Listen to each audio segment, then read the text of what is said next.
Your first time on an E+ stream? No, well, maybe? No, we did know. Devour. No, we did Devour. I just remembered. Devour was on here? Some of them, at least.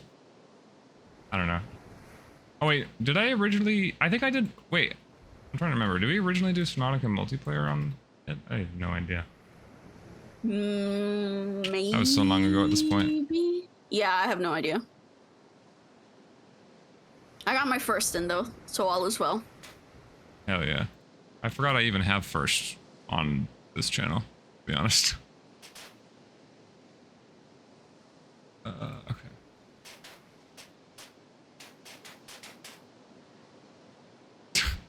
Spraying me. Oh wait, actually I have an idea. I'm gonna put the little reactive thing. Do you have a thing on reactive? Oh, you do. I do? Apparently. It's of some anime boy, I think. It's kind of hard to... It's small, I can't tell. What the heck? Yeah, I don't remember ever putting that. It's a cat boy. You did at some point. What cat boy could it possibly be? I mean, was wearing a lot of, like, what's the outfit? A kimono? Is that what it's called? Bro, I have no idea who this could possibly be. Are you seeing him, like, on stream? Hold on. Where is it? Here, hold on. I'll make it bigger so you can see. Oh, wait, oh my god, that's Tetra Nagumo! Oh my god, that's so, wait. How old is this? That's really funny. It must be super old, because this is like, this has got to be ancient. This has to be from like 2019-ish. Jesus, I didn't even know the reactive thing was around for this long. How do I change this? Here, let me send you the link. I don't know, I might kind of leave it. It's kind of cute. But I feel like dragon fruit would be more appropriate. I'll send you the link anyway, just in case you want to change it, but it'll be up to you. Yeah, that's really funny. That is really funny. Hi, Cass. Hi, Cass. Everything broke. Oh, I know why everything's broken. Hey, why does is my internet gone? Hello? I'm hearing you. Oh, there we go. Wait, okay, so I searched the that link that I just sent you, and it wasn't loading, and then I clicked the link that I sent you, and then it loaded immediately. What the fuck? Of course. Hold on. I gotta open this in like an incognito window because I have a different Discord account linked on my fucking browser. Funny. That is so crazy. I literally had no idea. You got chicken? Let's see. Chicken. Where do I... how does this work? Okay. Plus. I think... Oh, here we go. Yeah, I think you can change your default one. You could just keep it as a... You could save what you currently have as like a profile if you want to keep it, in case you ever want to use it again. I think you can do that. Okay, hold on. I don't remember how, though. Maybe I'll open it. I remember on mine, my thing for that is I'm just like a fucking orb. You are. I can see it. It's really funny. Yeah. Yeah, models. Create up to 8 different models and easily swap between them with a single click. So yeah, you could just press plus and add a new one. Let's see. Which dragon fruit should I be today? Good question. You could also be frog. True, but I kind of want to be a dragon fruit. I have all these cute dragon fruits. Yeah. Do any of these show me? No, I don't think I have any of these set up to show me.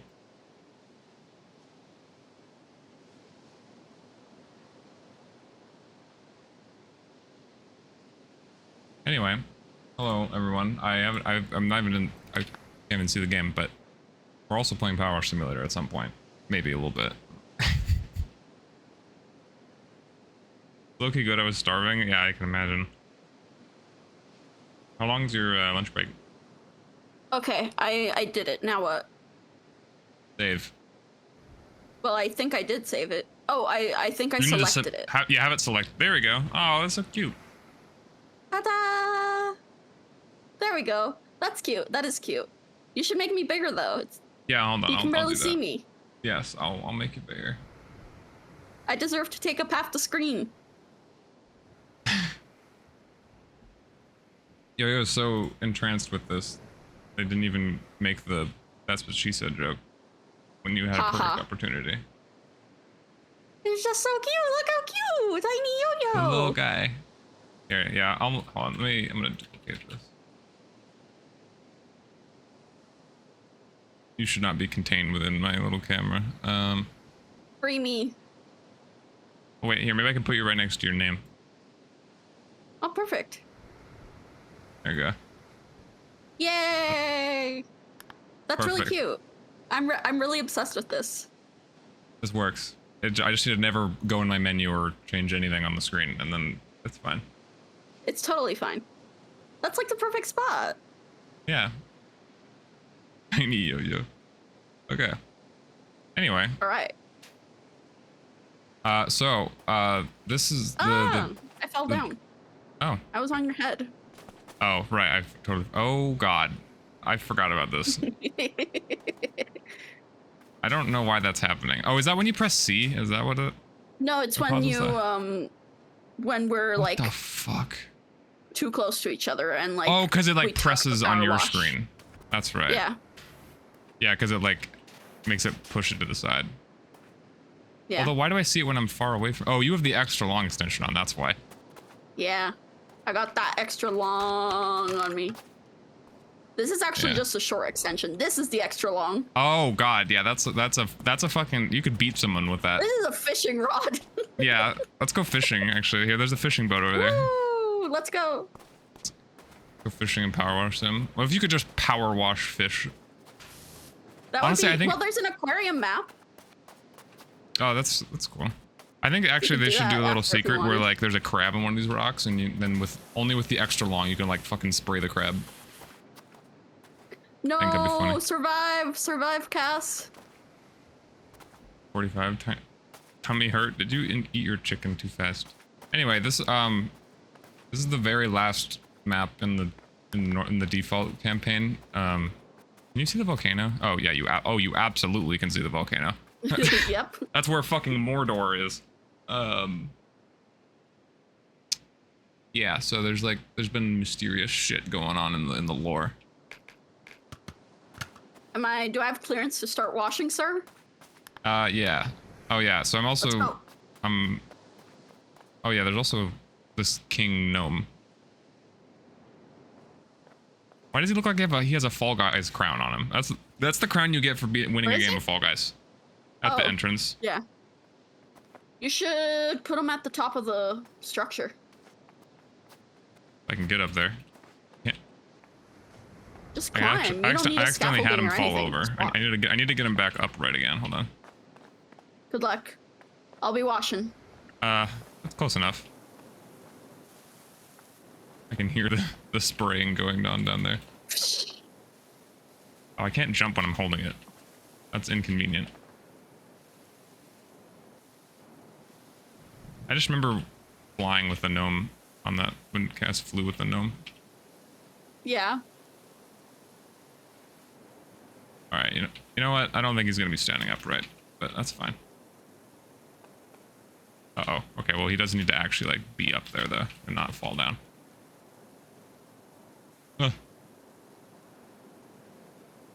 Yep, there we go. Hold on.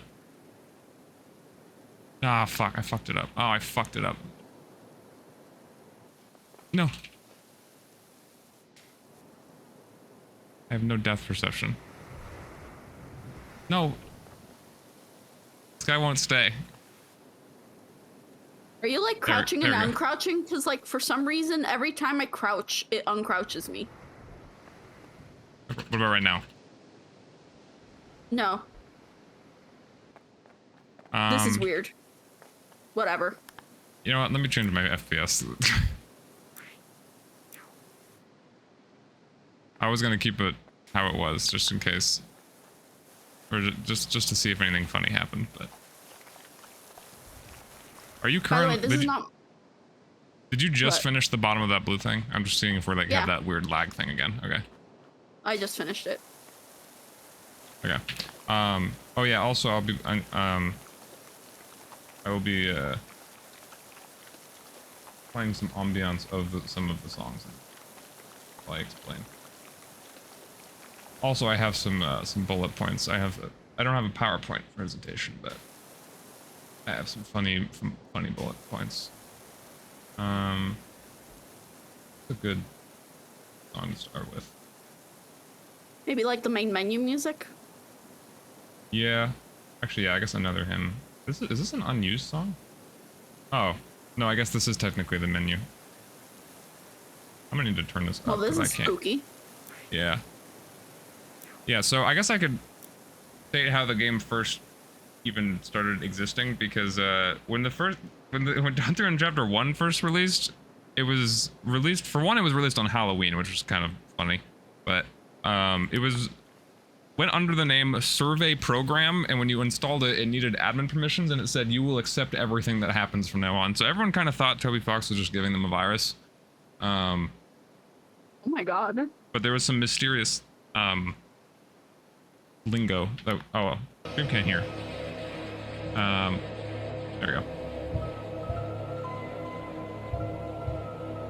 Let me turn it down on stream a little bit. Yeah, I'm turning it down. Actually, I'm gonna turn it down a little bit. My browser as well. Yeah. There we go. Anyway, so when you start the game, it turns into The Sims, and you get a little character creator, and it's like, yo, choose your head for your vessel, and then choose your torso, and then it asks some really weird questions like, what is your favorite blood type? Not what its favorite blood type is, what your favorite blood type is, and it asks like, what is its favorite food? Salty, sweet, sour? There's some really weird questions that are asked. And then it ends with, naming, like, what is the name? And then it asks you for your name. So, like, you're kind of creating something, well, a vessel. The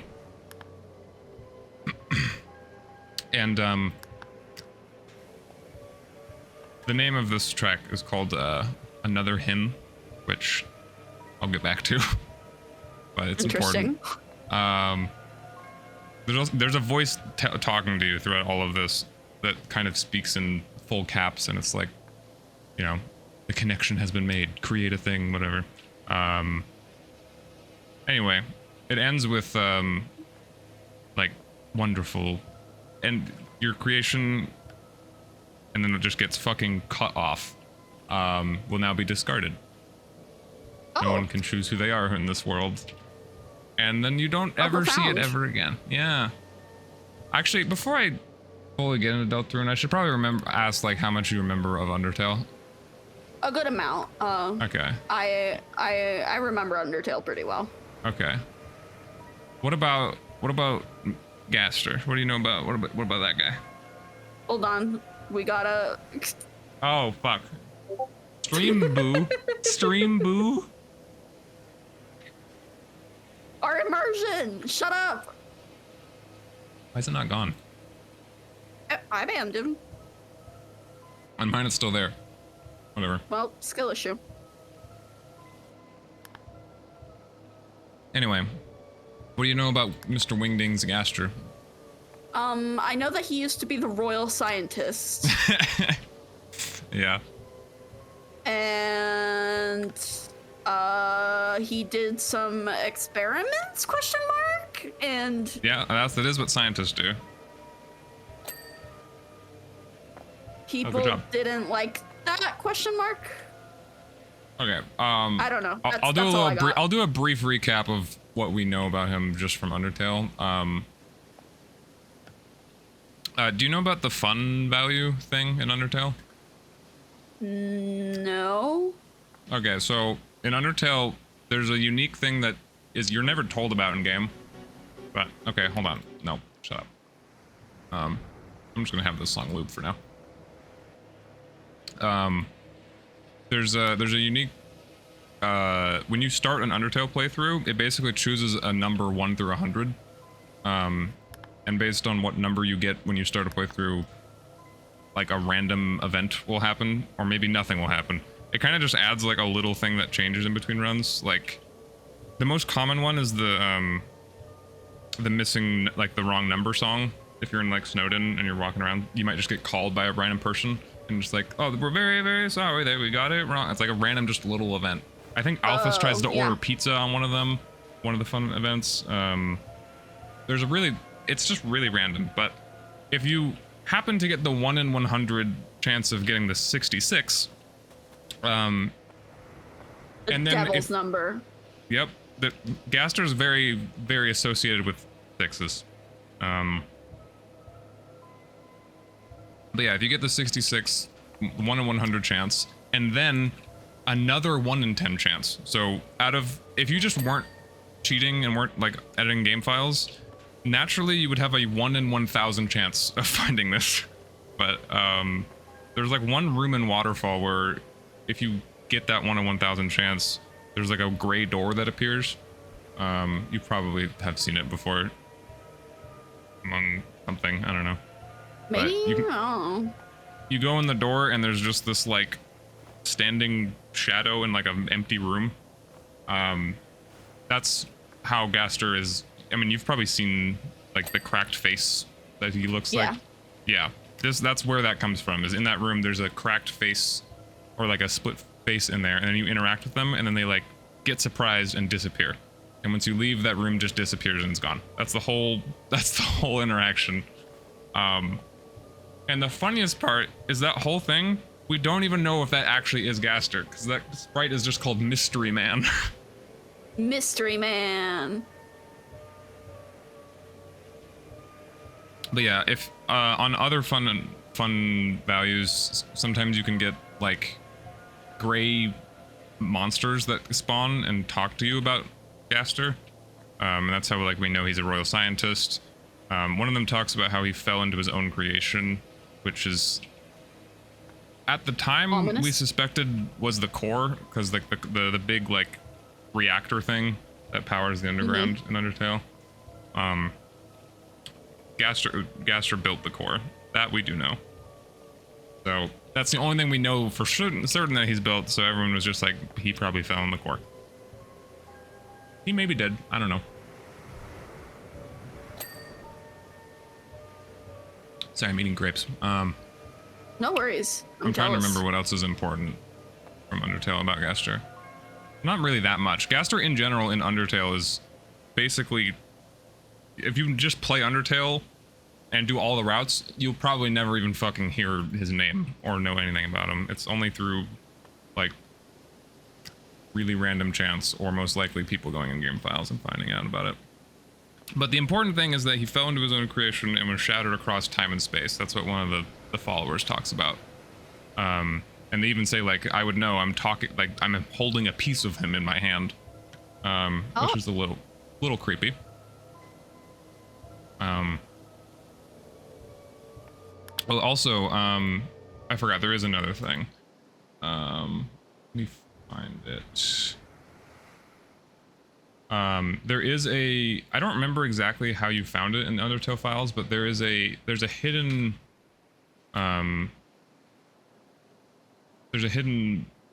soundtrack from the original Undertale sound like game.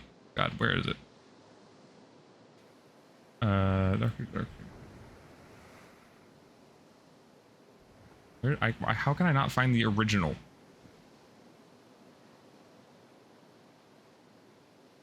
Is it just because it's called entry number 17? That might be why.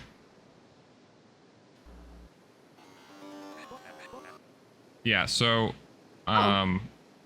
yeah, so in the True Lab in Undertale, like where Alphys did like the experiments and shit, suspiciously there is one entry that's missing. 17 is just completely skipped over. And I think if you look in the game files, I don't remember exactly how you can't find it in game, I don't think, but you can find this, and it's just weird ass fucking noises and weird symbols on the screen, which is the actual font Wingdings. And when translated, it goes to entry number 17. Darker, yet darker. The darkness keeps growing, the shadows cutting deeper, photon readings negative. This next experiment seems very, very interesting. What do you two think? Also known as, like, you and me? The 30, yeah, no, what the fuck, he's talking to us. Also known as the 30 words that caused millions of people to lose their minds over, like, 7 years. Oh, it's the sound test room. That's what it is. There's a secret in Undertale. Yeah, fun value 65. You can get the sound test. Just another random thing. And there's some, like, random songs that are never in game. Meat Factory's a banger. Oh. There's Trouble Dingle. And then... Is it actually called Gaster's Theme in game? I don't remember if that's... I think it is, yeah. It's literally called Gaster's Theme. It's a very, very simple song. It's like basically the same notes over and over again.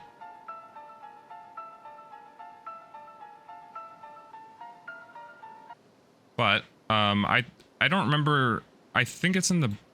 I don't know. I know... I'm repeating myself a lot. Words hard. That's okay. You know how, like, a lot of Undertale songs are, like, I mean, are crazy with leitmotifs? Like, almost every single song is basically just the same song. Like, the dummy song and the spider and, like, the ghost, like, they're all basically the same fucking song. I think this, like, Gaster theme, you can, like, recreate it with the background of the... of entry number 17. So that's... people connected it to that. And then in this song, in another hymn, it may sound a bit familiar now with the little notes in the background. Oh, yeah. Yeah. So, and the voice that talks to you in the beginning of Deltarune, when you're creating this character, talks exactly like the person in entry number 17. It's like full caps, and they're like very, very interesting, you know, your wonderful creation.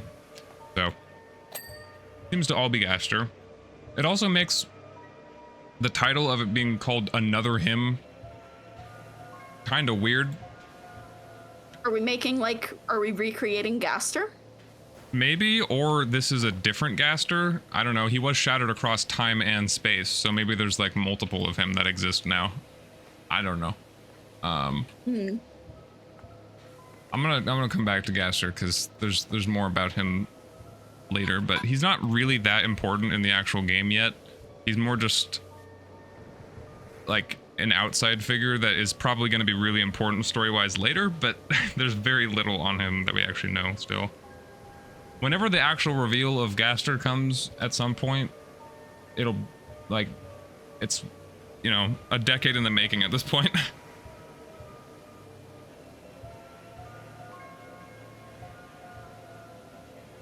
Anyway, when you make your thing, it gets cut off, seemingly by a different person. It might be Kara at the end of Undertale, because, like, when you complete the genocide round, they talk about, like, let's delete this pointless world and move on to the next, and that's the voice that says, you can't choose who you are in this world. I don't know.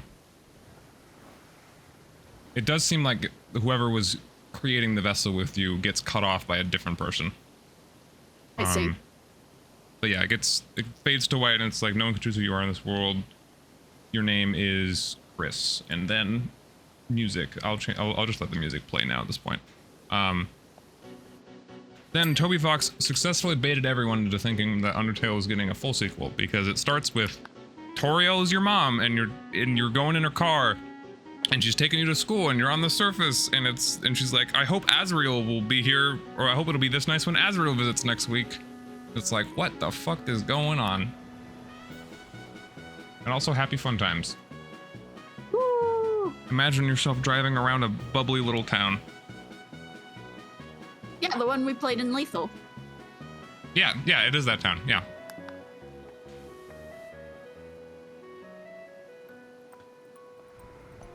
Oh yeah, and then it just does like the main fucking Undertale theme, being like, hey, it's Yeah. Undertale, it's Undertale.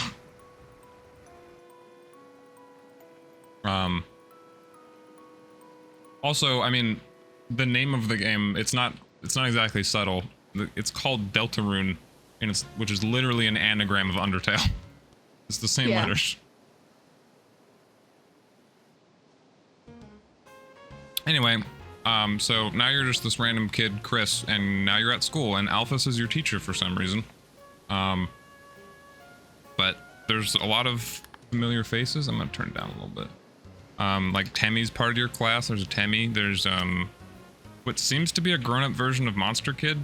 There's like a Snowdrake. There's actually that might be all of the Undertale characters in your class. I don't remember. But it kind of just jump scares you with, hey, so you thought you were done? Undertale 2, baby. It's honestly a really weird thing how Deltarune is, because it's really not a sequel, but it's also kind of not really a prequel. It's just for basically until chapters 3 and 4 released, we just kind of assumed it was an alternate universe, which is kind of funny considering that's exactly what the Undertale community did for years. Was make alternate universes, and Toby Fox was like, nope, I'm making my own, bitch.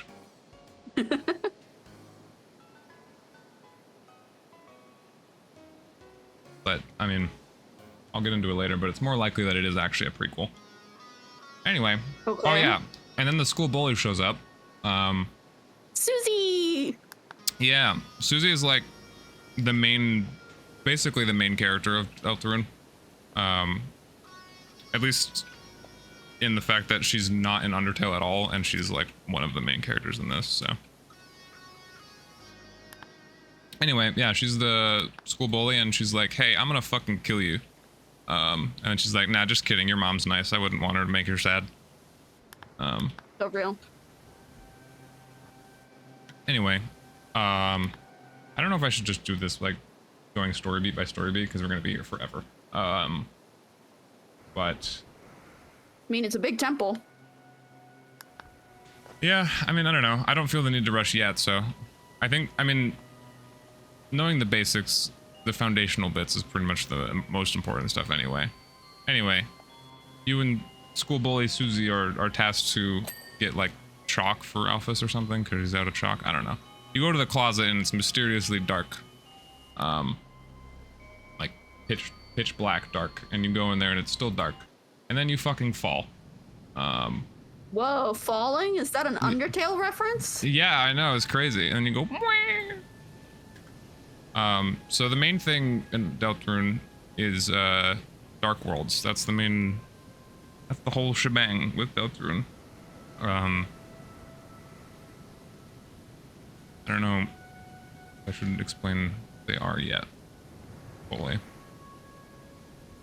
It's basically like your classic adventure where, you know, it starts with just kids being kids and then they get fucking thrown into another... they got isekai'd, basically. Isekai, yeah. Their outfits change. Also, Chris's skin color changes for some reason. They turn blue. I don't know why. Blue. Oh yeah, this is the song, the entry number 17 thing, which is called Muse's Smile. Oh. Banger. Caster be like, I only listen to real music. Banger comment. Anyway, so, oh yeah, then you're chased by a mysterious shadow entity. You find Susie as well. And you're both like, what the fuck is going on? Running. Trying to skip a little bit of this. Anyway. After running, you and Susie encounter like a hooded person. And they start giving you the fucking lore dump. Like I'm doing right now. Awesome. Yeah. It's like the... maybe I'm living my own Deltarune. Maybe. It starts... it is a very, like, traditional, like, adventure story how it starts with, like... this is, like, you know, the guide that guides the main heroes, telling them, like, informing them stuff about the world. But yeah, you're told about this, like, this legend. The legend of Deltarune. I'm trying to remember what it actually says in this. It's basically a legend where a human, a monster, and a prince from the dark are basically the saviors of the world and will stop, I forget exactly what the wording is, but they'll banish the angels' heaven, which is what? Something. I don't know what the fuck that's about. I wish I remembered the legend more. Oh, right. Yeah. It starts very similarly to, like, the Undertale opening. Like, once upon a time, a legend was whispered among shadows. It was a legend of hope, a legend of dreams, a legend of light and dark. Millennia, light and dark have lived in balance, bringing peace to the world. But if this harmony were to shatter, a terrible calamity would occur. The sky will run black with terror, and the land will crack with fear. Then, her heart pounding, the earth will draw her final breath. Only then, shining with hope, 3 heroes appear at world's edge, a human, monster, and a prince from the dark. Only they can seal the fountains and banish the angels' heaven. Only then will balance be restored and the world saved from destruction. Today, the fountain of darkness, the geyser that gives this land form, stands tall at the center of this kingdom, but recently, another fountain appeared on the horizon, and with it, the balance of light and dark begins to shift. Oh yeah, when you actually found... Ah! Thank you, YouTube autoplay. When you find this person, it's like an abandoned, like, castle town, basically. Okay. Which is the part of, like, you know, the geyser that gives this town form or whatever it said. Anyway, then the hooded person's like, did you get all that? And then they get fucking blown up with the, you know, the Deltarune explosion sound effect? Yeah. Like, yeah, they get fucking blasted off screen. Oh. And a little silly guy shows up, who everyone thought was Sans at first because he looks vaguely like him a little bit. I honestly don't really see the resemblance, but his name's Lancer. He's a spade. Oh, I know Lancer. Yeah, he's a very silly little guy. He's just, he wants to be evil, but he's too innocent to ever actually, he's kind of Papyrus-like, actually, now that I think about it. He wants to, like, except that Papyrus never wanted to be evil, he just wanted to be popular, but Lancer wants to be evil and shit, but he has, like, he set his bike on fire because he's not old enough to ride a motorcycle. And, he also isn't allowed to say swear words. I like him. Yeah. Lancer's a very silly guy. This is just the main battle theme, which is a banger. Yeah, I'm like, wait, I think I know this. Yeah. This is Rude Buster. This is the main, like, general battle theme for just main enemies on your way for chapters 1, 2, and 3. There's a new battle theme that is added in chapter 4, but it's a banger. But yeah, now it's just kind of like mostly standard RPG stuff. It kind of expands on Undertale's system because you can still spare everything or fight everything if you want. You can also defend, and there's like PP, which is like basically you can do. There's like minor spell casting and stuff. Battles. Yeah. But yeah, you can still spare and attack everything, but what's weird is that it doesn't really feel like it matters because if you attack anything, they run away and before they can die. And if you spare them, then, you know, they're spared. Like, there's not really a change immediately. Although, actually, I wonder if they retroactively changed chapter 1 to include it or not. There is a recruitment system where you can, like, recruit people you spare. But that was only introduced in chapter 2, and I don't know if they retroactively added that to chapter 1 or not. I have no idea. But being nice or, like, attacking or sparing in chapter 1 makes basically no difference. It ends, like, almost exactly the same. Oh, yeah, also the hooded figure is Rousey. Oh, yeah. I'm sure you've seen. Yeah, I know Rousey. And Rousey is still a fucking mystery, to be honest. It is still unknown. No one has fucking brought it up in universe a single time. I mean, I guess they've brought up that he looks similar to Azrael, but no one's brought up the fact that Rousey is literally an anagram of Azrael. Like, he literally just has his name. It is a little strange. But, you know, he's a fluffy boy. He's very nice. He's, like, actually, like, super fucking nice to the point where you can bully him and he's still nice to you. Aww. Yeah. But he learns to stand up for himself a little bit more later. Trying to think of what else is important. Oh yeah, so Susie does not want to, like, after that legend spiel, Susie is not interested at all in being a hero, because she's like, nah, I'm a bully, fuck you. And, you know, just kind of fucks off. So it's basically, for most of chapter 1, you and Rousey are trying to just go after Susie because she's just running away, basically. Banger song, that one's called Weird Birds. Oh yeah, and then the one song you know. Yeah. Dun, Yeah. dun, dun, dun, dun, dun, Absolute banger. dun, Love dun. that song. It's really good. It's a good song. Yeah, when you actually get to this point in game, a little like now playing thing appears in the corner, which is the only time it ever does that in the whole game. That's really I don't know if funny. it was, I don't know if it was gonna be like a more permanent thing, but it literally only happens for this.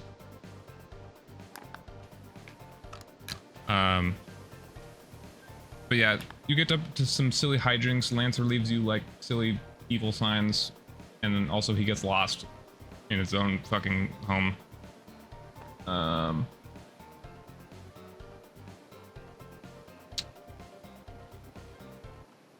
Like remembering. Oh yeah, and then Susie eventually reluctantly joins you, but the unique thing is that you can't, when she is joining you, you cannot control her in battles at all. She just attacks no matter what. You do not get the choice to defend or spare or anything with her. She just does her own thing. Kind of based. Yeah. Oh, this is Lancer trying to be evil. That's Lancer attempting to be evil with a blood bucket full of fake blood. Bucket. Oh, of course. Yeah. There's like a little silly mini boss where like a little a checker piece gets to the end of the board and gets turned into, you know, a queen or a king or whatever. It gets crowned. So then you're fighting this big silly fucking checker piece. I feel like I've seen that. Sounds vaguely familiar. Yeah, it has the face of the Toby Fox annoying dog on it as well. It has like the same Of little course. stupid face.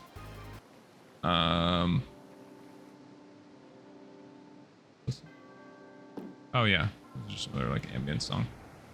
Anyway, yeah, so for most of chapter 1, you're just kind of adventuring with Rousey, chasing after Susie. At some point, Susie's, you know, she reluctantly joins you for a bit, but then after continuing to not listen, to like not fight absolutely everything, she decides to just join Lancer and be one of the bad guys instead. So then, Kind of based. yeah, her and Lancer are kind of just being silly guys around you.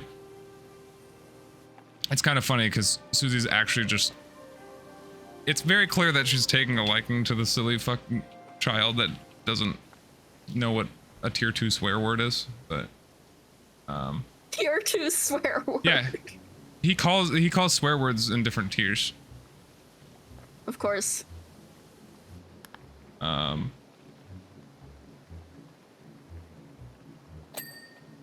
one point they make a little blueprint and they get you to make a machine to thrash your own ass. You get to design it. You could have like a fucking duck or a tank or a gun. Very silly Fun. shit. And this you might have seen it in the actual map, but this part is like not the red tree area. That's the forest, but the, I don't remember what this place actually looks like. Castle? No, not the castle yet. It's a forest of different trees. I'm trying to remember the difference of the trees. I don't know. This song in particular is one of the most like traditional RPG songs I can think of in the actual soundtrack. What but I like it a lot. Yeah, it's a lot less 8-bit than the others. Yeah. Oh, here it is. Thrash Machine. Experiencing interrupt. Fuck you, YouTube. Yeah, yeah. I'll let this one play in its entirety because it's very silly.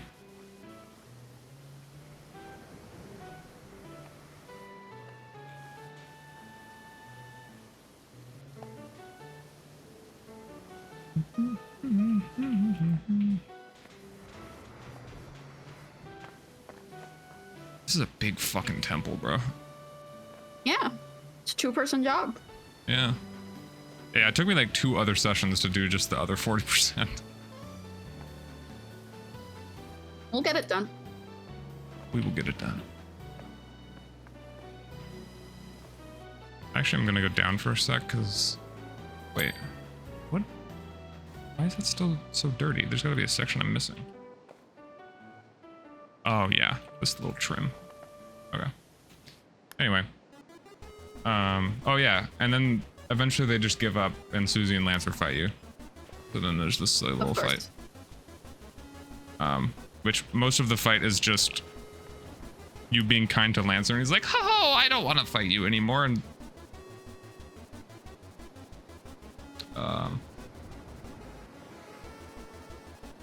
banger. Oh wow, I forgot. That's a big. I forgot there's like no new songs in between a lot of story beats. Anyway, after you basically just beat Lancer with kindness. Actually, even if you beat him with violence, Susie's just like, "Hey, bro, he's soft and squishy. Stop hurting him." Both Lancer and Susie join you, and kind of just like vibe.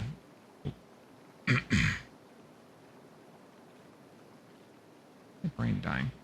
Oh right, yeah. You're going towards the castle because that's where the other fountain that's open is. That's what your actual goal is, man. That's right.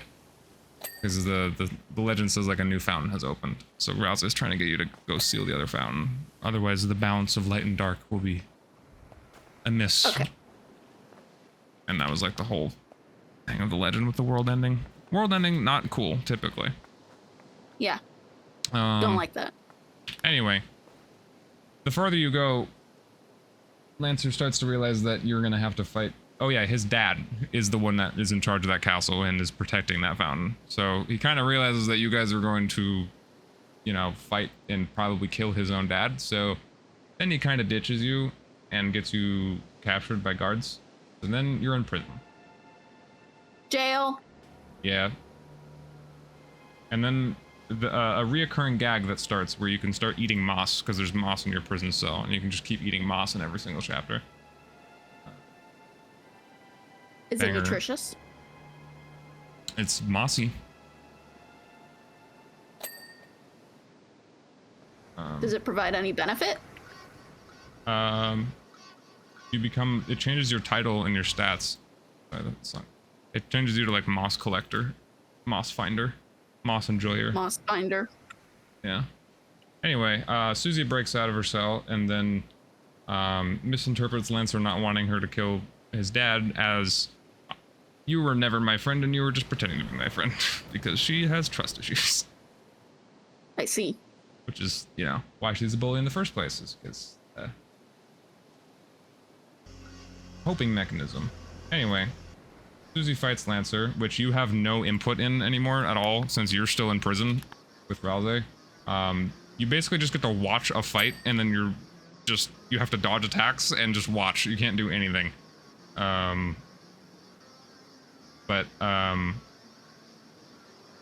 Susie just kind of keeps attacking Lancer over and over again, then he starts shaking and gets sad, and then he does that Toriel thing where his attacks just like cannot hit the soul at all. Where like they go to the side. Sad. Yeah. It's a banger song though. Yeah. I imagine this song will come back in some form or fashion at some point. Because this is called this song is called Versus Susie as well. Another thing that shows that it's not really about Lancer as it is with Susie. But it is a banger.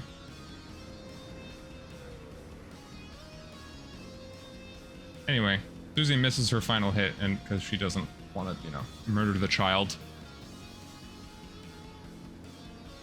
And he promises Lancer that she will not kill his dad and just try and talk him down. Kind of completing her mini arc of only doing violence. Oh, yeah, and that's the join noise. So now in encounters, if Susie will actually listen to you, and you can actually, like, defend and spare. And there's a lot of funny things that happen with the axe, like if you try and force her to flirt, and then, you know, she doesn't know how the fuck to do that.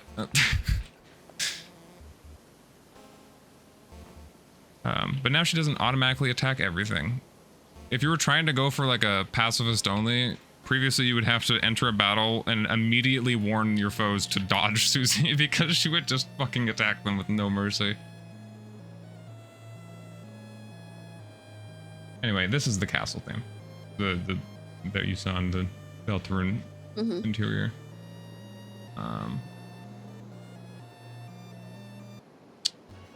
Oh yeah. And then Rules Card showed up.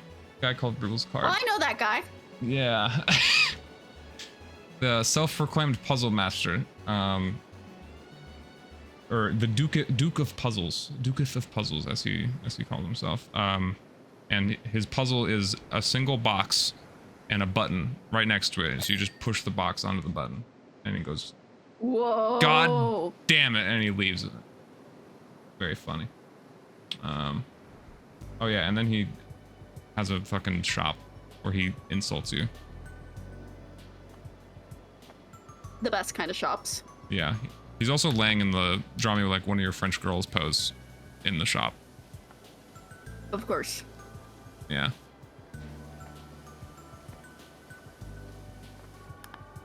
This song actually is reused for a different shop later as well. Yeah, chaos ensues.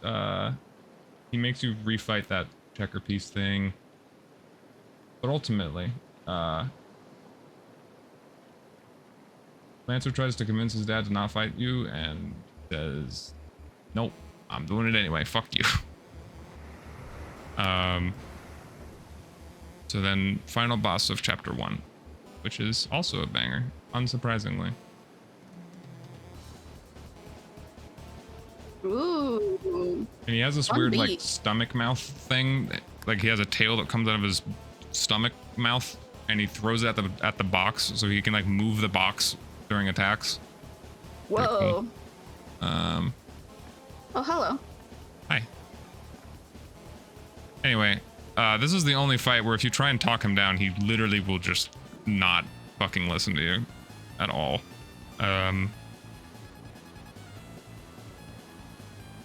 I don't remember exactly what he says, but he's basically incredibly racist towards you Lightners, which is what people from the dark world call non-darkners.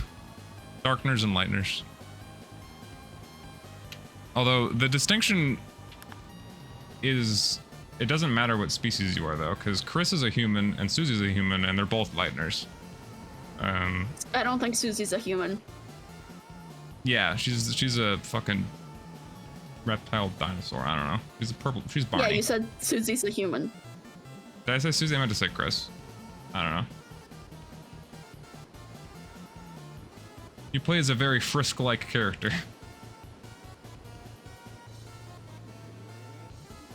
Anyway, banger. When does this song play? I don't even remember when this plays. I feel like him covering this is just to make this more confusing. I don't think I'm gonna be able to go through every event, every chapter, otherwise, because this was, you know, chapter 1's the fucking lightest chapter, and that took like 40 minutes. So perhaps. I don't know. At the rate this temple's going, we might have time. You know what? Good point. Yeah, so if you can fight the king, and depending on, this is the one change that happens whether or not you were a pacifist or did violence, is After you get him like low enough for just enough turns pass, he gets tired, and Rouse is like, "Ah, don't sweat," and he heals him, not knowing what a bluff is, and then they all get fucking attacked. And either if you attacked people, then Rouse uses his pacify spell, which when enemies are tired, it automatically spares them. And because the king's tired, then he goes sleepy. But if you had spared everyone, then all of the citizens in the kingdom like come to your aid and like overthrow him. Oh, sick. And Lancer's the new king. The new king. Yeah. And also, yeah, if you don't spare everyone, then the people are like kind of trying to break into the castle to stop you, and Lancer has to kind of like barricade the fucking place, and so you don't get the chance to like say goodbye or anything. You kind of just have to go seal the fountain and leave immediately. But if you spare everyone, then you can like talk to all the NPCs that you've encountered. And then, oh, it plays a song for that. Where is it?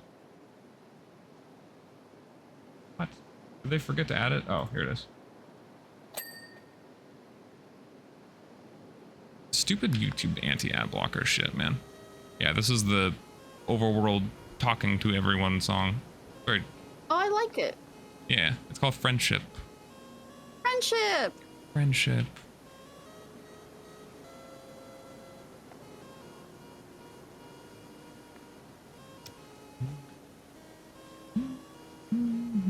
That little jingle there, the ba-da-da-ba-ba-ba, yeah, that is everywhere in Deltarune. That basically is the main theme of the fucking game. It's in like almost every fucking song.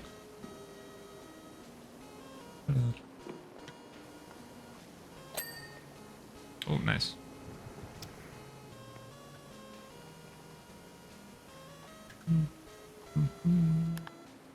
It's a really long song, but it's nice.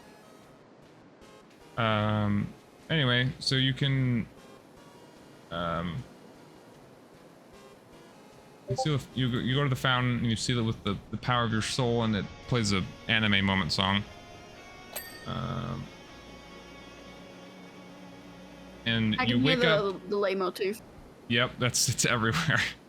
And you wake up suspiciously in a empty classroom with you know, a checkerboard and cards all over the ground and chess pieces and you know, all sorts of toys and stuff.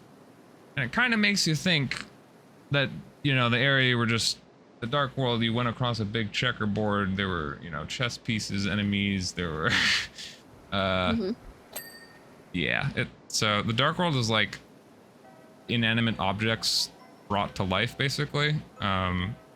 There's a deeper explanation given, I think, in chapter 3. I don't know, but it's basically like, you know how when everything's super dark, your eyes can kind of like play your tricks on you and make you see shit that's not there.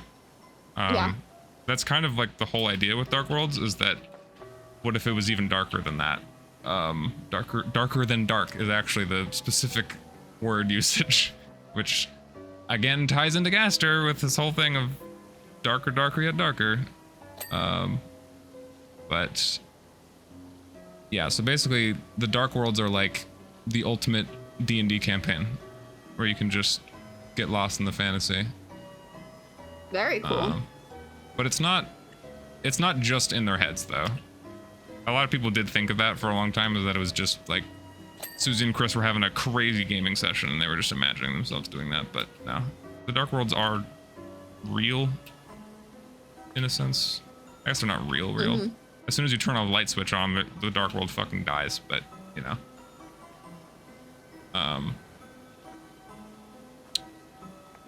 Anyway, and then you can explore that town, and you can talk to everyone now that like school's over and shit. And you can meet fucking Sans Undertale.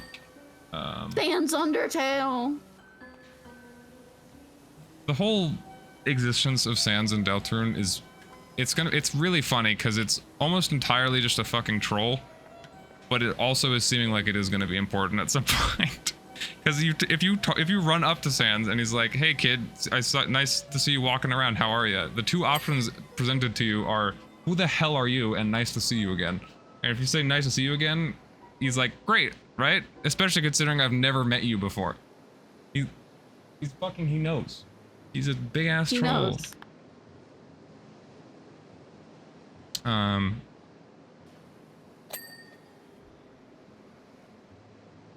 Okay. Yeah. Well, the so top part's looking pretty good. yeah, it is. What else is important? When you're done talking and looking around, you go home, and you know, Toriel's chilling there.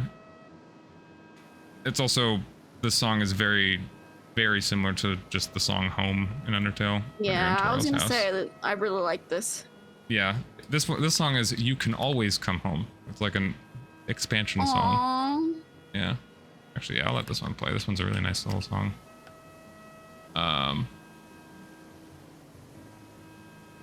don't remember what else.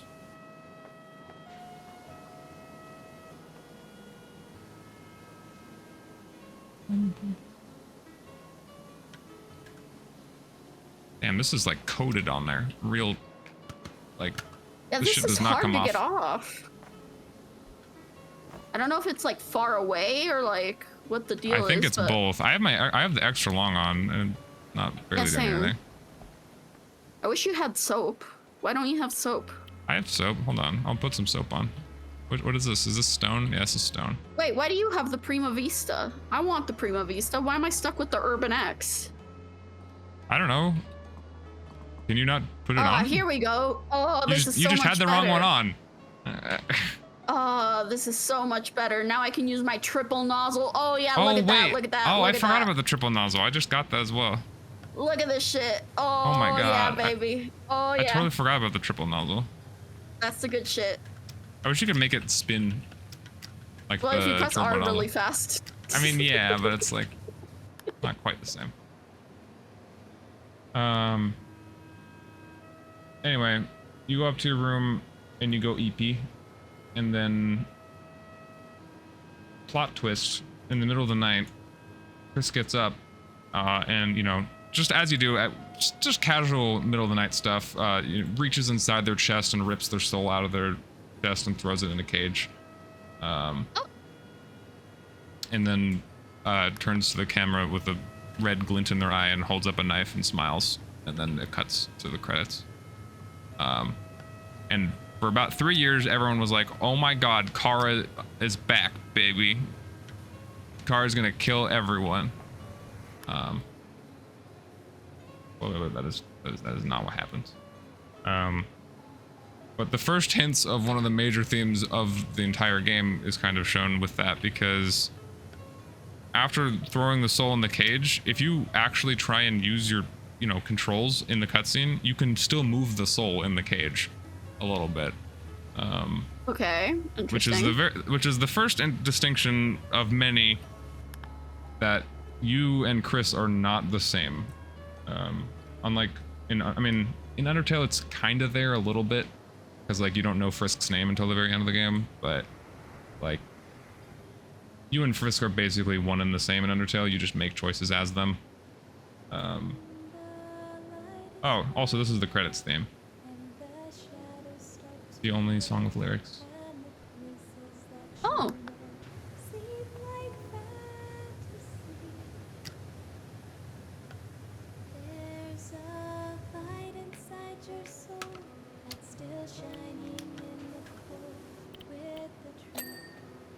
Hey.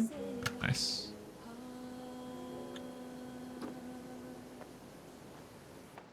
Don't forget, I'm with you in the dark.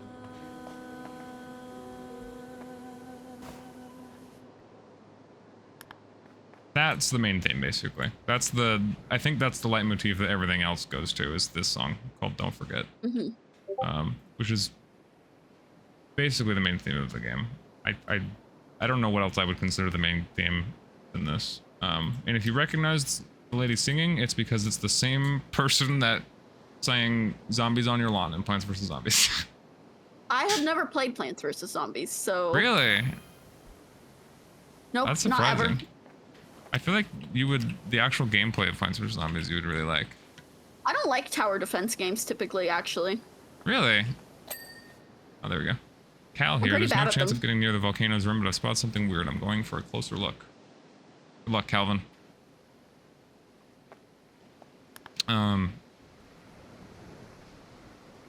Anyway. Yeah. Well, now that the we actual... finished chapter 1, I might take a juice break. Yeah, Which is go a get break where I juice. go get juice. Go get juice. I I will will go collect get my juiced. thoughts and reevaluate how I'm trying to explain this. Alright. I will be right back.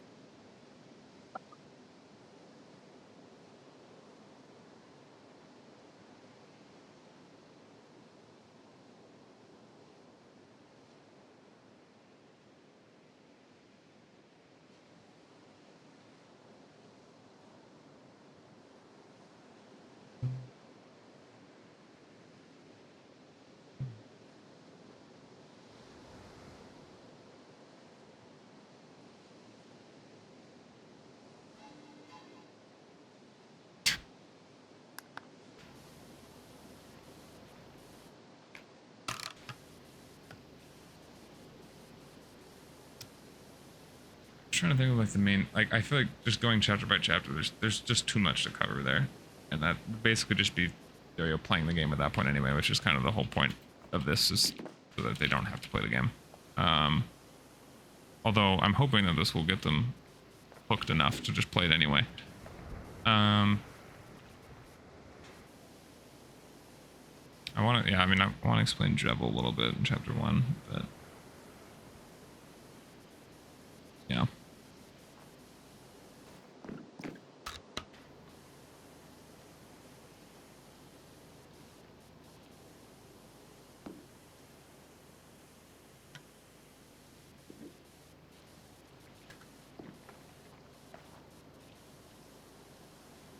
So I got very zoned in on cleaning the statue.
Juice has been acquired.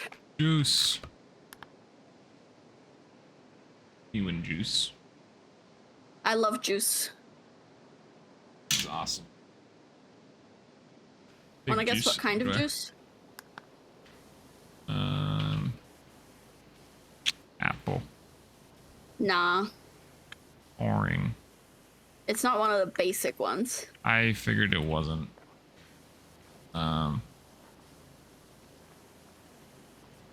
I have no idea. Pomegranate. It's mango. Mango. That makes sense. I You really love do mango. live in the tropics. Yeah. Yeah. Anyway, one more chapter 1 thing I completely forgot about. There's a secret boss. So before you fight the king and steal the fountain and shit, if you do some random shit, you have to like, you have to make a key. I don't even remember how you do it, even though I did it like 2 months ago. In the basement of the castle that you go to, there's a specific question mark floor in the elevator, and there's a mysterious voice in a cage or a cell, I guess, that asks you to make a key, and you have to get 3 different key parts from like around the dark world somewhere. I think you get one from like a vendor, one from like a secret code that you have to figure out. I don't remember where you get the third one. Third one might just be from a random chest. I don't know. And then you can combine them and make the actual key. You've probably seen Jevil around the jester character. Yeah. So And I've heard this. Yes, and he's in. Yeah, this is the world revolving. This is his boss theme. Do you have a ladder So once you somewhere? what? Do you have a ladder somewhere? No, I don't have. There might be one outside. I don't know. I know there's I the didn't big see one where we fucking. came in. I don't think there. I think it's just the big fucking thing. All right, we make do. Yeah. Anyway, But yes, I love this song. yeah, his gift for you know, setting him free from the prison is a simple numbers game. When your hit points go to 0, you lose. Wow. Yeah. What a fun, nice guy. Anyway, this guy is just clinical definition of insane. Just starts spouting random nonsense, basically, about being able to do anything. He also says that he's the one free in the cage and that we're the prisoners outside the cage. Bro thinks he's a Joker. I mean, he is a Joker card. So, I mean, he's not wrong. He's the Joker, baby. But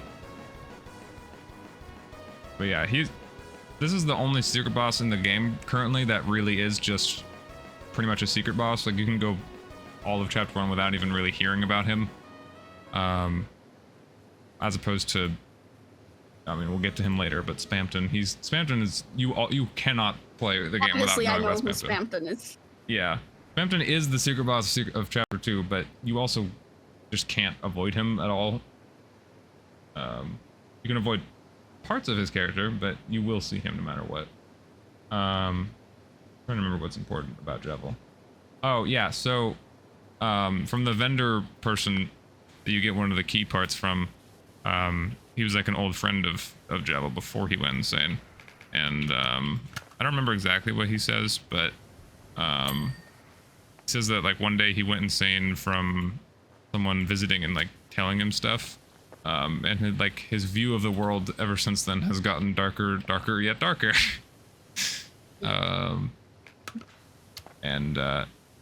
It's basically just, I mean, it is basically canon that he lost his mind because he basically was told that he's in a video game and that he's not real. So, you know, not really sure what you're supposed to do with that information other than go insane. But it's highly theorized that the person who told them of these things was Gaster, which makes sense because Gaster's outside of time and space, so he would know shit that people don't. The reason why he told them, no fucking clue. Just felt like stirring the pot. Just felt like being a little mischievous. Don't think there's any. Jevil is not that important, but he is the first like secret boss. He's cool. He's a silly little guy.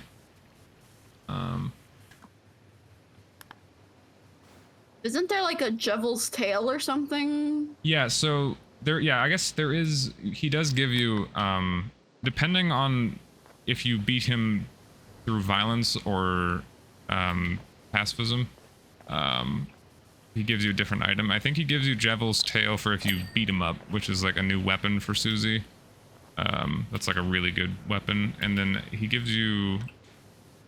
Oh, no, Jevil's tail is the armor that you get for being pacifist. Jevil's knife is the... Or no, Devil's knife is the one you get for beating him violently. And he like turns into those weapons himself. Like he doesn't give you them, he turns them into those weapons. So he's technically along for your journey now. Cool. Yeah, he never says anything, but like he's there. Also, he says chaos, chaos all the time. Chaos, chaos. And is one of the few characters in game to have like an actual voice. Double voice. Whoa. Just like Pocket Cat in Fear and Hunger. Yeah. Yeah. Yeah, you say it like you know what the fuck I'm talking. Yeah. Oh my god. Oh, that was so loud, sorry. Ah.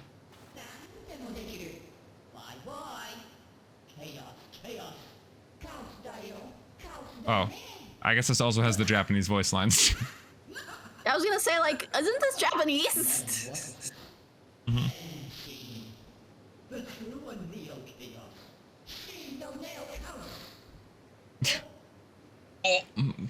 He makes that noise when he's attacking. It's really funny.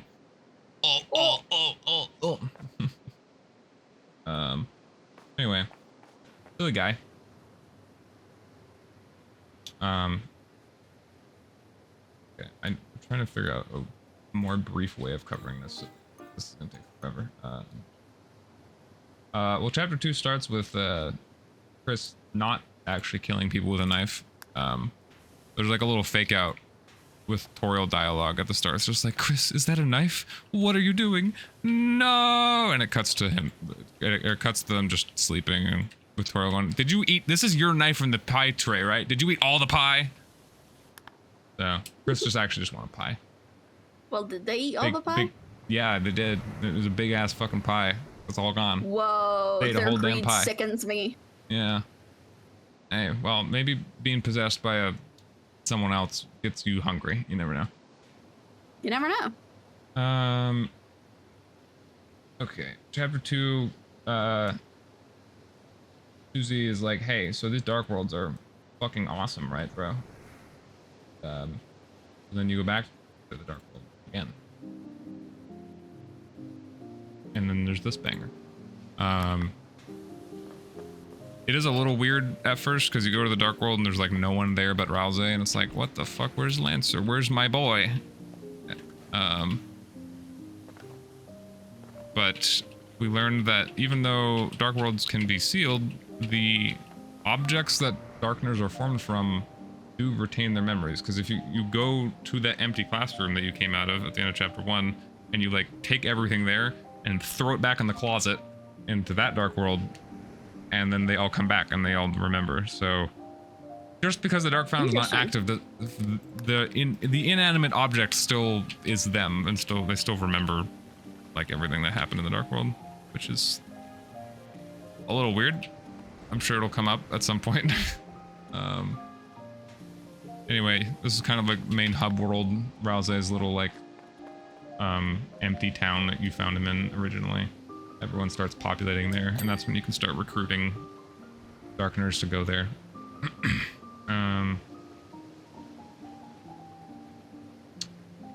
Anyway, you're forced to do a group project, so then you go to the library with Susie, but another dark fountain has been opened. Oh no.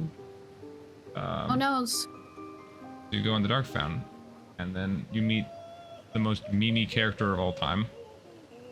That's saying a lot, considering Sans is a part of these games. Queen. Very silly. Very, very silly character. Oh, this music. Da da da da da da da da. She is very silly. She's like a robot that is just... She speaks like she does that thing where you capitalize the beginning of every word. And she can like display Lamau on her face. And shit like that. She basically just does not take anything seriously at all, ever. And speaks in basically speaks in memes, because the actual Darkner that she is a laptop. Oh, of course. Yeah. So the whole like theme of the chapter 1 Dark World was like, you know, board games, like tabletop stuff like cards and checkers and stuff. And chapter 2 is the internet, basically. Basically Terrifying. 900 times. Yeah, but it's the good side of the internet. I like how you can see over here. Come here. Yeah. Oh The god. silhouette of the column where you were cleaning this wall, but you didn't go around the column. Oh, that's really funny. Yeah, I was just definitely going for the column. That is really funny. Sorry, go on. No, it's fine. And then you get hit with another banger. This is basically the equivalent of a Field of Hopes and Dreams, but for chapter 2. I like it. It's a little bop. There's like, I think, I'm trying to remember what's in the background, but there's like fireworks going off in the background. There's like a cyber city in the background. Whoa. All the enemies are little like plugs. Very, very silly.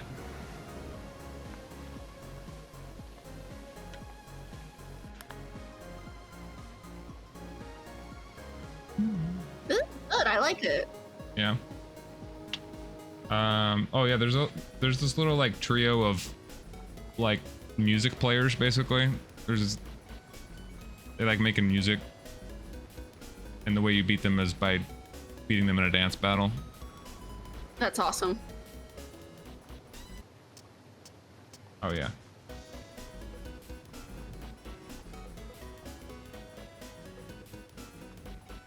Rousey does a Charlie Brown dance as well, which is pretty funny.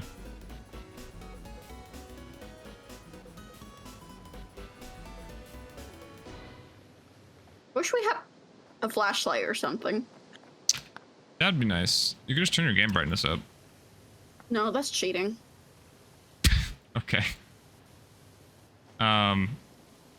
Anyway, I also forgot to mention 2 other characters that are in your class in chapter 1 and chapter 2 that are in their own group. Is it Noelle and the fuck ass bird? It sure is. It's those 2 exactly. Yeah, Birdly and Noelle. Was Birdly's name. He's the he's Oh my literally the God. actually as a character basically. He's actually as a character.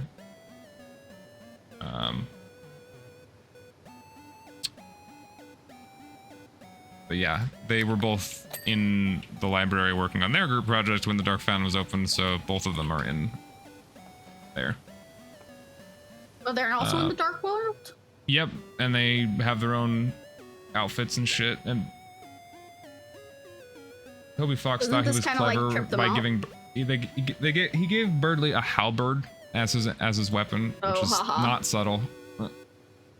But I will give it to him that his theme is a fucking banger. His battle theme, at least. Oh yeah, you're Are they fighting like on a part roller of your coaster. party now? No, Birdly. Oh yeah, I forgot to mention. Birdly is basically working with Queen at this point because I don't remember why.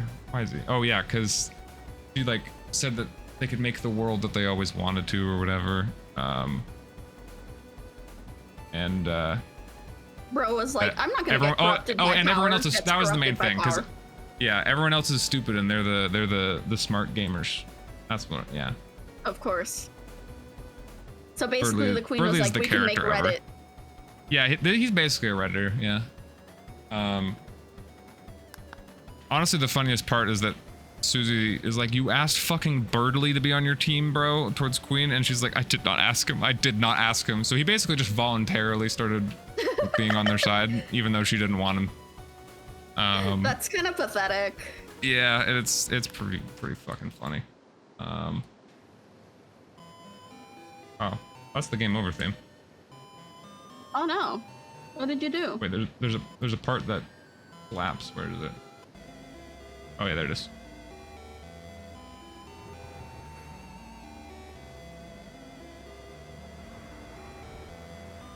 Anyway, the format for each chapter is kind of being set up at this point because like every chapter there seems to be a new dark fountain that you have to seal, and then in each dark world is kind of got its own inhabitants in the world. So you're kind of making your way towards the dark fountain, and also at this point you're trying to save Noelle as well because Queen has captured Noelle. for literally just existing. She was just studying, and then it was like, "Oop, you're in a different world now, and now you're a prisoner." Sorry. Noelle's no good. Very bad day. Yeah. You have no idea. I've heard that she becomes pretty important, like in the newer chapters. Yeah. But that's all I know, basically. Yeah. Anyway, Something that about city her, that like, you saw in the murdering background. people? Now you're in the city. You're in the cyber city. Wow. And it's this very silly little town with cars with little traffic lights that you have to dodge. It's like basically Frogger. With no consequence. Yeah, chapter 2 is very similar with chapter 1 with a few areas, and then like instead of Lancer, it's Queen basically that's just causing shenanigans the whole time. However, at a certain point, you're going through an alleyway, and a certain little guy shows up. Forgot the Big song. shot. You're a big shot. You're a big shot. You're a big shot. You're a big shot. A little silly little fucking guy comes out of a dumpster. That. Me. Also known as the Toby Fox try not to make a Tumblr sexy men challenge failed impossible.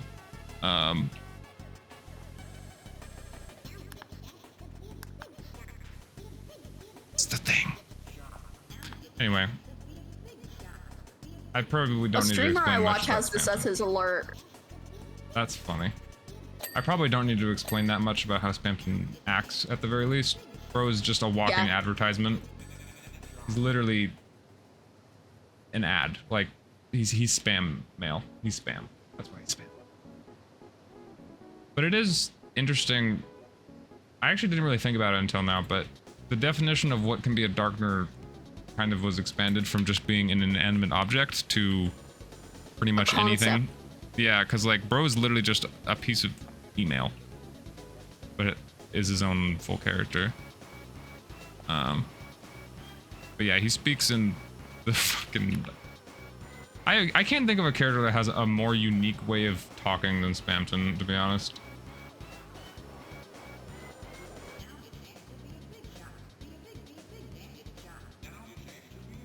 This is a banger.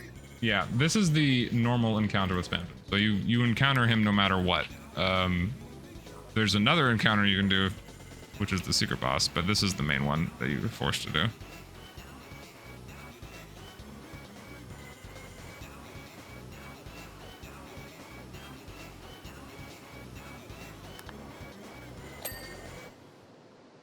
I'll let that one play out. Anyway, eventually,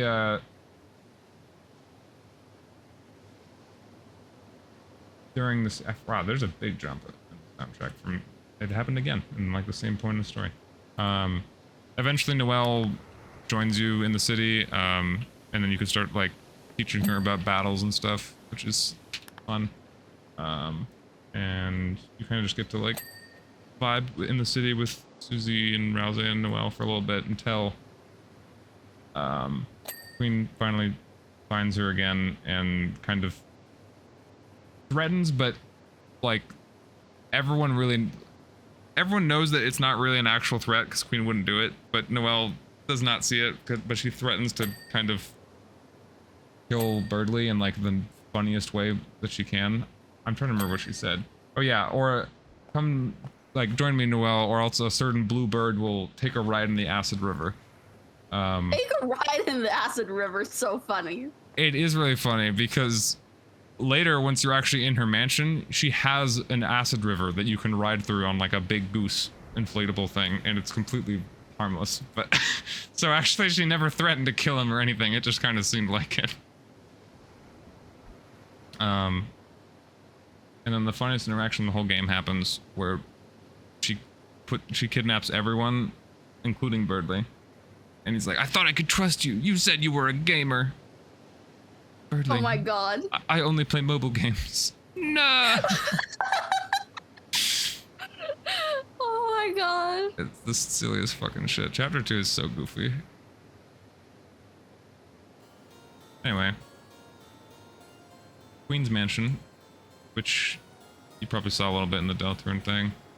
Oh wait, yeah, I think that was the first map we got, right? Yeah, it was the very first one. The one with The like first the paintings on interior. the wall.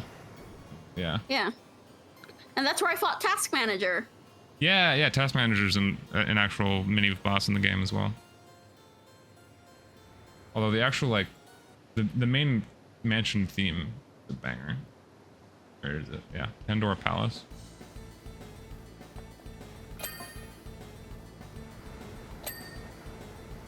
Oh, I'm hearing clean noises.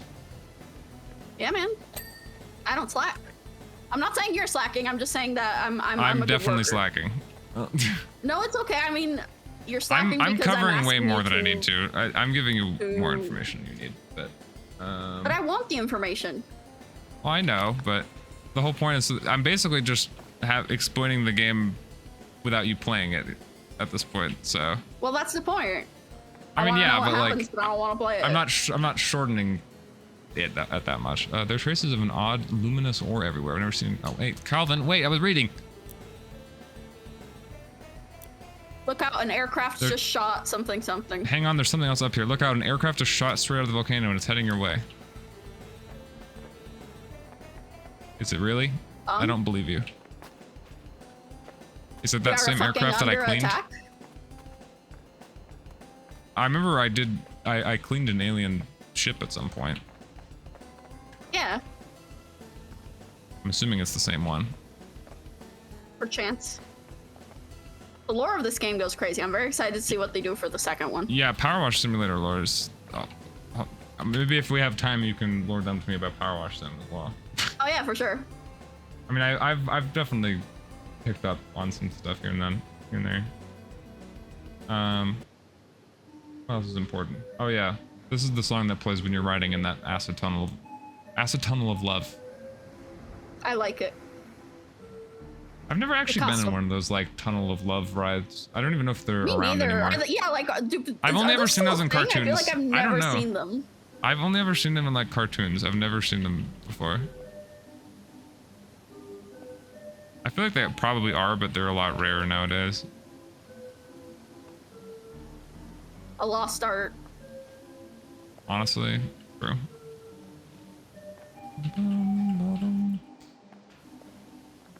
Anyway, oh yeah, you also get thirdly backstory of like how Noelle is actually the smart one, and he only seems smart because she helps him with his homework and shit. Oh yeah, and it started because of a spelling bee, because Noelle couldn't spell the word December, which is December?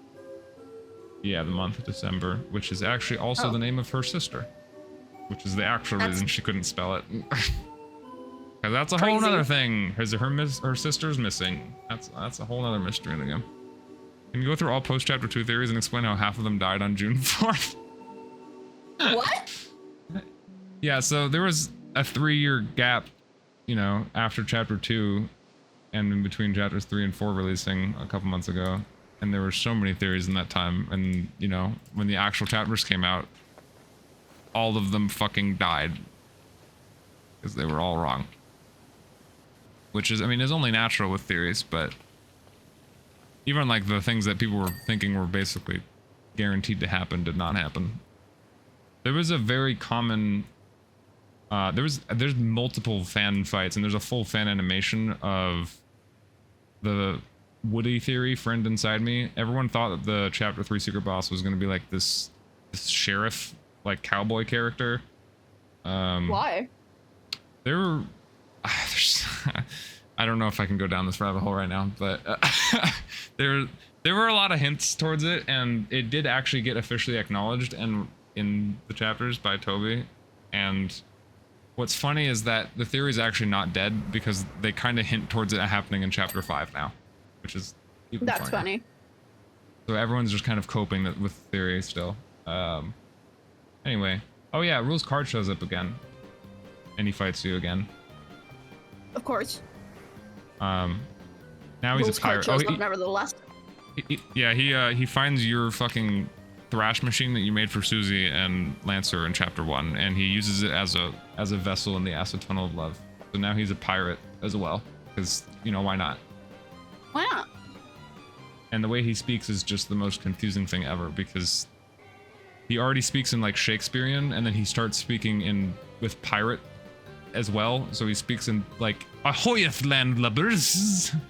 And he just like he becomes just more and more fucking incomprehensible. I like that. Yeah.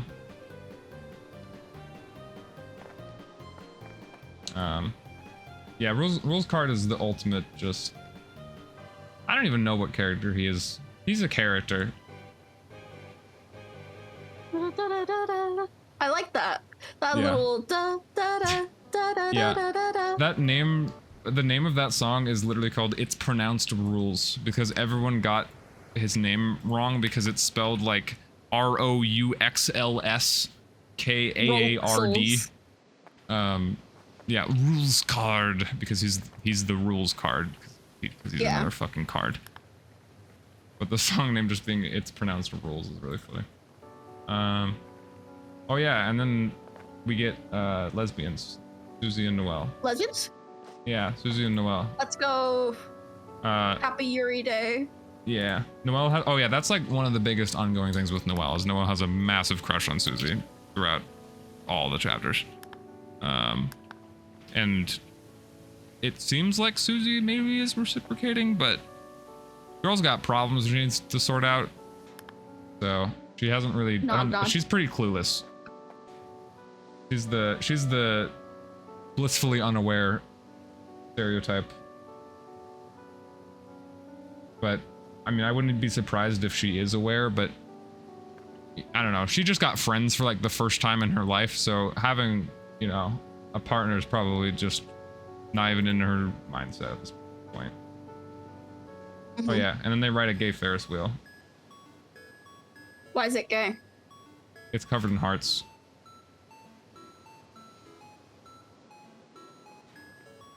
Also because it has lesbians on it. So true. They made it gay.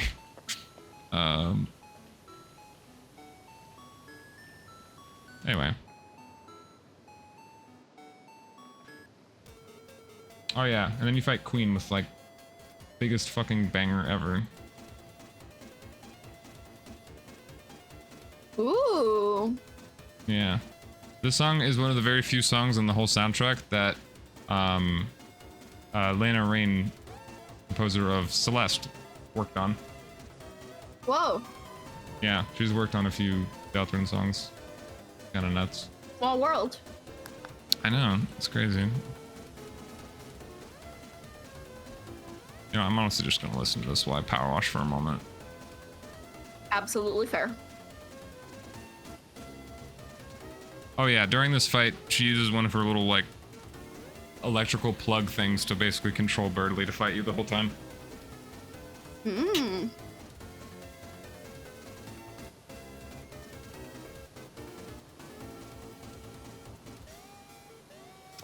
Man, this place is gonna look so nice once we're done. I know. We're getting there. Yeah, it's pretty much just floor and ceiling now. Yeah.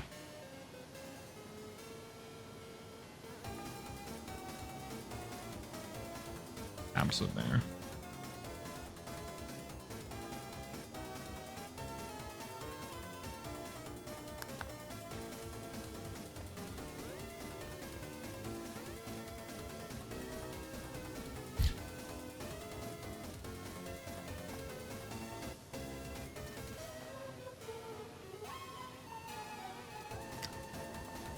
Very good song. Yeah. There's a beta version of this song that even that version of it also slaps. But I think I'm trying to remember why it was. Oh yeah, it was scrapped because it sounded way too serious because Queen is not a serious character. What's it called? Yeah, it was a lot more serious sounding. Ooh. But it's also a banger.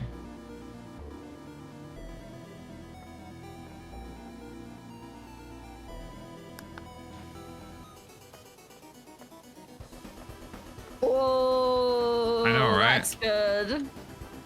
I'm hoping it gets reused in something at some point, but I doubt it, considering it was released at all.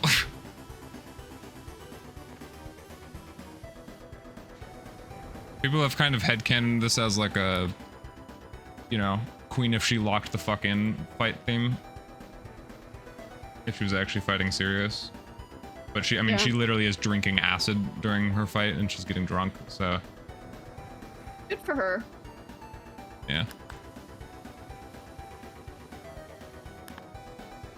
Anyway. Yeah, so you can fight Queen and try and save Noelle. However, Queen pulls out the fucking giant mecha, like an anime villain. Oh.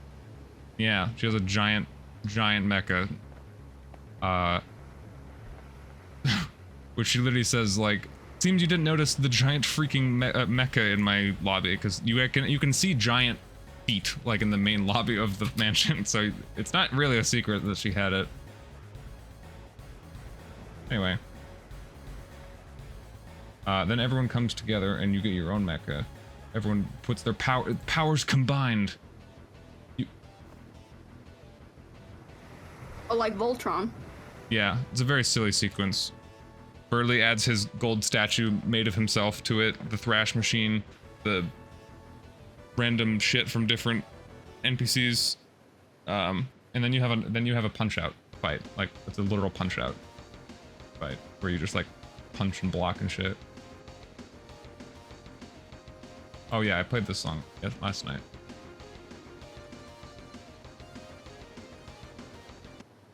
Anyway, fun battle. Ultimately, Queen, you know, runs out of power. And everyone has the brilliant idea. You know what? What if we just made another Dark Fountain anyway? Because, oh yeah, we learned actually important lore. She actually explains how Dark Fountains are made because, any Lightner can make it, make a Dark Fountain if they like force their will into a blade and stab the earth. So wait, are the Dark Fountains good or bad? That's a good question. I mean, any Lightner can make them, but in the prophecy that Rousey tells you, and actually, when they're about to make a new fountain, and Rousey is the one that fucking yells at all of them to stop, and then he lore dumps on them again, with a very imposing song called "The Dark Truth."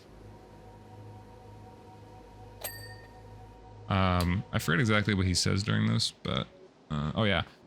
When the light is subsumed by shadow, when the fountains fill the sky, all will fall into chaos. The titans will take form from the fountains and envelop the land in devastation. The surviving darkners, crushed by the darkness, will slowly, one by one, turn into statues, leaving the Lightners to fend for themselves, lost eternally in an endless night. Is that your idea of paradise? Damn! Yeah. And there's some very, like, crazy art. I mean, you can kind of see it from the screen share. But, I'm not looking at the screen share. I'm looking at your stream. That's here. I'll put it on my stream. There. Kind of crazy art. Whoa, that is crazy. Yeah. So it's kind of like an expanded thing that from Rousey's original prophecy that he told you in chapter 1. Because I don't remember exactly what he says there, but it's, you know, there must be a balance between dark and light or bad things will happen. Yeah. And here we learn that titans emerge from darkness and envelop the land in devastation, which is such devastation. This was not my intention. Yeah. So then, and right after all of that, everyone's shocked faces, and Queen goes, "Oh damn, I didn't know that." Her whole goal this whole time was to make another fountain, and she just was fucking clueless. Really funny. But then they don't make another dark fountain, and they steal that one. And depending on who you've spared, you can recruit people from that into the castle town. However, Bampton also, because for some reason, Queen also has a basement, just like in the card castle. Well, every evil boss must have a basement. Come on, I guess. Queen's barely even evil though. She didn't even know what she was doing, really. She just wanted to. Her main motivation was to make Noelle happy. And we thought making a new dark fountain was the way to do that. Oh, why would that make Noelle happy? I don't know, to be honest. I mean, Noelle is kind of unsatisfied with... Okay, calm down, Spamton. Noelle has mommy issues, basically. I see. Her mom's super controlling. I think that's also another reason, is because Queen kind of takes a motherly role to Noelle. I don't know. There's a whole video essay to be made there. But anyway, if before you you can before fighting Queen, or actually you might be able to do it after too. I don't know. If you return to a garbage dump that you like right before you go in the city, you can find Spamton's store, which he does tell you about as an encounter.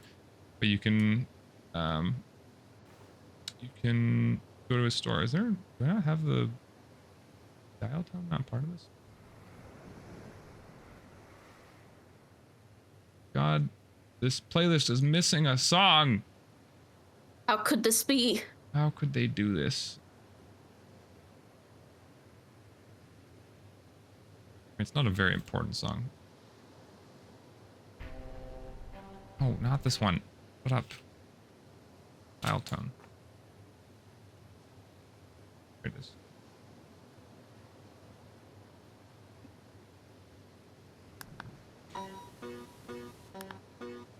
This is Spamton's store theme. Anyway, Bro is just as insane as he normally is, but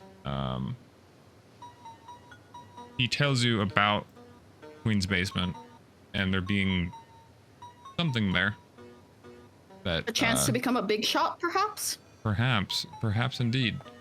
So once you do find, there's a secret way to get into the basement. I think there's like a mystery lever. I don't remember exactly how you get in the basement, but basement is completely different from the entire mansion, and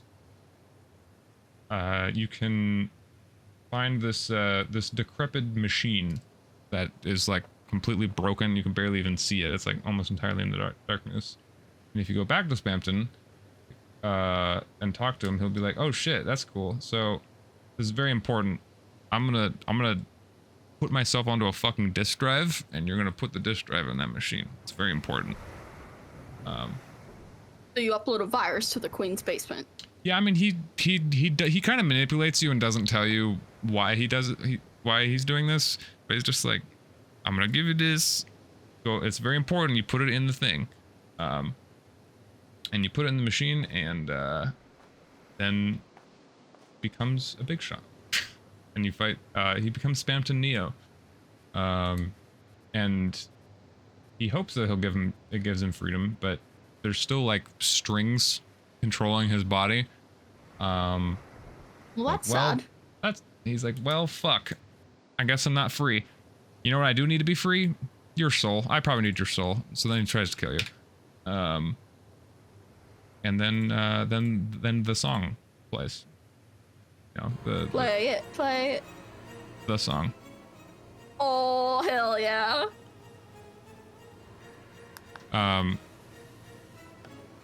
So yeah, the whole like inspiration around this fight, we know now, was that Toby Fox originally wanted people to be able to fight Metaton Neo, because that fight never happened in Undertale, because he just gets fucking one shot in Undertale in the Genocide run. So he was originally just going to have you fight Metaton Neo, and then he kind of started incorporating Spamton into it. So Spamton is using the Metatron Neo body to fight you, so you kind of get to fight Metatron Neo. And that's why there are, in this song, there are Metatron leitmotifs. And dummy leitmotifs for some reason. There's a lot of Undertale songs as part of this. This goes hard. Yeah. Oh yeah, this part is what people dub the freedom motif. This part of the song is in the Jevil's theme as well.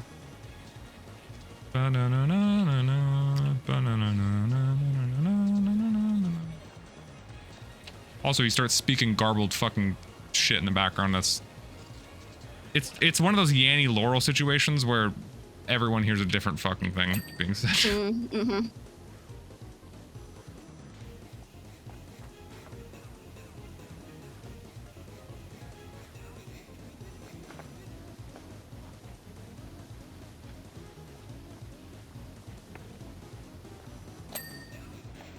Nice. Oh yeah, and then we're gonna get a little brief jingle of Mad Dummy theme for a moment. I don't know why. Mad Dummy moment. This is a really good track. It is a banger, yeah.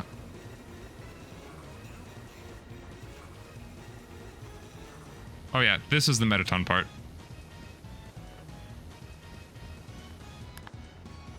It more just uses Metaton's instruments than his actual theme, but like the original, oh yeah, then you start speaking fucking enchantment table in your ears. Enchantment table. Yeah. Yeah, the original like Power of Neo. Yeah. This is the song you hear for 4 seconds before you one-shot him. It is the same instruments.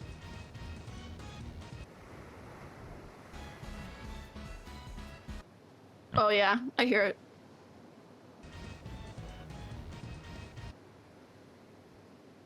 No, I think it is.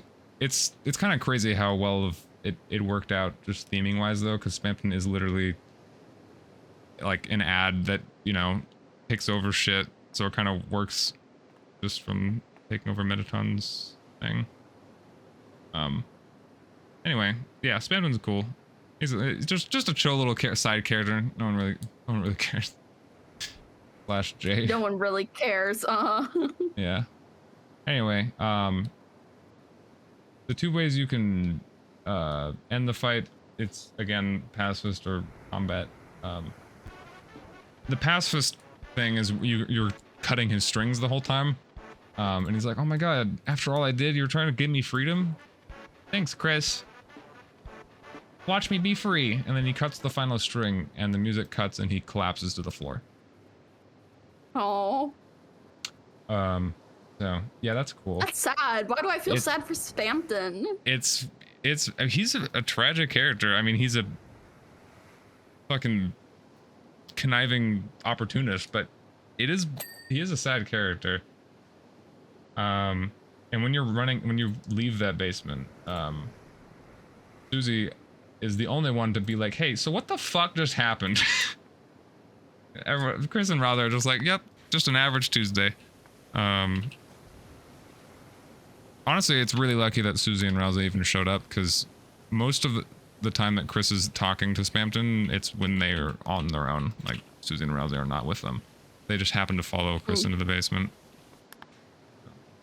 But I would not follow you into a basement, I'm sorry to say, no matter how much our friendship may mean to me. I appreciate your honesty, because I probably wouldn't either.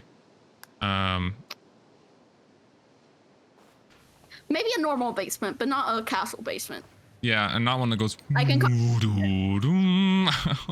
when you go down it. Yeah, but Susie's like, that was kind of fucking weird, and asks Chris, "Hey, are you alright? You got goosebumps." And you can either choose yes or no. And if you choose yes, Susie responds by going, "If you say it all strained like that, I'm not going to believe you." And if you go no, then Rousey kind of walks up to you just like, "Chris, are you okay? You're screaming." So that's cool. Oh. Yeah. That's interesting. Chris is very not okay after the Spampton fight. The Spampton Neo fight. Girl did not want to be a big shot. No. The most commonly accepted interpretation is that Chris feels very similar to Spampton in that they're kind of a puppet, and we're holding the puppet strings, kind of controlling them where to go and what to say. And what happened to Spampton was that when he finally cut his own strings in an attempt to be free, he fucking died and couldn't do anything. So kind of doesn't paint a great picture for them trying to get freedom either. Yeah. Yeah, there's lots of subtle hints in the player choice, whether or not Chris kind of agrees with them, because some, like, it's basically you don't, they never say anything. You can't ever hear anything that Chris says, but so you just have to go off of characters interacting with Chris. Reactions too. Yeah, just reactions to what you say. So, like, the eating moss thing, Chris seems so fucking down because they're like everyone around them's always like, Chris is smiling. So it's canonical that Chris is a fucking gremlin. But if you like try and be like this like heroic nice person and like try and be like the cheesy one-liners, Susie just like does not believe you're saying that with any vindication at all, or not vindication, like truthfulness. Yeah. I know the word you're thinking of. I just can't think of it either. I know. It's bothering me. Conviction. Conviction. Yeah, vindication. I was thinking of conviction. Anyway, oh yeah, there's a remix credits theme, which I thought when I first heard it, I thought that my game was crashing, which I think is intentional. I think it's intentional because the whole theme of the chapter is like the internet and computers and stuff. Oh. But yeah, it's a remix of Don't Forget.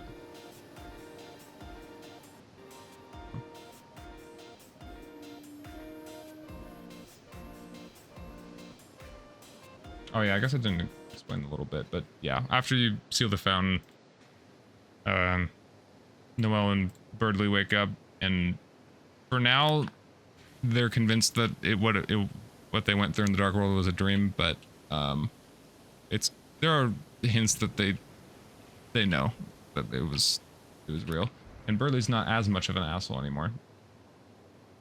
Hooray! And then yeah, you can kind of go around hometown again and explore and talk to people, and you can also go to Castletown and bring recruits from. You can have Queen join your town.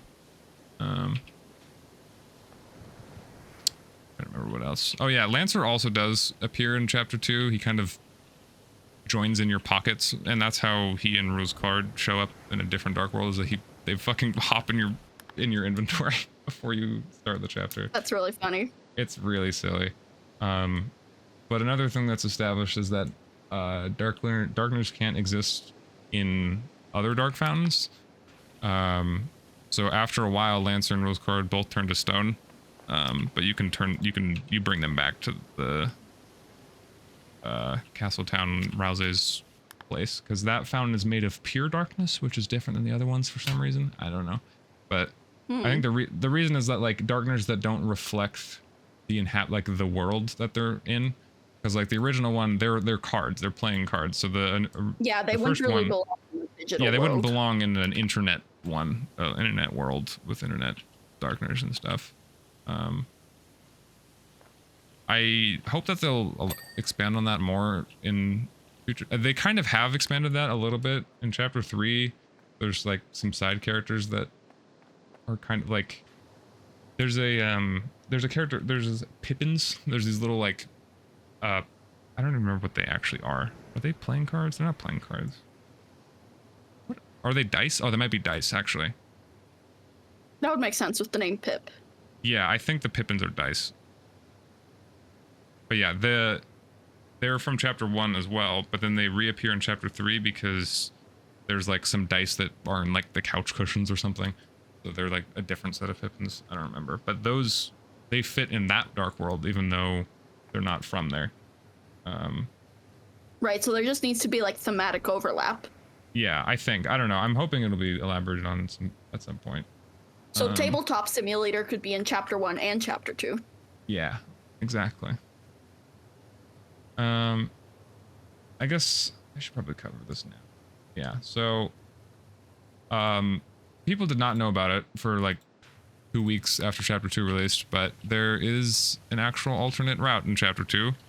There's not the official like ish name is the Weird Route. That's what it's called in the game files, but a lot of people call it the Snowgrave route. I've I don't heard know. that. Yeah. Is this the one where Noelle kills a bunch of people?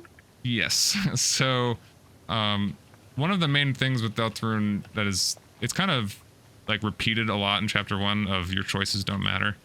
Not as much in the later chapter. We're about to be done.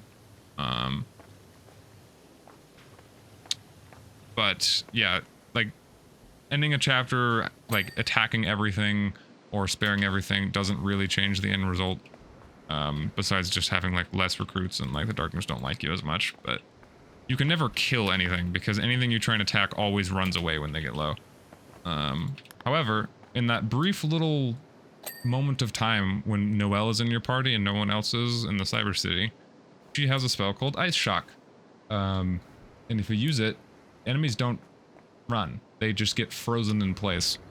And if you grind all of the encounters and turn an Ice Shock every enemy, the game starts to react accordingly to your decisions. The city theme does the classic Undertale thing of being a little slower and a little creepier. Enemies start running away from you before you encounter them, like on the map. They do not want to be near you anymore. And meanwhile, the whole time, Noelle is kind of convincing herself that they're just, you know, they're getting stronger. It's a video game. That's kind of like how the rules work there. It's that it, you know, you have battles and you gotta get stronger to not die. Oh Whoa. God, is the airship here? Oh, not the airship. Come to the top of the pyramid. I hear it. Oh. Okay, hold on. Deltarune Lordum's gonna be on pause. Oh my God. I gotta clean the gem. Clean the gem. I know, I'm trying. They're coming in. Oh. Never mind. It They're looks done like now. the gnome is a fucking sacrifice. Oh. Hey, look. Oh, heck, there's the ship. There's the alien. There's the UFO. Yeah, it does look like the gnome's a sacrifice. What the fuck? The UFO just shot down the airplane. I know. It's just like Subnautica. It's going down.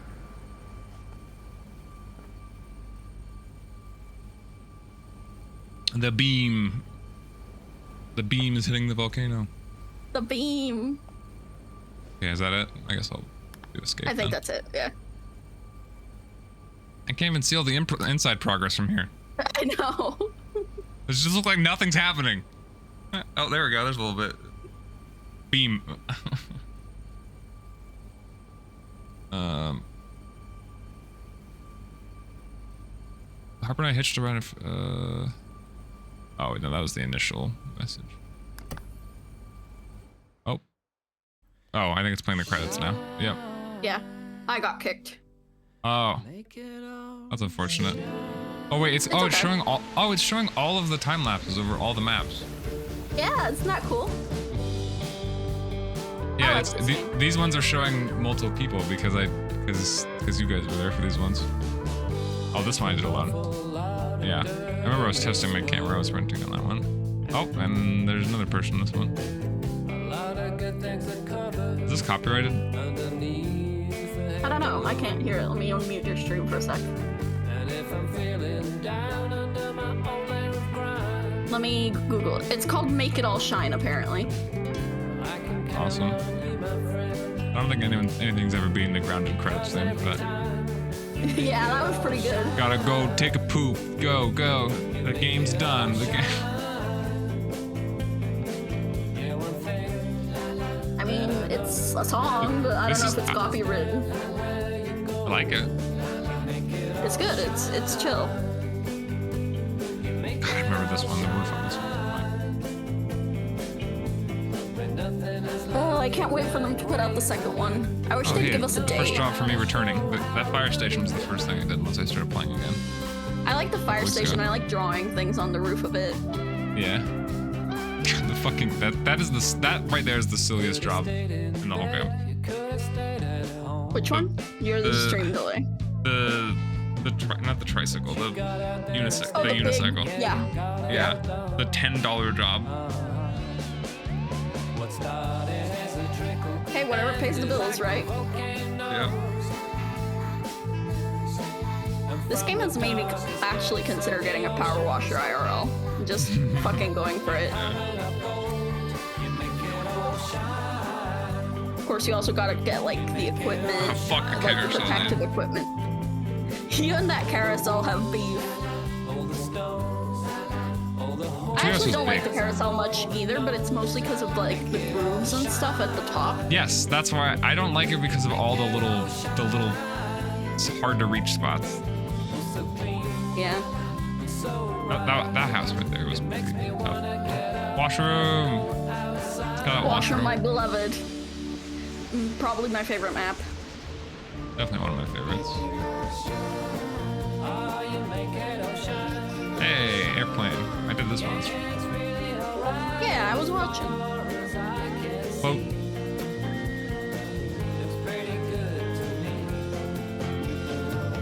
Fuck the monster truck. Did you notice all the murals in the pyramid were like the jobs you've done? I kind of noticed it. I didn't actually like look at each one, but yeah. Oh god, dude, the subway took forever. Oh yeah, the subway's a really long one. Yeah, I think it's the single biggest job in the game besides the temple. I like this statue one was cool. I liked it. I also liked how it activated the beam afterward. Yeah. The statue where it's just the hand, Yeah, the hand, that's next. Yeah, this one was cool too. the one where it's just the hand, I have a like grudge against it because there's an achievement for doing it only with like one type of nozzle that I grinded. Oh god.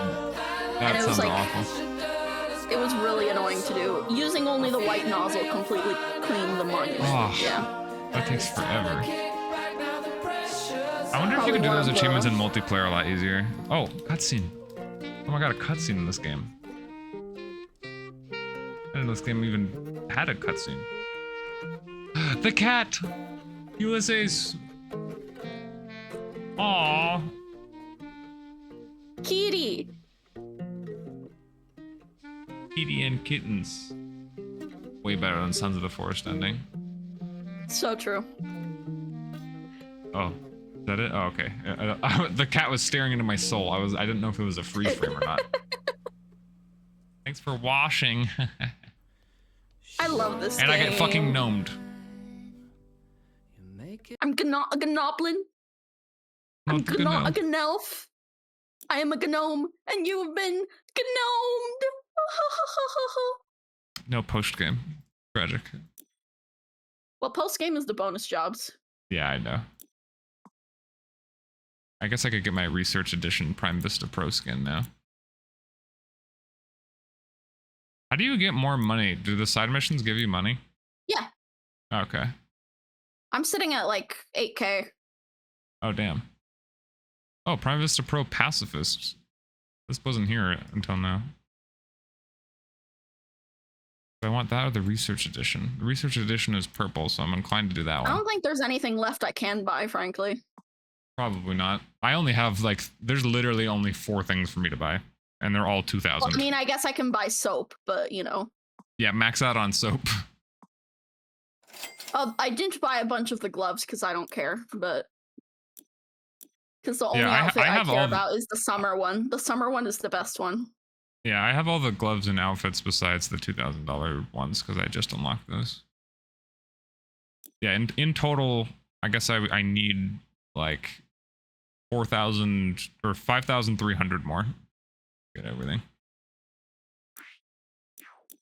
All right, are there any? I guess you have to host now because I don't have the Do I? DLC. You Well, don't if have the we bonus want, jobs? I mean, I guess there are some bonus jobs I can do. Go to bonus but- jobs and show me what you got. Yeah, you have Oh all wait, Buckingham files. I think we did. No, I don't have 3 or Why don't 4 you or have 5 3? or That's so 6. random. 1 and 2 are Yes, free. you I do. They're think. right there. No, They're these all little. free, aren't they? This add-on is available for purchase and download. Oh, Only the aren't they first all 2 are. free? Oh, why do Oh, I are have they them all f- for are free they then? free? The fuck? I don't know. Game I didn't Pass? pay I for don't them. Oh wait, no, they are free. You just have to download them. Okay. Add to I library. have them all done, so you should download them so you can get like the completion on your file. Oh, that okay. I understand the problem now. In order to add Wow. it, you need to own the base product, and technically, I don't own PowerWash Simulator. Okay, then I can host. I don't know why the first two work. Ah. Although I did all of part 2 already with you and Cass, and then Mhm. part 1 has the satellite dish, which no one wanted to do. But also the mini golf course and odd jobs. Yeah, we did that one, didn't we? I Nope. remember us doing it. No, we did the gnome fountain and the steam locomotive and the Mars rover. No, I remember us doing the golf course. I'm crazy. No, wait. No, Oh, you're no. thinking of the paint. You're thinking of the paint gun. No, yeah, but I'm paintball. remembering the golf course because that one has the shittiest fucking achievement ever known to man. Which is like to score all the holes in ones. Oh, Score, God. so like you have to play golf. You have to play golf with your power washer? Golf with your power washer. Yeah, it's terrible. Oh, God. But that's just for the achievement. Cleaning it itself is not actually bad. It's a big map, but it's not bad. Yeah. So what do you want to do? Do you want to do one of the ones you have, or do you want me to tell you what I got? It's a good fucking question.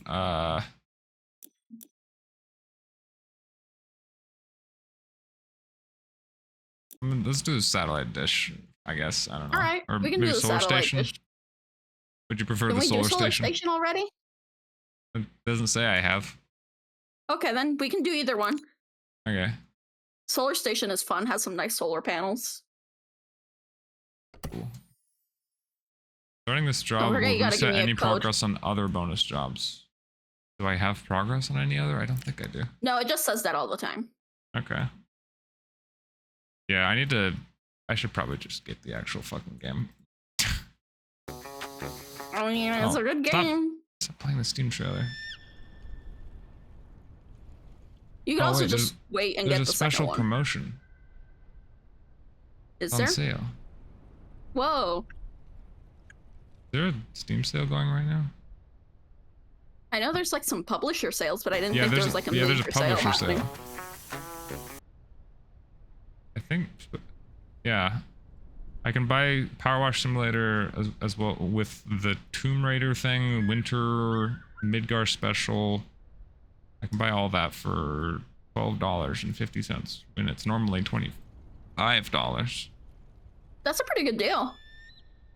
Yeah. Don't Oh, forget right. you gotta invite me in. All of the DLC. Oh, yeah, sorry.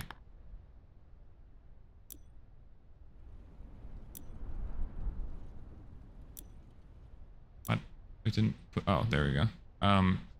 Do I need to send you this or can you just see it on stream? I can see it on stream. Give me a sec. Okay. Yeah, actually, I realize now the $12.50 is entirely just for the Done. game itself. Yeah, The because all those DLC DLC are free.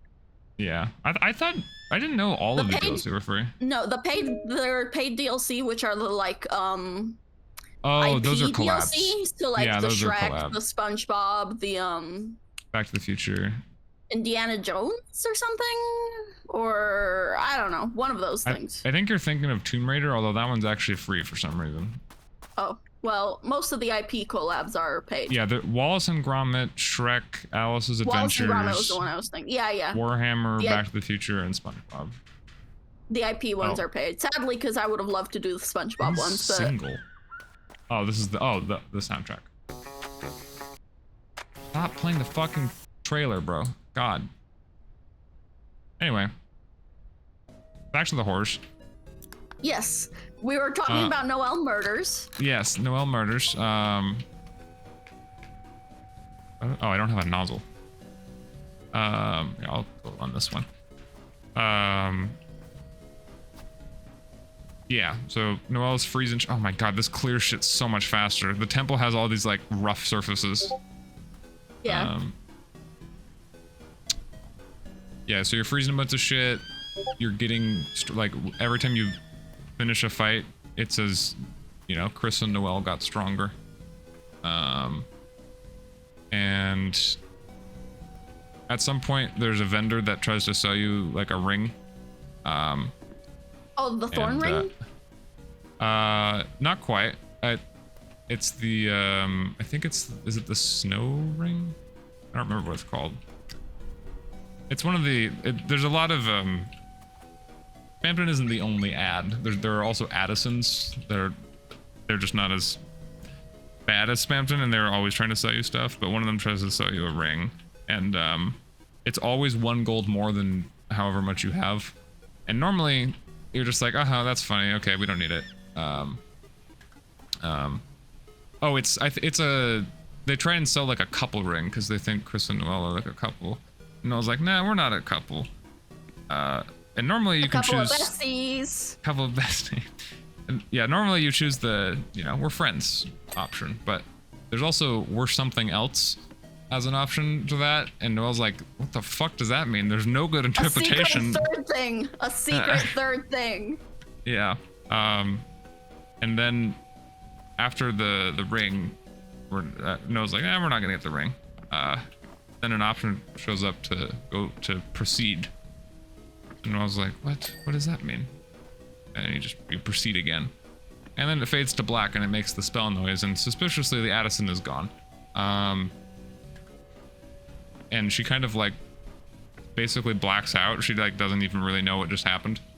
But now you have a new ring, which is her new weapon. So now she can free stuff better. As you go throughout the city, there's actually more enemies than there normally would be, which is funny. And at some point you go across, you find a different dumpster with a familiar sounding voice coming from it, that says some random shit. 13 left. 13 left. What? I mean, it's just a random number, but it's however many more enemies you need to go freeze. Just like in Undertale.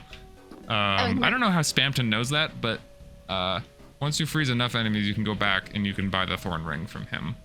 And the Thorn Ring has a specific effect called Trance on it. Come here. Where it goes into... You want to do the same one? No, I was showing you that I gave you some free advertising. Oh, shit. Banger. Thanks. Oh, whoops. You're welcome. I'm gonna erase it now. Yeah.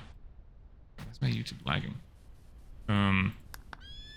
Yeah, so he sells you the Thorn Ring that has the unique effect of trance on it for the wearer, and it also inflicts damage to the wearer. So anytime you go into a fight at this point, Noelle just starts losing health until she goes down to like 1/3 health. So that's cool. Anyway, at a certain point, you reach the point in the city where you refight Birdly normally. And as soon as you go on the screen, Noelle's like, Chris, it looks like another enemy. Should I freeze them? Birdly's like, huh? What bro, hello? I am right here. Hello? Do you not recognize me? And then then you realize shit's going down when this starts playing. Uh-oh, SpaghettiOs. Yeah, Noelle breaks out of the trance. Throughout all of this, anytime that there's a choice that there's a lot of choices that are brought up that like a normal response, and the other response is just proceed. Every time you have to do proceed to keep the route going, otherwise it abandons the route. Like at one point there's like there's this puzzle where you have to normally like guide these little mice to like turn off a shocking like a electric fence. But in this, you just keep proceeding and shoving Noelle closer to it until she freezes the entire fence mechanism entirely. So that's cool. Anyway, at this point, Birdly asks, Chris, what the fuck are you doing with Noelle? And you have to respond, proceed. The other option is really funny, where it's, I'm protecting her from you! And then it goes back to the normal route if you do that. But you just do proceed, and Birdly tries to basically save Noelle. And right before the fight starts, Noelle is begging him to run away because she knows where this is going. And instead of the normal banger Birdly theme, it instead plays this the entire time. Which doesn't even have an official song. It's just called Birdly Battle Heartbeat True. Whoa. And the entire time, his attacks are a lot, like, they're not harder per se, but they hit harder, and they last for a lot longer. So he's definitely desperate. Because And he's fighting for his actual life. Yeah. Well, he's fighting. Well, actually, he's not even fighting for his life. He's fighting for Noelle because he could have ran away, but he knows that Noelle's not normal right now. And So whose fault is this? The players? yeah, pretty much. If you actually do get hit by him, Noelle never takes damage. Chris is the only one that takes damage at this point. And there's actually a unique interaction where if you take enough damage and Chris gets knocked down, Birdley says like Chris or like Noelle, Chris is knocked down. You can stop fighting. You can come over now. Well, and she like mutters to herself, I can still hear their voice. Because even though Chris is down, you're still in control Player of her. isn't. Yeah, you're still controlling her action every turn. I don't remember exactly what happens That's if you ice. really cool. It is, yeah. It's the whole Snowgrave thing is. It does a tremendous job at making you feel like it just, like the genocide route in Undertale makes you feel like, oh wow, what I'm doing is really not great. The fucking weird route in Deltarune is even worse because you manipulate someone else to do your dirty work, an innocent teenager. Anyway, if you ice shock like you were before, I think it just ends the battle normally. It doesn't do anything. But there's a new spell that shows up called Snowgrave. And it costs like 200% TP cost, and like the normal amount you can only go up to is 100%. But with the Thorn Ring, it halves it, so it's only 100%, so you can actually use it. So if you build up a fuck ton of TP and try and get Noelle to use it, she's like, Snowgrave? I don't even know that spell. And then you have to select it like 5 more times in a row. Every single time, Noelle's like, I'm telling you, I don't know what that spell is. But she eventually relents after you press it like 8 times. And she's like, you know, fine, watch what happens when I cast a spell that I don't know. And she her eyes go white and she starts floating and just casts a fucking blizzard onto Birdley, and he turns into frozen chicken. Like, he dies? Yeah, no, he's just completely covered in ice. You can't even see him anymore. And Noelle after that just like shakily stands up and walks away after pretty much. If you interact with the ice after the ice stays after the fight, and I don't remember exactly what the text says, but it's like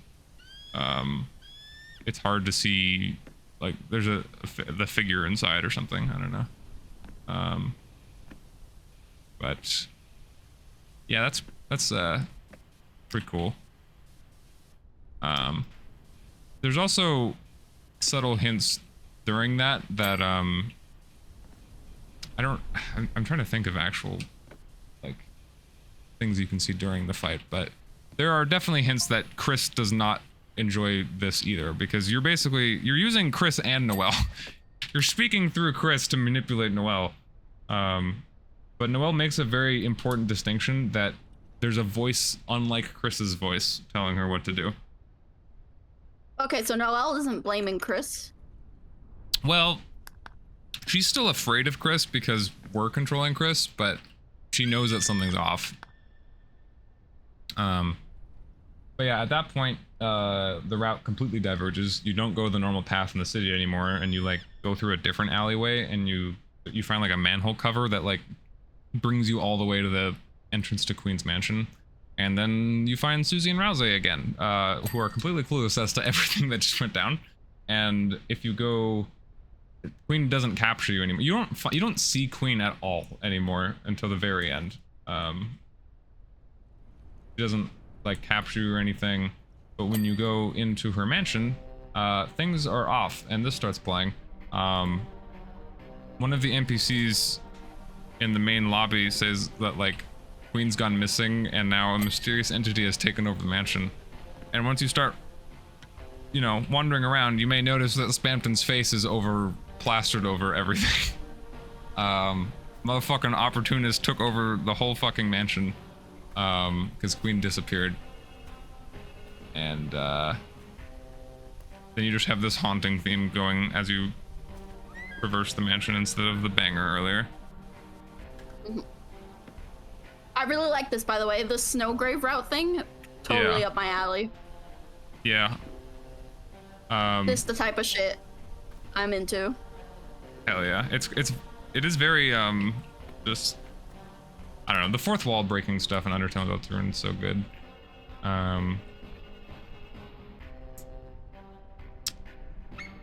Anyway, I think for the most part at this point everything's the same. Like the fun, like silly interactions that happen in the mansion don't happen anymore. You don't go through the acid tunnel. You don't fight rules. Actually, when you get to the lobby, rules card is already turned to stone. And you don't see Lancer again. Obviously, you don't see Birdley again. But at some point, you go up to where Noelle is like normally captured by Queen, and that is where she is here. But this time, she voluntarily went there. And that's where the Susie and Noelle gay cutscene normally takes place. And instead, this time, normally every time that you like disconnect from Chris and like view Susie or like do something that's away from Chris, Rouse always asks you to like, you know, close your eyes and focus on what Susie's doing right now. And then it fades to black. And he says that, but you just like hang around outside the room that Susie just went in. And Rouse is like, wait, hold, don't you want to know what's going on in there? And it's like, no, just fucking stand there. And eventually Susie comes out of the room after Rouse fucking fell asleep standing there. And he gets cut off trying to say, wait, we were supposed to, and then Susie just talks about like probably the gay shit that was going on in there, although Noelle is traumatized now, so probably less gay and more just sad. But yeah, Rouse is a very suspicious character in the first few chapters, because it's every time he asks you to like focus on what Susie's doing right now, when it cuts back, he's like mid conversation, so he's talking with Chris every time. He's like intentionally trying to get the player to not see them talk to each other. That's suspicious. So, yeah, it is very suspicious. He does it in chapter 1 as well, with when you're in prison and then you focus on Susie and then she fights Lancer or whatever. But it is a little weird. Anyway, you reach the top and Queen is there. And I think she talks about like how Birdley's gone missing and she's tried to search for him but couldn't find him, and she doesn't want to use Noelle for her plan anymore because she's tired and like needs to rest. Noelle has already done too much. And she gets in her fucking mecha again, ready to fight you. With, you know, every time that there's a thing that's happening now, it's a lot less silly now. There's none of the silly things are happening anymore. And instead of, you know, our powers combine and you make your own mecha and fight her, Rouse instead this time just mentions the roaring and like the titans emerging before she fights you, and she's like, yeah, wait, what's that about? So you can just, he basically just prevents the whole fight by happening to mentioning that before the fight this time. So then she just doesn't fight you anymore. Convenient. It's really weird because like the whole, you just like skip everything in like the most convenient little scenarios. You go ahead by yourself to go seal the fountain while Susie and Rousey stay behind and talk with Queen.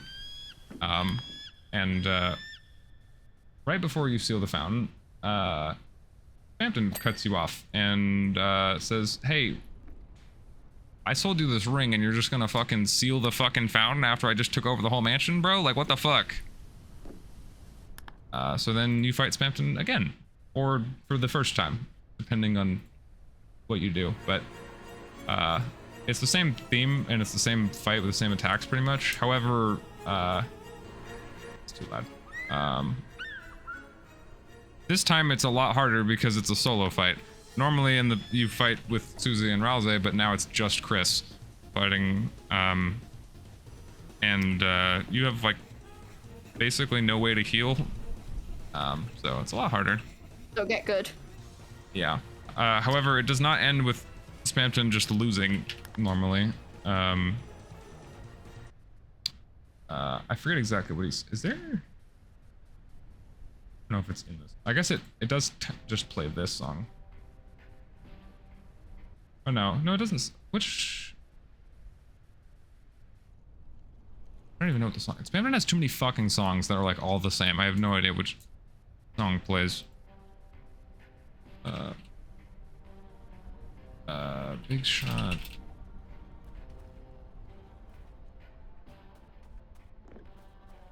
What is that song called?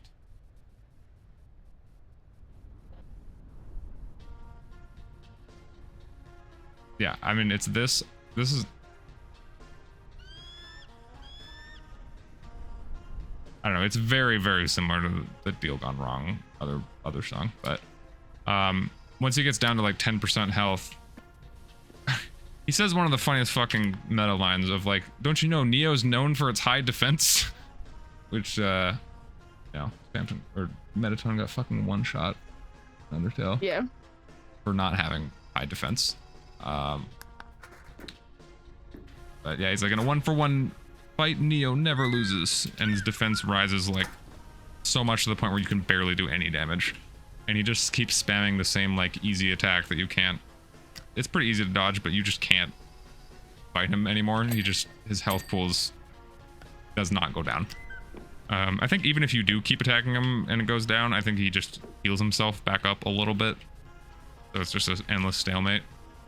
So you have to act, and the act doesn't even show words, it just shows icons of people, but it starts with, I think, Susie. Yeah, it's literally just a Susie icon. And Spamton makes fun of you for calling for help after, all of the people that you called for help, but nobody came. Yeah, exactly. Yeah, nobody came. And you call Susie twice, and you call Rouse twice. And Spamton is just like enraged at you for even attempting that after everything that you did. And then after that, Noelle's icon shows up. And a very, very small change in the dialogue happens because up to that point it's Chris called for help. Chris called for help. When Noelle's appears, it says you called for help. Uh-oh. Yeah. Yeah, and Spamton once again makes fun of you for like you're still trying to use her. What's she gonna do? Make me an ice cream cone? And he does the classic, "Hey, is it cold in here, or is that just me?" And then it cuts to black, and you see a bunch of fucking numbers appear and ice shock damage noises. So, yeah, Noelle showed up and helped you. And then it just cuts to the fountain being sealed. Cool. And when you're in the light world, Burley doesn't wake up. He just stays asleep. And Noelle just kind of hurries out of there. So that's cool. They kind of just don't really pay Burley any mind. One of the normal hometown interactions that you can do every chapter is in the hospital. Noelle's dad, Rudy, is there. We don't really know what he has, but he has some kind of life-threatening condition. And Noelle normally visits him, and you can ligma, yeah, he's suffering of ligma. And Noelle normally visits him after chapter 2, and they like play a little game. They look forward to him getting out of there. But if you do that now, they're playing like a game together, like on the hospital bed or whatever, and like she keeps using ice shock instead of anything else, even though like she's fighting something that would be more beneficial to use, like electric shock or whatever. She gets very startled and scared when she notices that Chris is there, and Susie. Probably a very big mix of emotions: fear and also, oh shit, my crush is here. But Rudy asks Susie to stay and talk for a moment, and then instead of you just like leaving like you normally do, this song starts playing in the darkness. And Noelle's like basically in her own head talking about what happened and what does she actually say?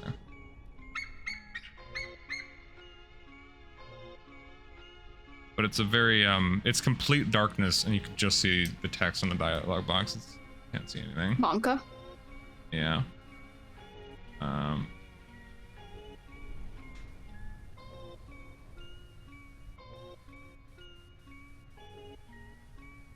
Where's the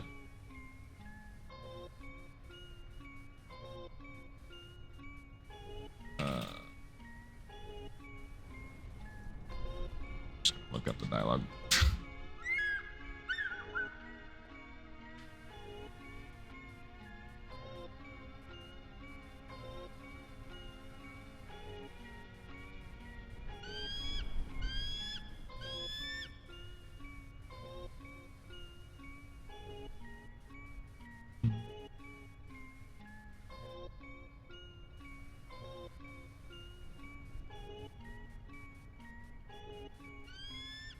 Oh yeah, after Noelle leaves the computer lab, Susie remarks that it doesn't feel like they just saved the world.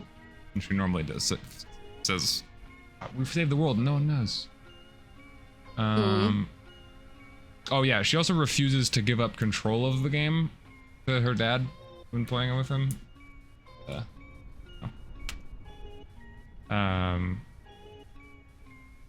Yeah, this triggers a scene in which Noelle is talking to herself about how strange Chris has been acting, both in her dream and in the real world, noting that she heard a strange voice that was not Chris giving her orders.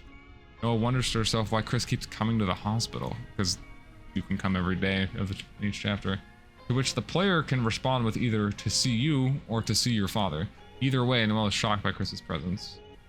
Noelle asks herself why Chris's voice just sounded so terrifying, recognizing it as the voice that had been commanding her in the dark world. Chris can respond with either because it wasn't a dream or ... But Susie interrupts and the game progresses the same regardless of the choice. Saying because it wasn't a dream is kind of crazy. I agree. That's psychological warfare. Yeah, there's kind of an even more fucked up thing you can do though, because when you're in the dark world and Noelle first becomes part of your, like, when she first gets added to your party, you can have like 2 like defensive items on every character. Okay, no, shut up, Tenant. Jesus Christ. But she starts with a watch, and you can take it off of her when she's in your party in the dark world. So if you take it off of her then and put it on Chris, the cutscene changes, and she notices, why are you wearing my watch? When did you... Chris can instead respond with either in your dream or ... So that's even more fucked up. Oh, there's also another thing. Player control is enabled during this scene. You're in complete darkness, but you can move. So if you move towards Noelle, even though you can't see anything, it'll stop what she's saying and says, stop, don't come any closer. And like Susie interrupts even sooner than normal. So, yeah, it's a little fucked up.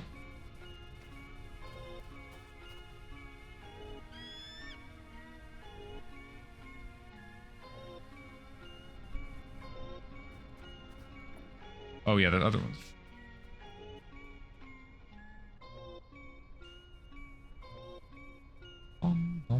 This is a really cool track, by the way. Yeah, it's a very chilling song. I think that's pretty much it for chapter 2.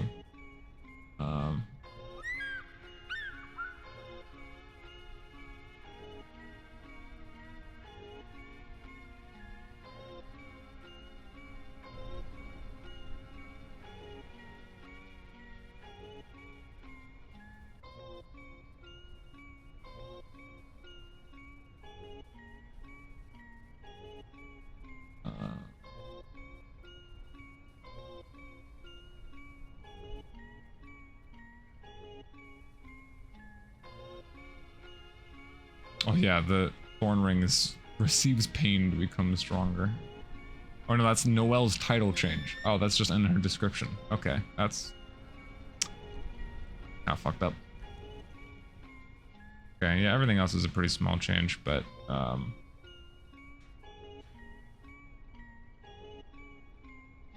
yeah.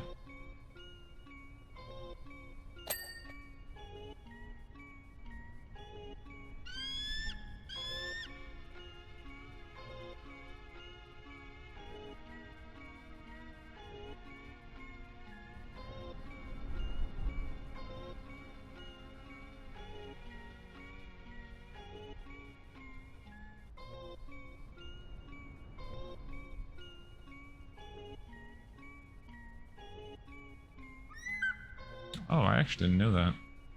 After witnessing the cutscene with Nolan Rudy in the hospital, the save point in Castletown reads, "After a long day, you have returned to the Castletown, but you still feel the power in your hands." I didn't know that. Cool. Oh yeah, also normally Noelle and Birdley write it off as a dream. However, Noelle instead talks about it as a nightmare. Of course. Which does make sense. And then it's time for silly fucking chapter 3 time. Either way, chapter 2 ends the same way of Susie having a sleepover at your house. And right as the chapter is about to end, in the middle of the night, Chris gets up from the couch and stabs the ground and makes a dark fountain in your living room. So that's cool. Yeah. There's also in chapter 2 and 1, mostly chapter 2, a little bit in chapter 1, but every once in a while there's this mysterious character called the Knight that's mentioned. The Queen mentions it, King mentions the Knight, Jevil mentions the Knight, but and like the Knight is who taught Queen about the existence of Dark Worlds themselves, and that's why she wanted to make more, was because of the Knight telling her things.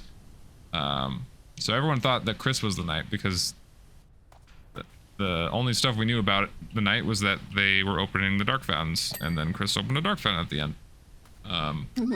However, it's also explained that, you know, any Lightner can make a Dark Fountain, so that was quickly...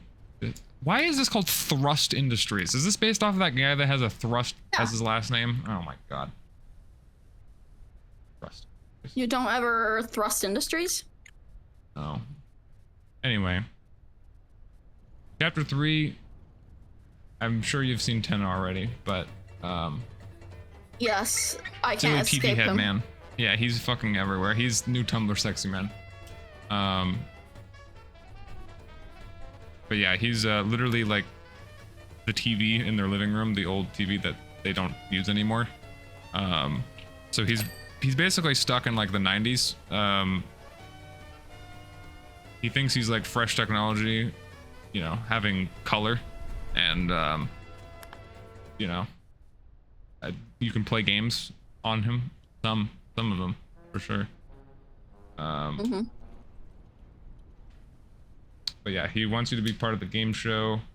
There's also a revelation that Rouse tells Susie that none of the Darkners are real, including him. And Rousey's like, or Susie is like, no, you're real to me, please. I like friends. What do you Anyway, mean chapter not 3. real? Well, he kind of describes the fact that all Darkners are just inanimate objects in the light world.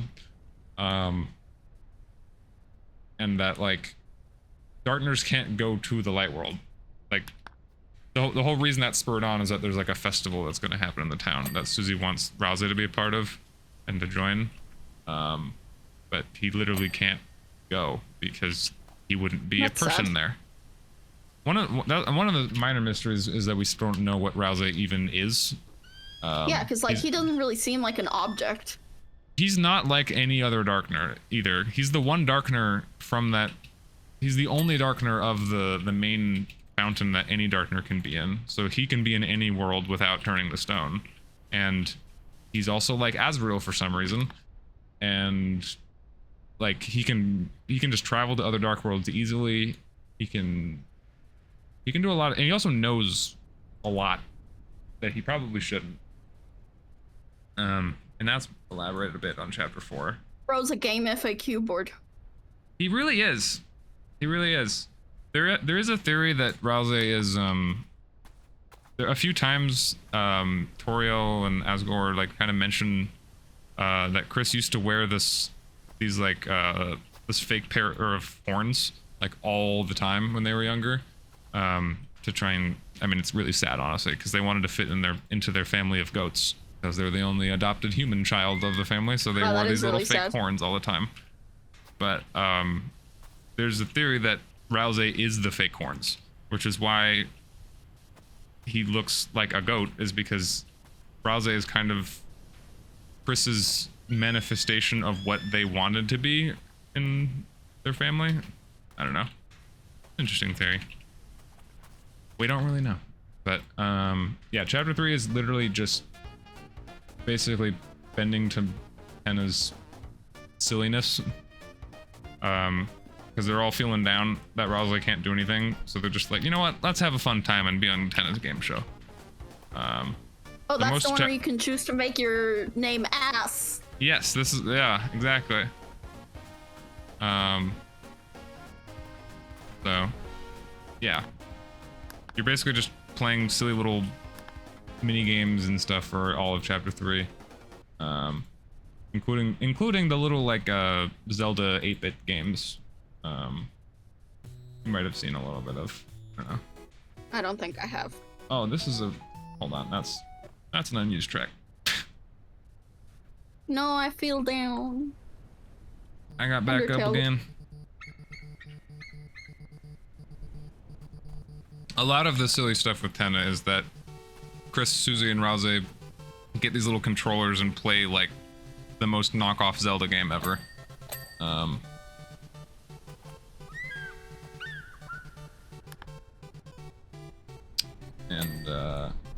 Yeah, chapter 3 honestly mostly is just about Tenna and just kind of having a silly time for most of it. There's some bangers though.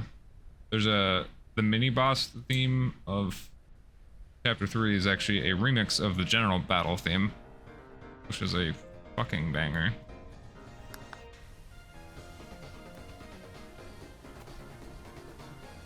I'll power wash a little bit.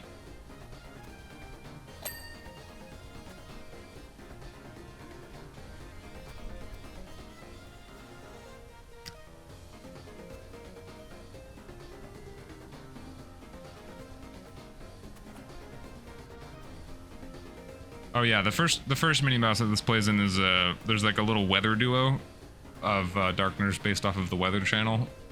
Oh, cute. Yeah, so like the weather sticks together, and one's a moon and one's a cloud. It's very cute. That's so cute. Yeah.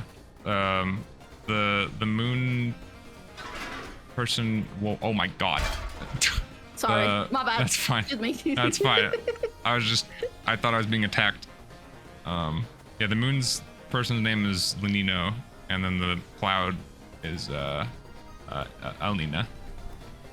Oh, this is the very part. Cute. I honestly thought at first that they were both non-binary, but I think they both use they, and then also like Lenino's he they, Alnina's she they, because they both refer to each other with they them sometimes, and then also like he or she.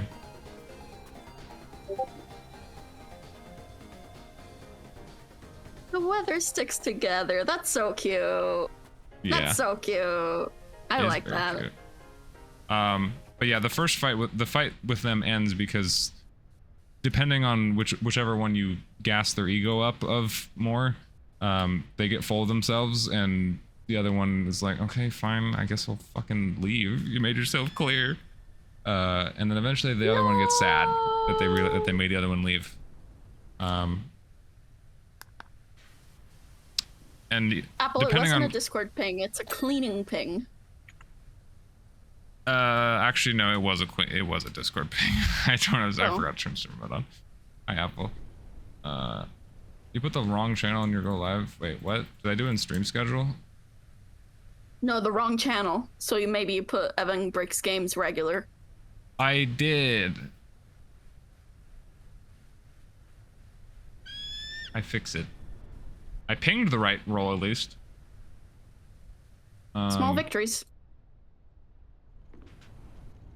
Yeah, after that, depending on who broke up with who, one of them is like enjoying the chill single life and the other one is just in hysterics. That's so sad. What happened to the it's one who not sticks how it together? ends. It's not how their story ends, but it is like that for some time. And then oh yeah, there's also another variant of Rude Buster where you can fight a fucking water fountain. Which is really funny. I don't know why there's an obsession with water fountains beginning with chapter 3, but chapter 3 and 4 have a lot of water fountain related imagery. I see. Fun fact, this is the first Undertale character you fight in Deltarune. Oh right, yeah, there is a fountain in Undertale. I forgot about that. When you like cool Undyne off.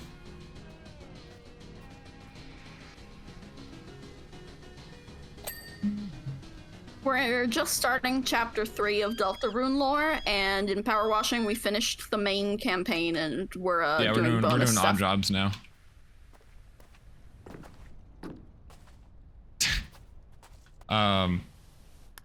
Anyway, one of the mini. Oh wait, does this not have the other? Or did I just skip it? Because I'm stupid. I did skip it.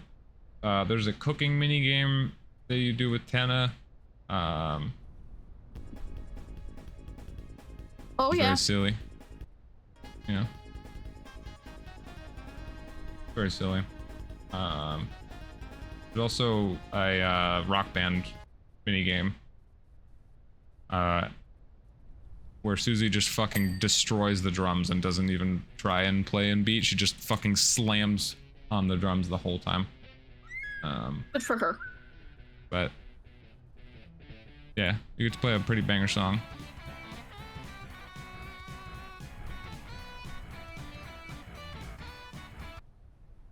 That is pretty Anyway. banger. Yeah.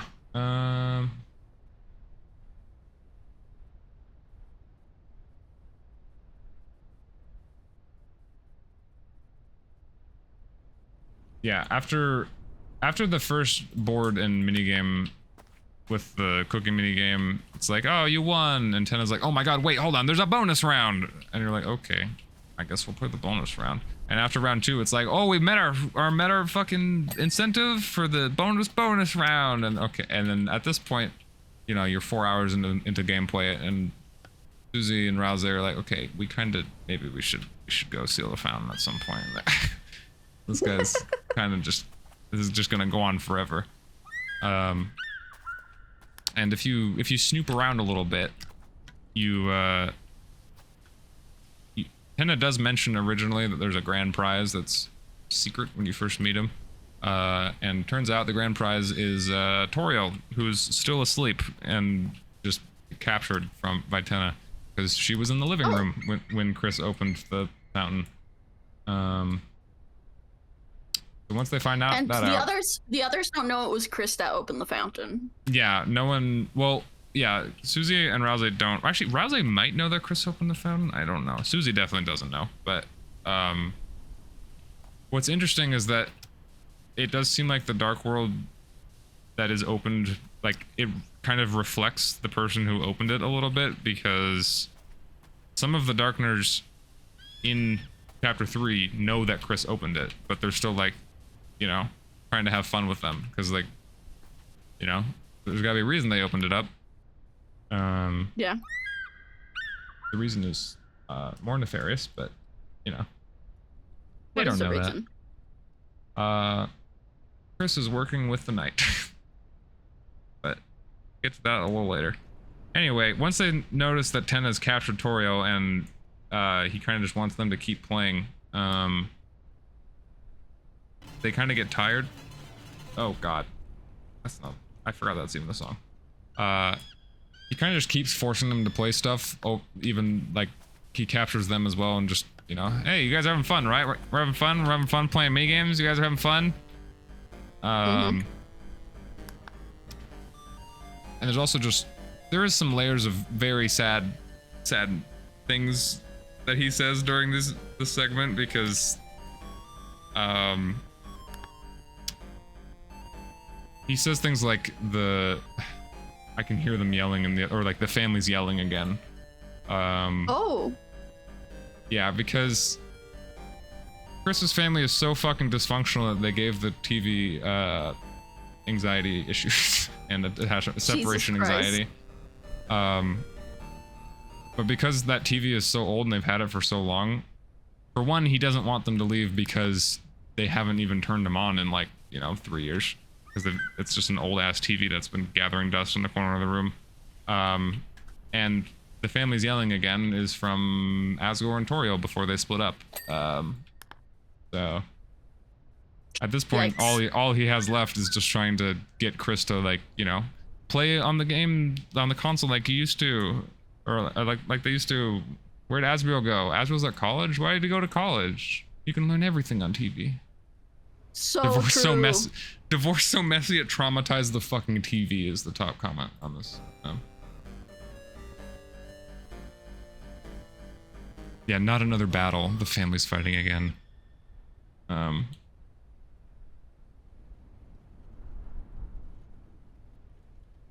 Yeah.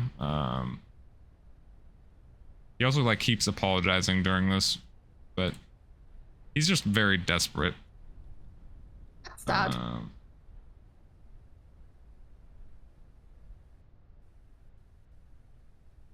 Yeah, why don't we only do quizzes from now on? Or we could have another battle. Anyway, this just repeats endlessly unless you find a way to kind of break out, because he uses the power of the legal system to use his contracts to force you to only act in battles. So you can't do anything other than act the part. But there's a certain enemy that you can encounter that is literally just a TV remote as an enemy, and if you act to like turn it off or switch channel, that's what you switch channel, it kind of warps you and the gang out of your prisons, and Tenna's like, oh shit, everyone find the lighters please. So then you're on the run. Oh yeah, it also repeats, it repeats a lot of the minigames that you had already played, but in like incomplete weird ass versions. Like this is the Rock Band. Oh.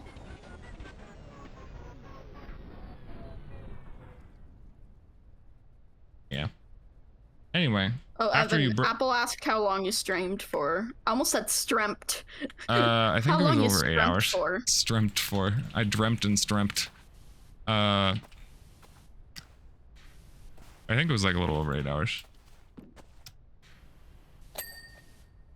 I don't think I was that delirious. By the end of it, I was kind of just like going for the final victory. I was locked in at the end.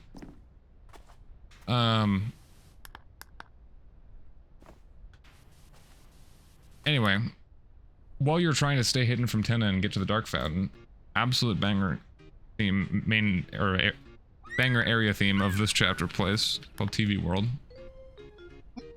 Very good song. Where's the beat drop? There it is. Oh, hell yeah. Yeah.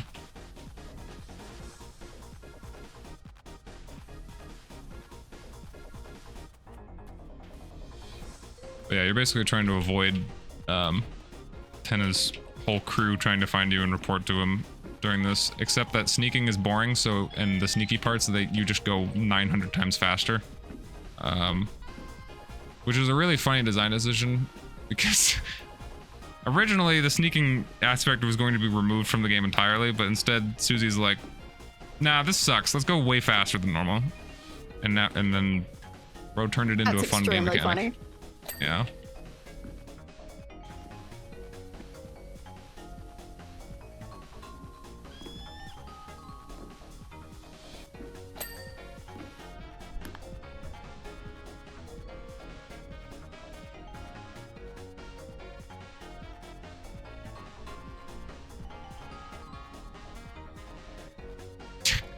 Yeah, I love how Toby fixed the stealth sections by making you move at Mach speeds. Anyway,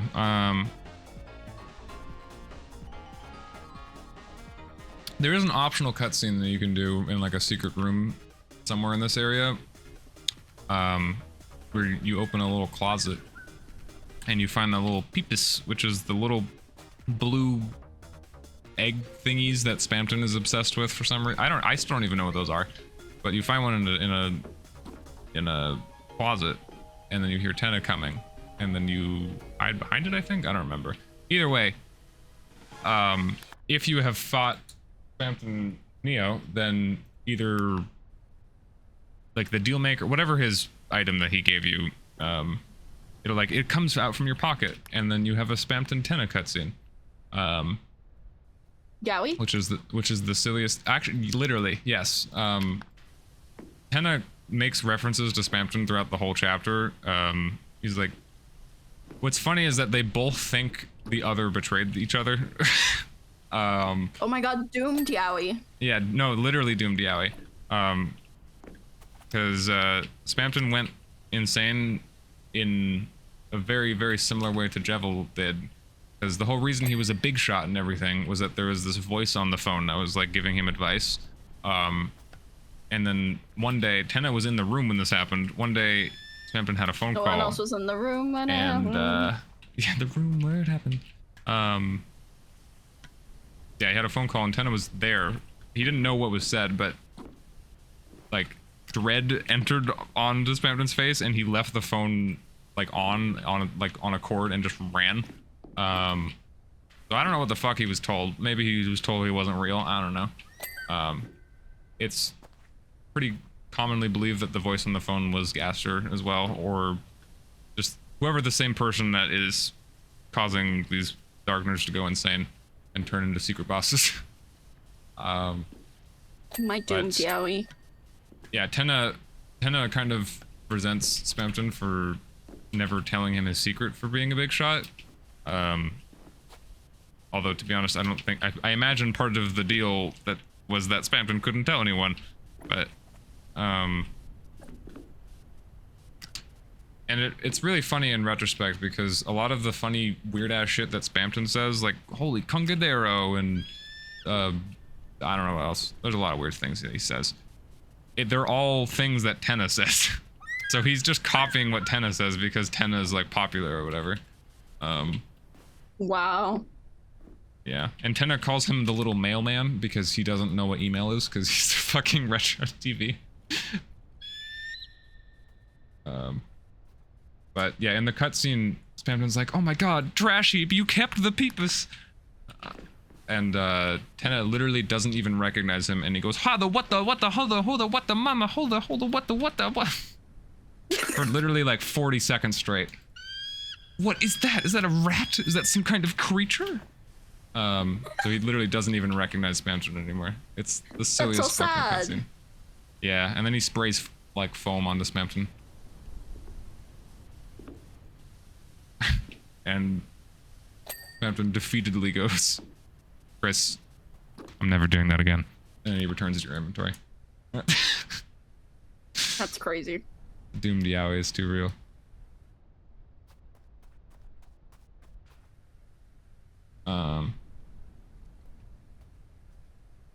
Anyway, yeah. As you keep progressing, you kind of get like snippets of seeing Tenna from a distance, having everyone that's working for him like stop and ditch him and ditch their jobs. Like the weather duo stopped working for him. Oh yeah, they got together. I forgot to mention the whole side story. Rules shows up, and Rules appears nevertheless. Yeah, so Rules card appears, and actually in their first fight, he just randomly appears in the dialogue box, and he's like, "Are those two single?" Oh my god. And yeah, they become a battle throuple. So there's a canonic poly relationship. Based. Except that what's funny is that the only thing that's keeping them together is that Elnina and Lenino both think that the other one wants to be with Rules card, even though neither of them do. So they're just being with Rules to be with each other. That's kind of pathetic and hilarious. Yeah. So Rules does fight you again in like the silliest way possible, because he says that he would not fight you with violence in any way. Rousey even says like, please don't start a fucking battle, bro. I'm not this shit again. Like, okay, but what if I do? And he starts to fight anyway. But he doesn't fight you. He just, like, he hires people to shoot at you instead, because he doesn't fight you with combat. So he doesn't break his word that he wasn't gonna defeat you with violence. Just, not his own violence.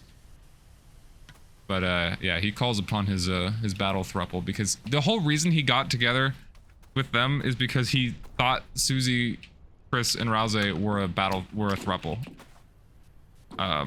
So true. Which is just the funniest fucking thing. And after Alnina and Nino break up or break up with him, but realize that breaking up with him just brought them closer together, Rules folds and is like, okay, yep, that was my plan the whole time, and I wanted to get these two together again. Yep, that was the plan the whole time, guys. We believe you, King. And they just like burst into tears and just like, oh, that guy was really hot, but he was really weird.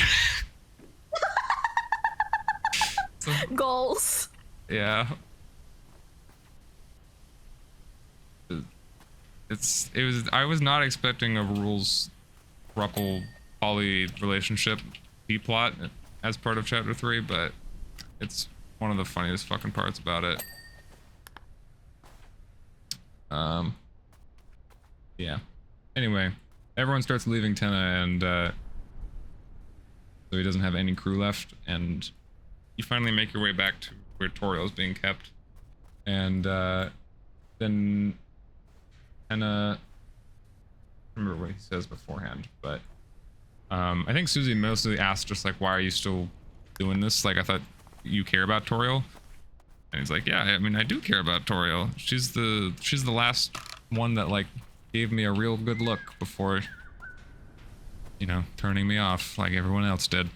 But the actual reason is that the knight apparently had come to Tenna and told him that as long as he kept the Lightners distracted, that he'd have an audience that would never, like, he could have the biggest audience he'd ever had.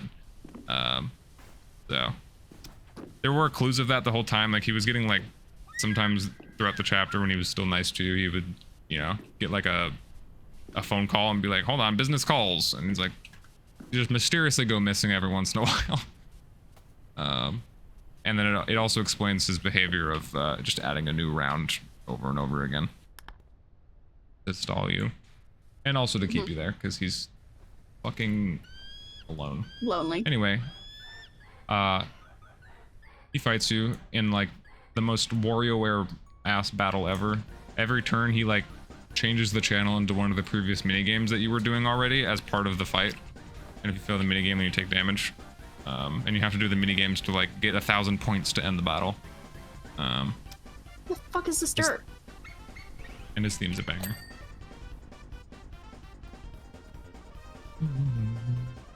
Chris's family is so dysfunctional that the TV gains separation anxiety. Yeah, that's exactly what I was saying.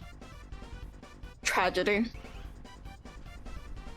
When my TV is crashing the fuck out, so it forces me to play evil WarioWare. Yeah. What object in your house do you think would crash out the most at you? My DS. Yeah? The one that I split in two and kept repairing it over and over again. Do you not know that story? You had that thing on life support.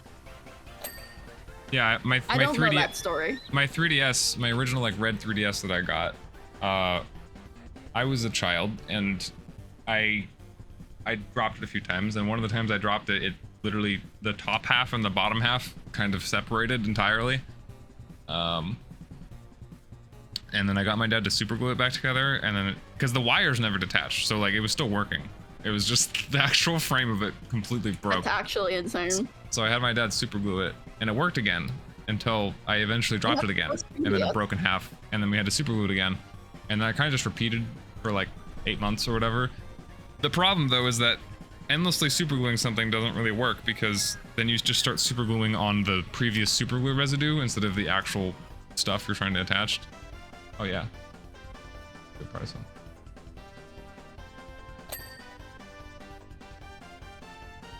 Anyway, yeah, it'd probably be that, because I kind of put that thing through the ringer.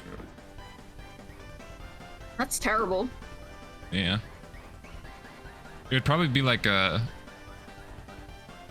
I don't remember if you know Harry Potter at all, but like a nearly headless Nick kind of situation, where it's just like a head that can detach at any time.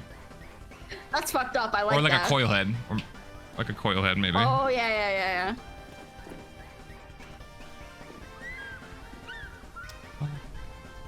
Making Deltarune OCs would be fun. True. I know a friend already has a little bit. Anyway, Tenna fight, awesome. Once you beat him, get 1,000 points or whatever. He kind of just laments like, I don't want to be forgotten, I don't want to be abandoned. And Raze's like, well, we're Darkners. Our purpose is to kind of just help the Lightners, and we shouldn't make them worry about our struggles. Because Raze has deep traumatic issues. Which connects, it's kind of, the whole like main underlying thing with Raze and Susie in chapter 3 is that Raze doesn't think he should be allowed to have feelings or Darkners in general, and that they shouldn't worry Lightners with their issues because they're less than them. But Susie, again, refutes that and says like, you know what, fuck that shit. And then starts lore dumping about her backstory, but I think she mentions like backstory? Well, she like kept moving. She's always moved town to town, so she's never been able to stick from one place for very long and make any friends. And when she first moved here, I don't think she mentions why she was crying, but she was crying like on the bench in the graveyard. If I had to guess, it might have been like one of her parents passing. I don't know. We never see Susie's parents. But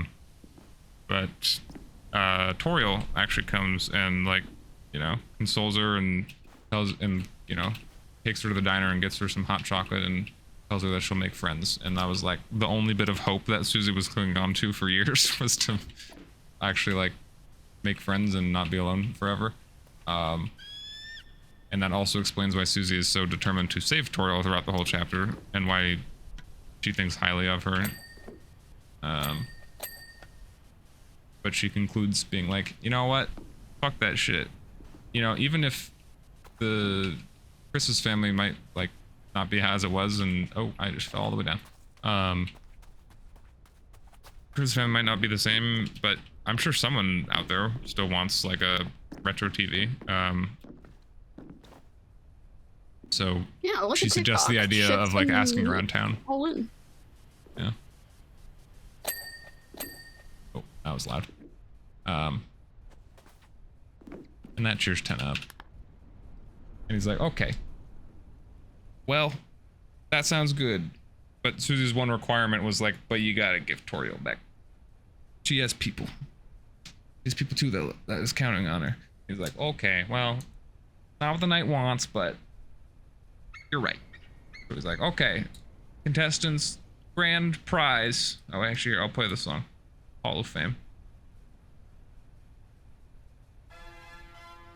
Our contestants get the grand prize.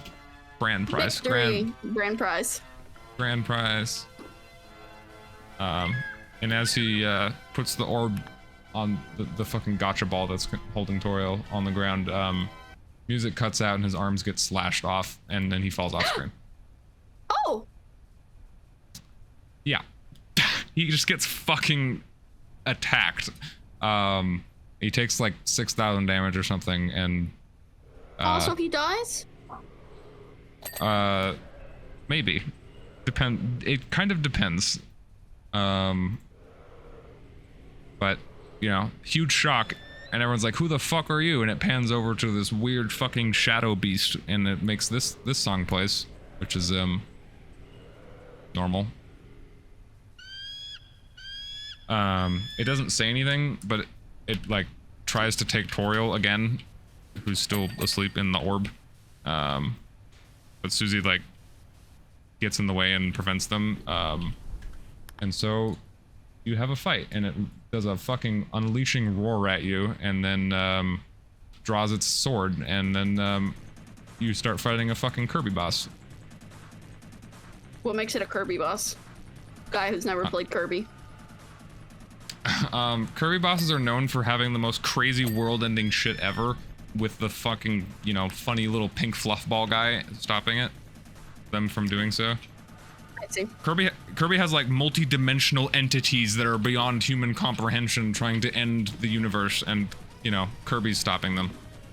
But yeah, the Roaring Knight appears and fights you, and is definitely the hardest fight in the game, and probably harder than Sans, to be honest. Whoa. It's so hard to the point And this where is like it's not optional. You have to fight this boss. yeah, you have to fight him, but you're not really meant to win. As soon as you lose, you don't go to a game over screen. Like the story just continues playing out. But you can brute force that fight, and you can technically win, quote unquote. You don't like kill them or defeat them permanently, but it does end differently, which I'll mention later. But yeah, it has like the craziest fucking attacks ever, and it has like a unique ability called swooning, where you can just have a character go down to negative 999 health in one hit. Pretty cool stuff. But yeah, it's basically like, hey, you're fighting the final boss now. Sorry. You get to die now. Okay, hold that thought. I have to BRB. Fair enough. I will be back in a second, but I need to want go to pee know more. anyway, so I'll be right back. Perfect.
a Snickers bar.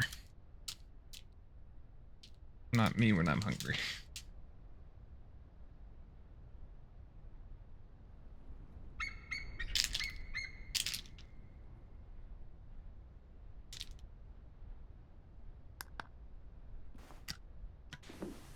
So I can keep power washing. Wait. I do not have sound. What? Oh, I turned the water sound so low I didn't even realize. I knew I lowered it. I just know I lowered it that much.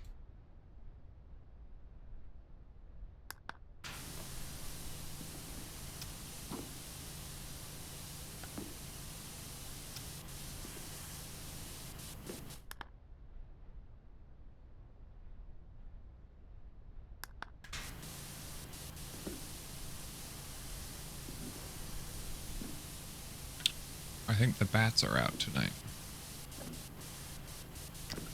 Bards against the throne.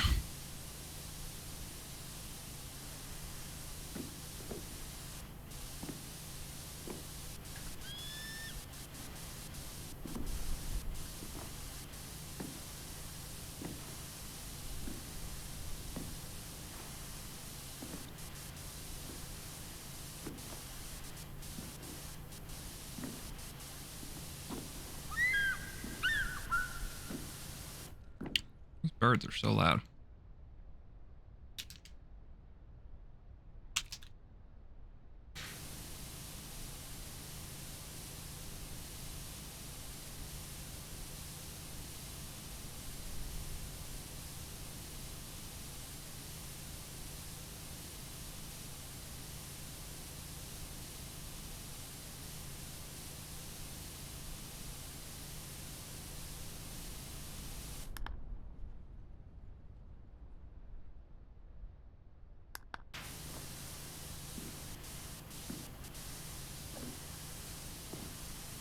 Power washing moment.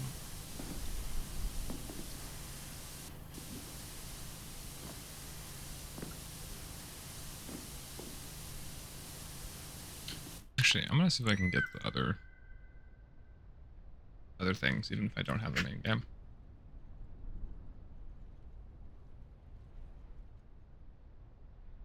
Attention passengers. The next train.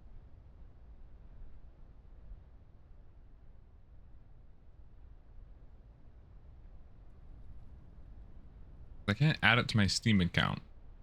I don't have the main game, but what if I press download?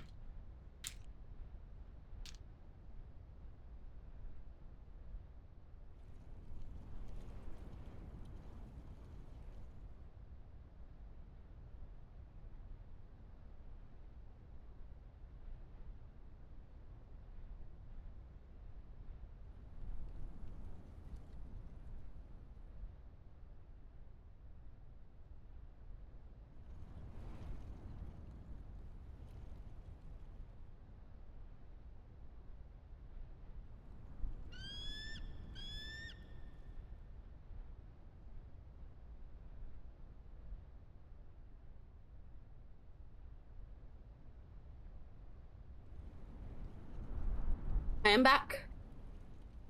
Welcome back. Trying to see if I can get the DLC without having the game. That would be nice. Feel like I it am must going to take my meds before I forget. be a good idea. I feel like Did you take yours today? I did. I didn't take them in the morning, and I was like about to go on my walk, and I'm like, why am I so fucking tired today? Oh, then I took them. Do you not have like an alarm you set or something? I don't. I normally just like before I go to bed put them in a very obvious location that I'll see in the morning. But it's a problem if I forget both of those. Yeah. You have an Android, right? Yeah. You can like use like the reminders feature, and it's like it's a notification, and it's not like obtrusive like an alarm or anything. It's just kind of there. So, Yeah. but like it's there enough that like you'll remember it. Yeah, no, I have this app called, I think it's like Alarm Clock Extreme or something. I don't know. Extreme. With an X. like not EX, but just X stream. I don't know, but you can add, there's alarms and then quick alarms, but there's also, you can do reminders as well, which is very similar to that. It's like a little pop-up that happens at the bottom, and you can have it like remind again in 30 minutes, like an hour a day or whatever, or mark it as done. And it's not like a notification. Yeah.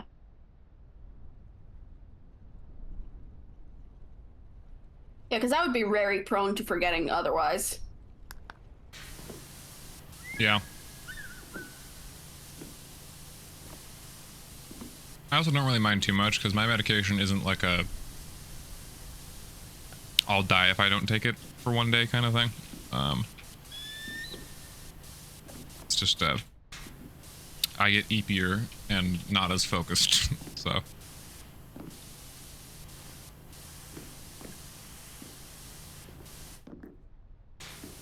think we're almost done with this thing. Yeah. I mean, you've been doing most of the main thing. I've been doing the pipes. Oh, you're on doing the the solar pipes panels. and this. Yeah, and I'm on this little building over here. I didn't even know that was a thing over there. Yeah, I've been working my butt off on it. Yeah.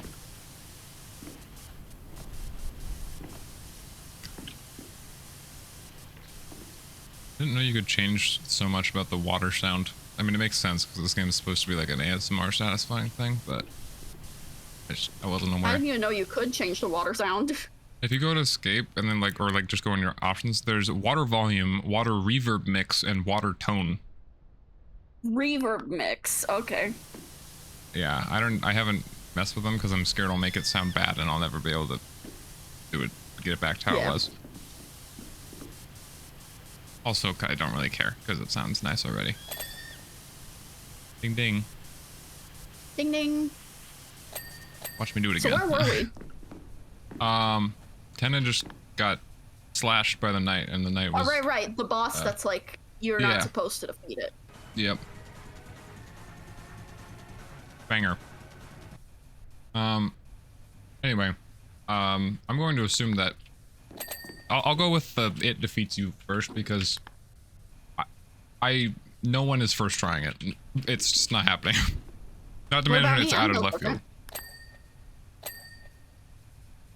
But I mean, like, you are already at an edge because you know of its existence. No, I mean, I could have beat it blind first try. No healing. No healing. No healing. Damageless? Damageless. It's impressive. Blindfolded. Blindfolded? I don't even think that's been done. Yeah, because no one can do it like me. Anyway. So you lose, and then it tries to take Toriel again, but Susie's like on the ground, just like, no, don't take her, don't do it. And then suddenly, the knight is pelted with fucking spears out of nowhere, and it like tries to dodge them or whatever, and it pans over, and motherfucking Undyne shows up. Wait, like actually, I was beaming.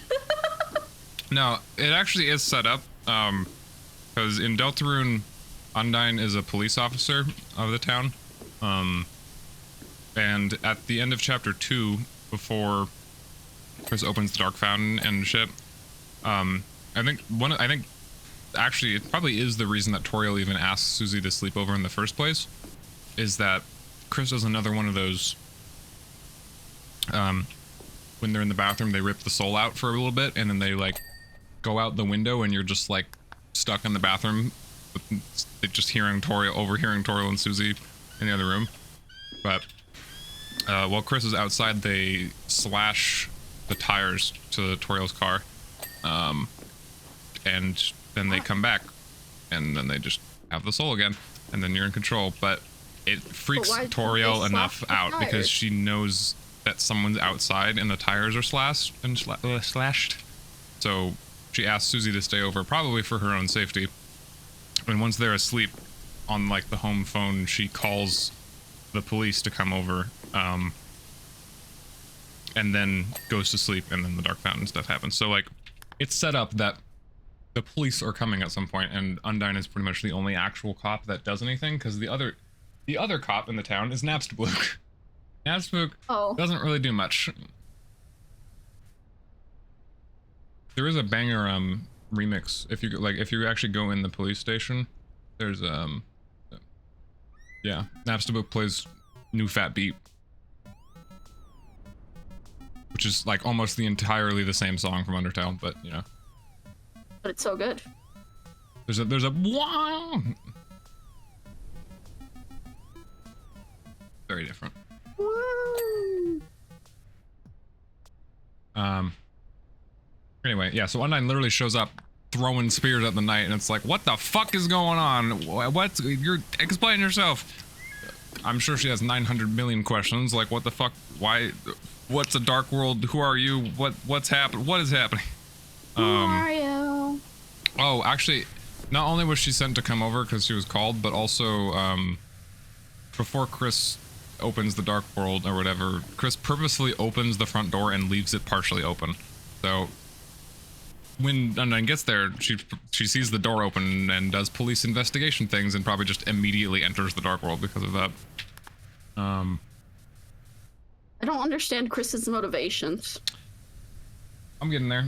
And to be honest, I mean, it's one of the remaining mysteries in the game, but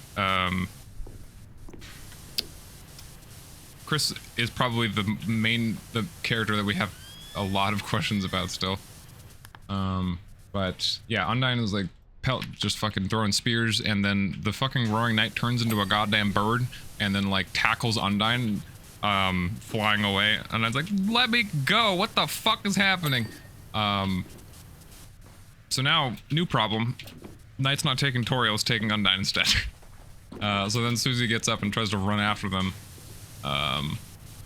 and you kind of like see this big ass door.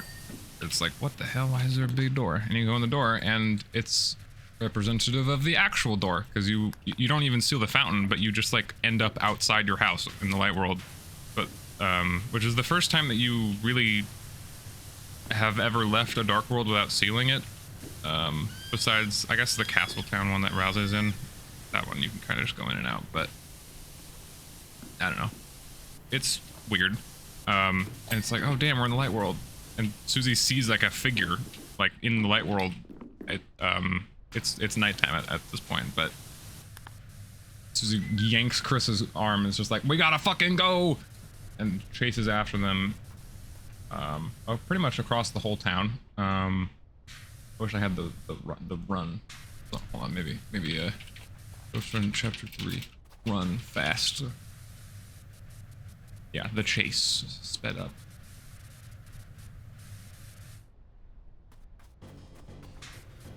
Ooh. You're just running across the whole town. And Susie brings you down. There's a secret part of, I'm not sure if you saw it during Lethal, but way south of the town, there's like this path that's like in the trees, like not near anything, and it leads to this like bunker. Yeah, I saw the with, like, bunker. It's like door. a fire exit. Yeah, it's one of the fire exits. Hey, shut up, Tenna.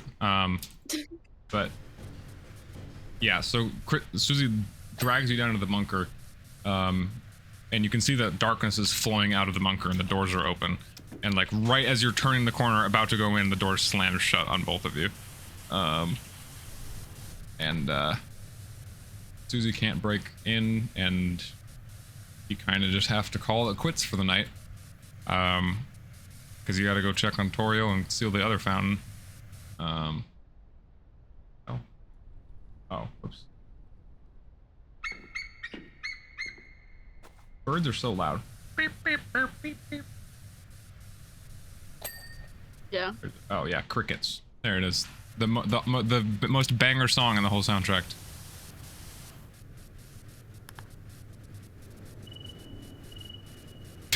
So good. But yeah, that bunker is interesting to say the least. After Susie treads back to the house to go seal the fountain, Chris walks up to the door And it says like there's a padlock with like 3 different symbols on it or whatever, like the Deltarune symbol, a police officer badge, and a pine tree. Yeah. Gravity Still don't know falls. what all of those mean, but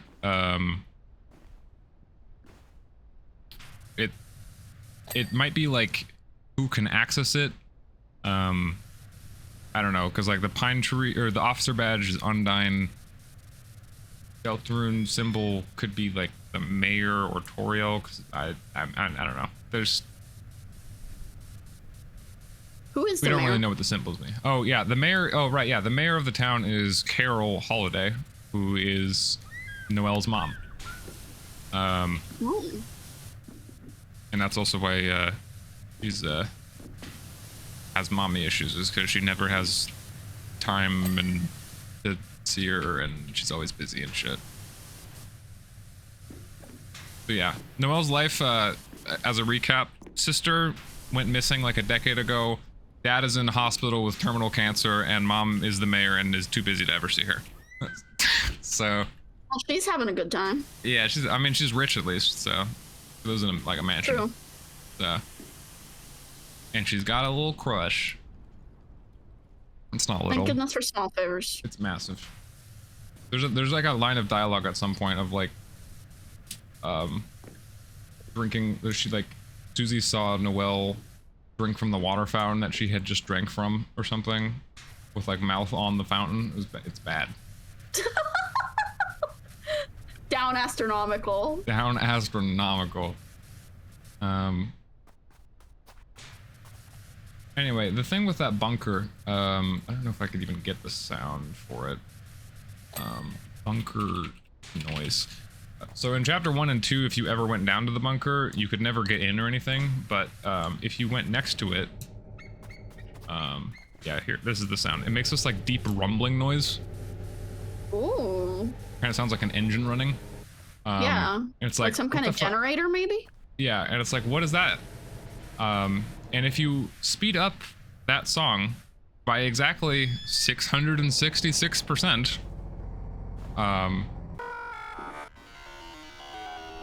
this plays, which is the exact same noise that plays during entry number 17 in Undertale, which is what Gaster said, which is Oh Gaster. god, I got so scared just now seeing you on the power wash, like standing over there. You scared me. I'm like, Gaster. He's coming for you. Scary. Yeah. There's also, if you have throughout all the chapters, you have your phone like in the light world, and you can, like call your mom or whatever, just kind of like an Undertale. However, everything in the light world that you bring into the dark world normally transforms into something. Like your sword that Chris has in the dark world is literally just a pencil in the real world. However, your phone doesn't turn into a dark world object, it stays as a phone. But if you use the phone in the dark world, instead of calling anyone, it just plays this. And it says it, but it's nothing but garbled noise. Oh. And that's another, I think that's also another connection to Gaster being the person that talks to Spamton and Jevil that makes them insane, because either Tenna or the Addisons mention how the sound that plays on the phone when Spamton like ditches it and runs or whatever, with it still ringing, is nothing but garbled noise or something. It's like the exact same wording that it says when you call the phone. So it's the same Gaster noise. The bro's a mystery.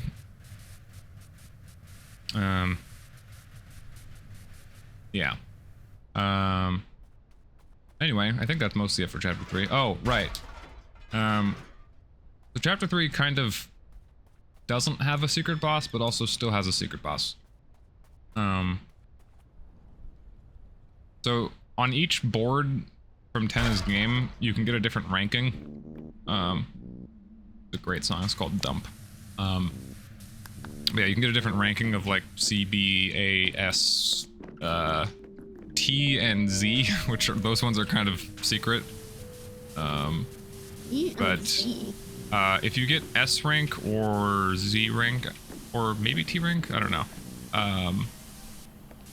It's not on all ranks, but there's a secret back room that you can get to, that has the game that, like, the Zelda knockoff that you play as part of Tenna's game, because Tenna's game that you play on that is a modified version of a game, and then you can play the original version of it. And it's very ominous when you're doing this, because you're in a back room and Chris is just like illuminated by this giant screen, and they just have this little you find this mysterious controller that just appears on the ground to play it with. Yeah. Instead of playing with Susie and Rousey, you're just playing as a little 8-bit Chris. And it starts to feel eerily familiar to Undertale, because you get a sword and then you start like killing all of the enemies in the game with the sword and leveling up, getting stronger, which normally would be fine in a game, but a little weird. Number 1 comment is, "Oh, sweet, a sword." Sees level 1 pop up. Ah. Undertale had us grapple with the moral implications of killing everyone in a video game. Now Deltarune has us grapple with the moral implications of killing everyone in a video game inside of another video game. Truly, the future is now.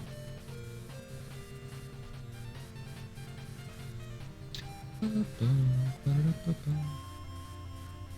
hate these stupid ice cream shaped things. Yeah. Display.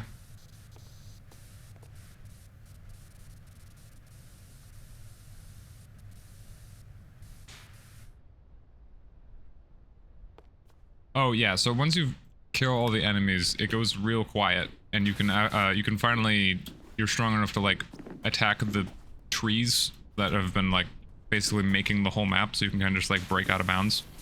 And eventually you find like just a chest in the trees, and you get the bunker key. Oh. And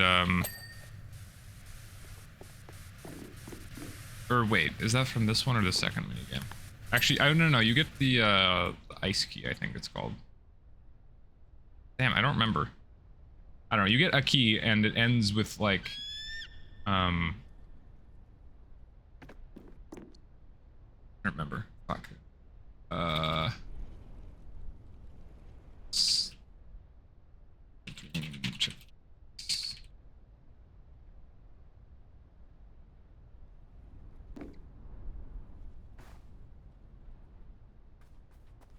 To remember.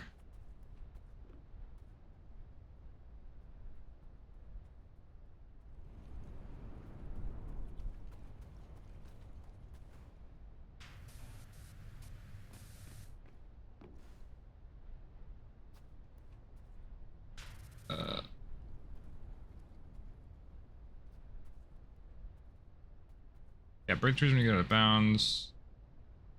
Yeah, I'll give you a chest and I'll give you a key and it'll kick you out of the game. Okay, yeah, that is all that happens. I think it's the ice key. I don't remember exactly which key.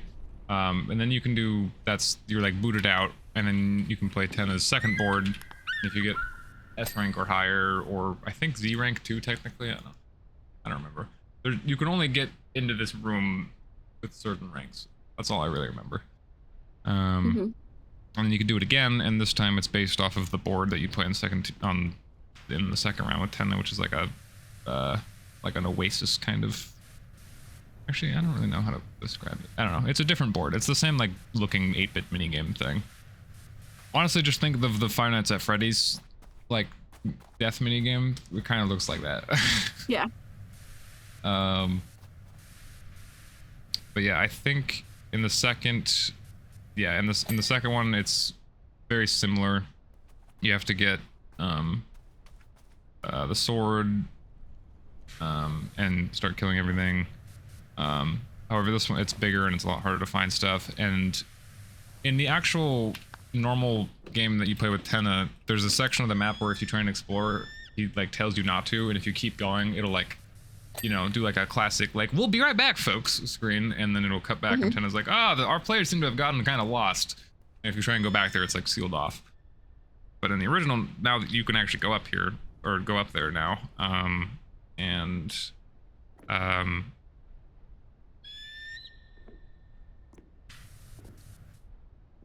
no.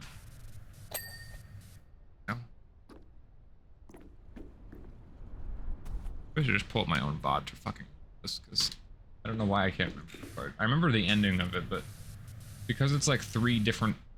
It's one continuous little mini storyline, but it's like throughout playing it 3 different times after each tenant board, so I don't remember. Yeah. I don't blame you for not remembering. Yeah. I remember chapter 1 and 2 very clearly because I've known those for years, but...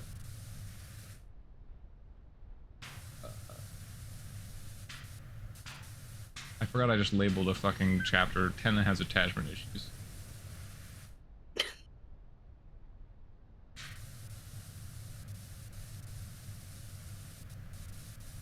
Oh, that's right. Okay, so yeah, if you go in that area that Tenant doesn't allow you to go, you find a door that you can use that ice key that you got from the first minigame to go in. Or if you did that for the first time and didn't get S rank on the first board, then you can't proceed. But yeah, you find like you're in this like classic Zelda dungeon, and at some point you find this like white robed person that you can't kill, and then they start following you. And the game kind of gives you hints to follow the ice mage, and oh, yeah, you did it. Mine still says 99%. Oh, wait, yeah, mine does too, but it says everything's clean. What the fuck? Oh, okay, Oh, there time we go. lapse. I honestly look at thought us this was a go, like, smaller 2 little job at ants. first. Yeah, 2 little ants going around. We kind of each did our own thing, and I feel like it worked out. Yeah. Is it actually 100%? Oh yeah, there you go. Now it updated. Yeah, there it showed. Can I just go from this job to a different one without booting you? I think so. I think you can. Yeah. Like it. Yeah, so in that minigame you find the ice mage or whatever, and you find a different door. Key was used up. You try and use the ice key again and it doesn't work. It says the ice key was used up. And then she was used up and the ice mage goes away. And you go in the door and you're in the void and you have a mysterious voice talk to you. And eventually it ends with you getting the bunker key and then it says you were used up and then game end. Scary. Yeah, it's very creepypasta-esque. And then the whole thing with Tenna not letting you leave happens, and then you hide from him for a while, but before you confront him again for the final time, you can sneak back there and go play the minigame one more time. And this time, it's immediately very suspicious because the board, like, when you're actually playing it, it looks eerily similar to the Cyber City from Chapter 2. And you have your little 8-bit, like, I'm not sure if it's actually 8-bit, but I just say 8-bit as like a pixel thing, yeah. More pixel art than Deltarune normally is. And you have your little, like, Susie and Rouse followers following you. And there's no enemies this time around, so once you get the sword, the only option is to slash the Susie and Rouse in your party. Oh. And you can actually see Chris, like, playing the game, like, turn away and go a little gray in the face when you do that. That's fucked up. Yeah. And after that, you end up in another area that looks suspiciously like Queen's basement, where you fight Spamps and Neo, and you find the Ice Mage again. And this time, he starts freezing the enemies for you that you can't attack. And it says, I wonder who this Ice Mage is. yeah, and it also, I don't remember if it says it in this minigame or the last one, but it says somewhere it says the forbidden path began with the ice magic or something. I don't remember exactly what it says. So very Snowgrave. So that was spooky. I I think it's the actual way you're meant to find out about the Snowgrave weird route, because the only way people found out about it originally was just brute forcing random ideas. Like, I think it's the actual in-game way you're meant to find out about it. But, you know, people be people with the internet and just try absolutely fucking everything. Yeah. Just finish this thing. There we go. Probably should have selected a bigger job, to be honest, but whatever. I don't car, literally. Car. I don't truck. I don't truck.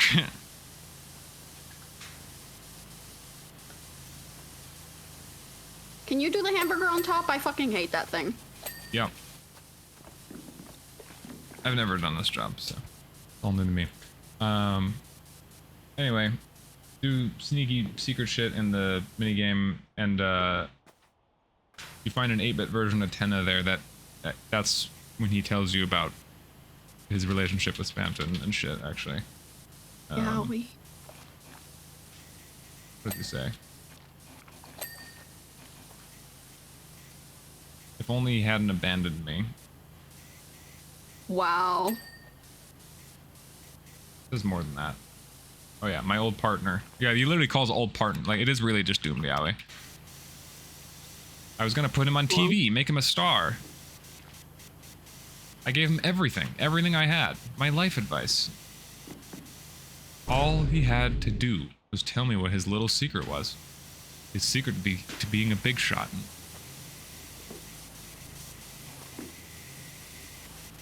It took a little sweet talk. But just when I had, finally, gotten him to sign the deal, he suddenly had to take a phone call. But when he picked it up, his face turned pale.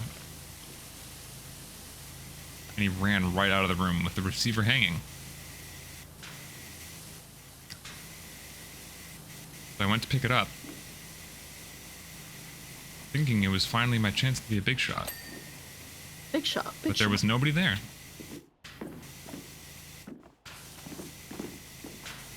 That little freak ripped me off. I wish they never brought that laptop home.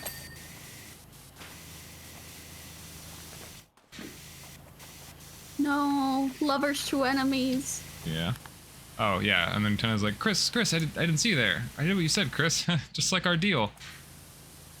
You aren't going to turn me off again, are you?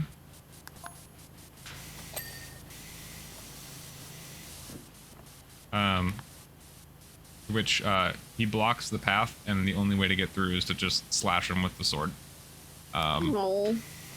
Although, I mean, it's not actually Tenna, it's just the mini-game version of him, but, no. I know, still. But it does imply that there's, like, in the times, in the moments between chapters, Chris is doing shit that we do not see. Because he mentions that he has a fucking deal with Chris, and he begs Chris to not turn him off again, which we don't ever get any clue as to what. I mean, I guess we do get a little clue. I think in, like, if you inspect the TV in, like, chapter 1, it says, like, it's been off for a long time. And then I think in chapter 2, it says, like, it's been turned on recently or something. I don't remember exactly what it says, but it, like, Chris has a fucking plan, and apparently it's been thought out pretty well. Anyway, after you kill fake Tenna, it transitions from Queen's Basement to the pathway of trees that lead to the bunker, which is a little weird considering that's a real world place. Or, I mean, All this real is world. still in the minigame, right? Yeah, this is in the minigame that Chris is playing in the Dark World. It's very layered. But the thing is that, you know, Chris is holding the controller playing this game, but you're technically controlling Chris controlling the game. It's really layered and confusing, to be honest. But if you try and, like, going towards the bunker, you can see Chris's head, like, nod up, and, like, Chris moves the in-game character away from it a few times. Like, Chris does not want you to go in there. Tough shit, buddy. We're going in. Yeah, we're going in. That's what we got the bunker key for. And if you go in, then you find the same mysterious voice that was talking to you in the other minigame, who has the community has labeled John Mantle, because we have no idea what their name is. The music that played, actually here, I'll get the, actually I should have been playing all the spooky 8-bit versions of the songs. Ooh. This is what plays when you're in the basement, the digital basement. Oh yeah, the Forbidden Path began with ice magic.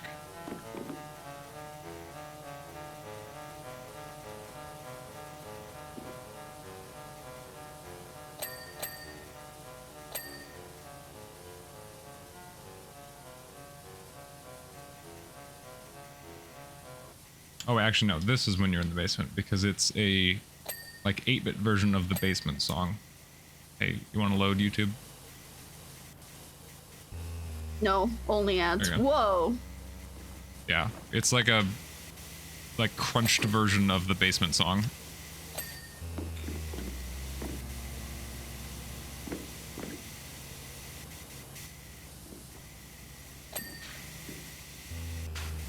I can see why you don't like this burger. Yeah. Yeah.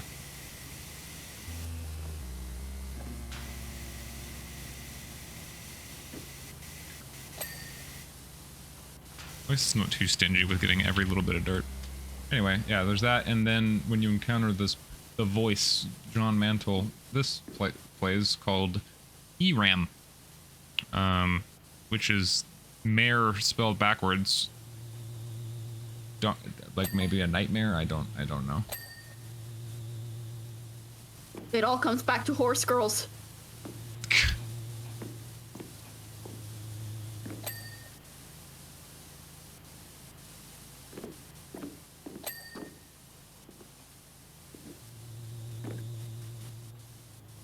Oh, don't make that face, Chris. I can see in the dark, you know. Question is, can you?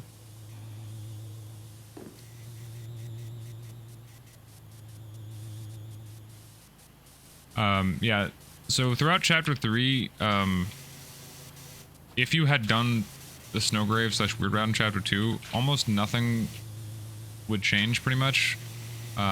Besides any option, if the rare option that has you mention Noelle changes a little bit, like Rouse asks you at some point who you plan to go with to the festival with, and if you say Noelle normally, it's like, I don't know, she might want to go with Susie or something. Rouse says like, I think that's a bad idea, Chris. But this creature, it says the exact same spiel, which I could find the full spiel. Come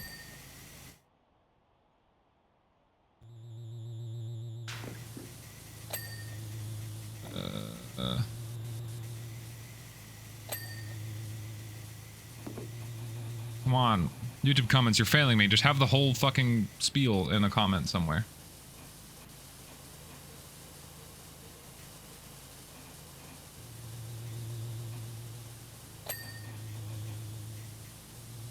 Hold on. Chapter 3, C+, dialogue.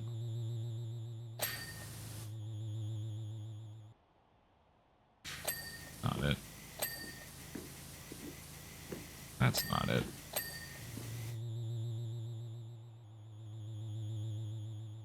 Okay, I guess I'll just fucking use my VOD again.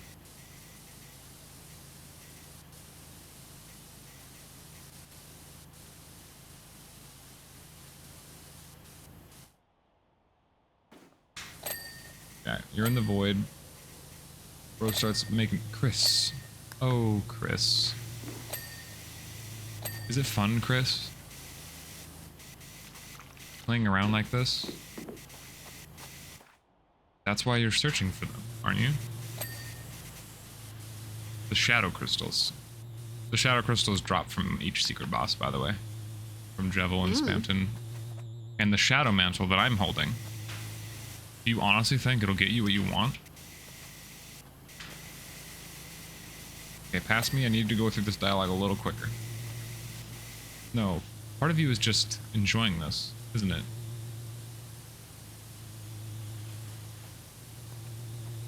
Oh, don't make that sour face. I can see in the dark, you know. The question is, can you? and then Whoa. it starts a crazy little like Zelda battle.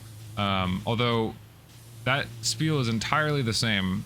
However, if you had done Snowgrave, after saying no, part of you is just enjoying this, isn't it?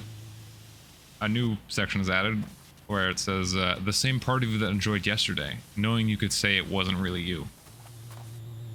Whoa. Is really weird. Like I'm very interested to see where Chris is going as a character. You're very good at voice acting, by the way. I like the little voices you do. I'm not really voice acting, I'm just kind of giving weight to it, I guess. I don't know. Well, whatever you're doing, it's working. Whoa. Anyway, this is the boss fight after it says, "Can you see in the dark?" So this fight is in the minigame that Chris is playing, that you're playing as Chris in the Dark World. However, if you take damage, it actually deals damage to the soul, and you can game over here, unlike anything else that you've played from the minigames. I see. So, you best dodge. What's a banger? It's also called Burning Eyes, which is a weird name for a song. Battle against this little weird freak I found in my pirated copy of Zelda for the Nintendo Entertainment System.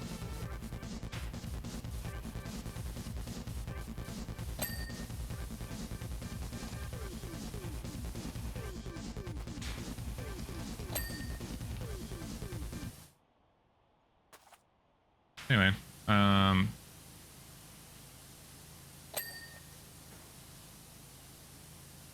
oh, this playlist does have the chase sped up. I didn't even have to look for it if I had just kept looking further in the chat in the playlist. That's funny. Anyway, after you beat it, it's like it finally folds and it's like, all right, here's the Shadow Mantle if you can reach it or whatever, and it goes into the next. It like, I don't know, it fucking flies away. I don't know, it's gone. And you go to the next room and there's a chest that's like just above your little character's reach and you can't get to it. However, the path like leads right, and you can like control your little Chris guy, and it goes right, and then it pulls a fucking one shot and it walks out of the screen, and then you can walk down, and Chris, when you walk out of the screen, Chris like looks at it and like steps back and drops the controller on the ground because like it's out of the fucking screen, and it's also themselves as a fucking video game character that something else is controlling. Yeah. And you can walk up to them and like you can do like your attack in the game to them, and it like they like fall to the ground, which is pretty terrifying. And then it like walks off screen that you can't control. But you know, normally we're controlling Chris with the soul inside them, and then yes, we're still going with this apple. There's a lot of lore, okay? Yeah, we haven't even hit chapter 4. Yeah, I'm gonna try and go a little quicker. But let's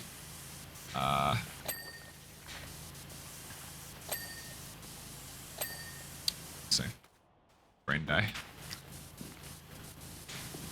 You walk out of the Yeah. video game. Oh yeah. After it walks away, you can just control Chris as normal, and then Chris can walk into the game screen and now reach that chest that you couldn't reach, and that has the Shadow Mantle, which is like a piece of armor that basically its main function at this point is to make it so you can fight the knight and actually like win, because it makes that fight substantially easier.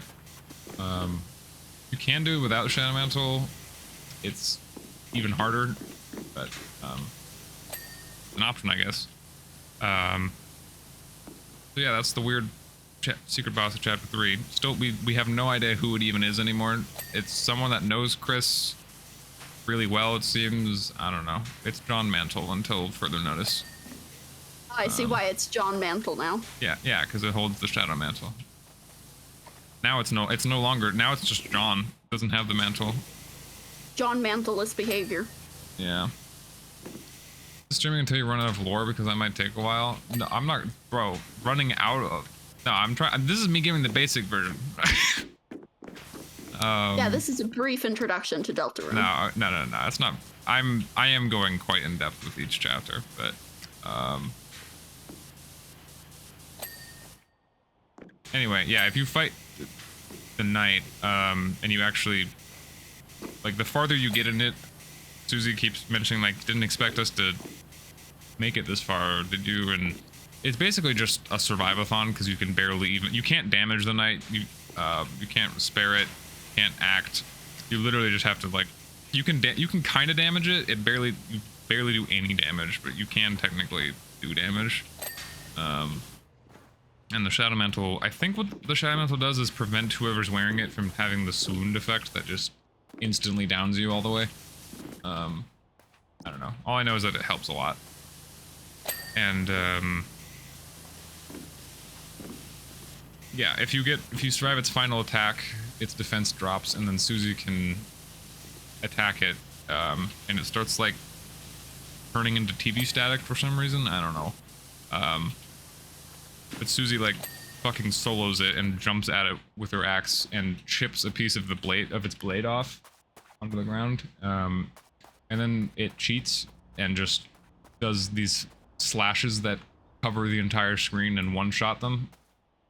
Which is kind of fucked up. So it one-shots Susie, and then Rouse is like, what the fuck? How could you? And then it fucking one-shots Rouse, and it cuts to black one more time. And then it shows the knight with their sword on Chris's shoulder, and Chris begins to kneel down onto the ground. Bro. And then yeah, so Chris got knighted, and then it cuts to Chris mysteriously on the ground with everyone else, and then it plays out as normal as the knight tries to take Toriel again, and then Undead shows up and shit.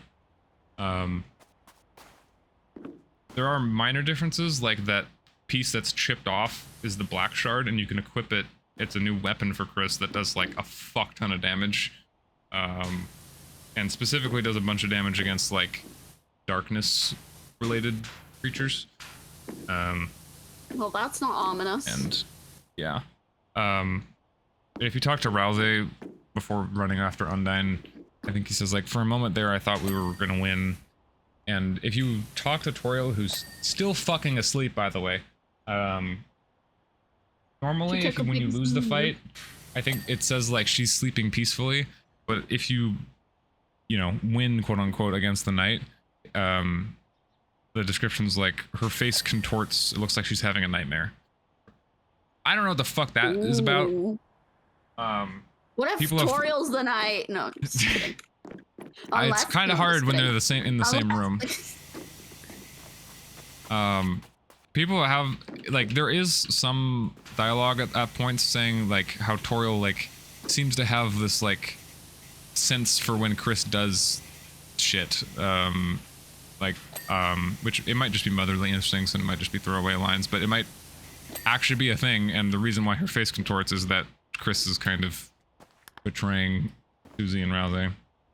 There's also a theory that the slashes that, like, after the knight loses and after Susie chips a piece of it off, isn't coming from the knight, but is actually Chris downing Susie and Rouse. There's a theory for that. Because when Susie gets downed, Rouse, for a brief moment, goes, "Wait, how could you?" And then does it, and then gets hit. It seems more like an act of betrayal than anything. I don't know. That's a theory. We don't know. A game theory. A game theory. Anyway, I think that's it for chapter 3. What the fuck is this dirt? Yeah, that's a good fucking question. Sorry.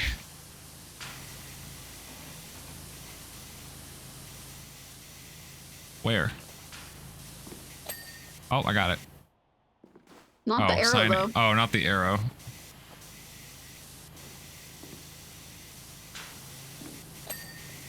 There we go. Oh, I wasn't even on the arrow. I'm stupid. Drinks fridge door. So true. Oh, sorry, I missed one particle of dirt. How dare you? My fault. I didn't even get... That was my first time being in the inside of it. Sorry. Sorry. That's fine. I can always go back and do them again if I want. I like how Truck looks- I like how the final picture is just us in the. It looks like Yeah, we're selling we the are. burgers. We now own the fucking burger truck. Our employment. Hell yeah.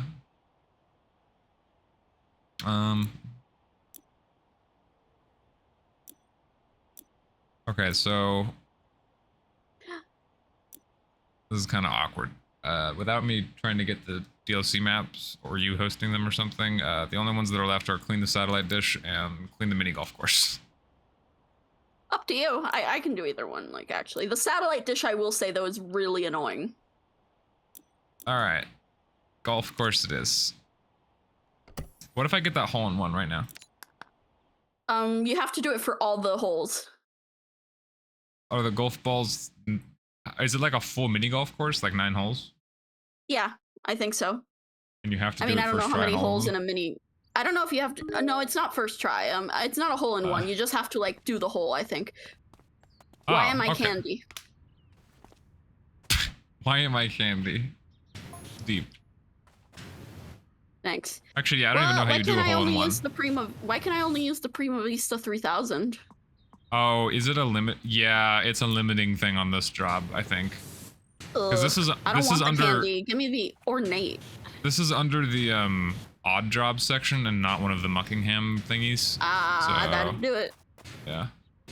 Well, let's do it to it. You start on this end. I'll start on. You're just gonna play golf. I'm okay, playing I'll golf, start on hold this on. end.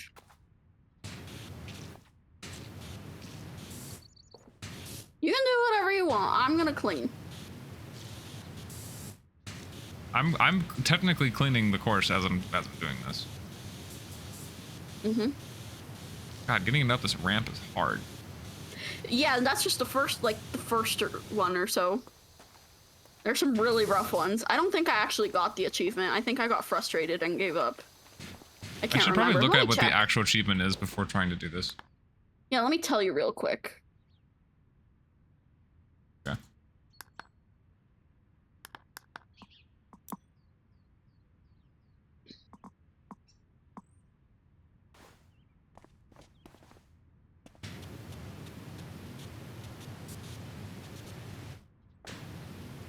I feel like if I had the Prime Vista Pro, this would be a lot easier.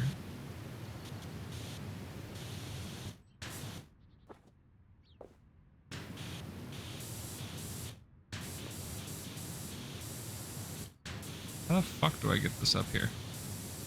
God, there's so many fucking achievements in this game. Yeah, that. What if I use the turbo nozzle? Does the turbo nozzle give the ball more force?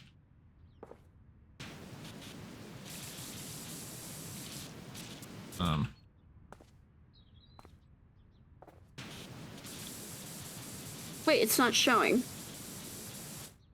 Did I Did make they up that remove it? achievement? Did I make it up? No, there's no way. There's a lot of achievements. It might just be hard to find. I'm gonna Google it, actually. The playground.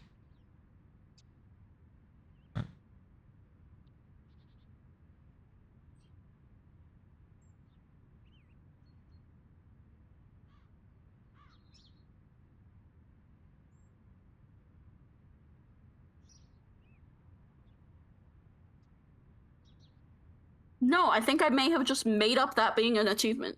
I can't find it. Yeah, I don't even see an achievement for the mini golf course map at all. That's so funny. I could have just trolled you into spending hours on that Yeah. by accident. I don't know if it would have been hours, but yeah. So why did you get so mad if you made it up? How did you make it up to get Maybe yourself it was mad? an achievement before. I don't know. But if you and looked they it got up rid and of nothing it. came up, then I like don't know. Okay, I don't have the answers. mini golf achievement. Maybe it was a self. Maybe it was a self PowerWash achievement. Simulator. In the mini golf.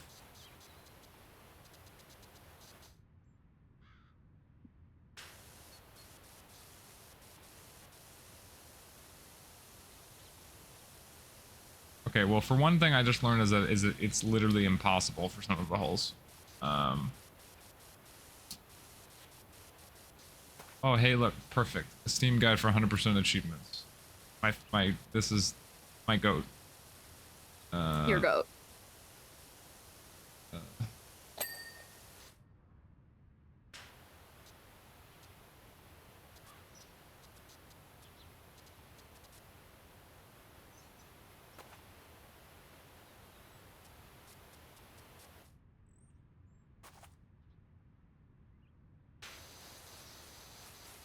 Um.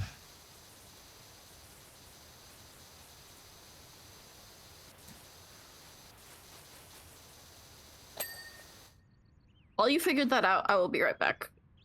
Okay. Yeah, I think you made it up. Sorry. Okay. Good you.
My water sounds are dying.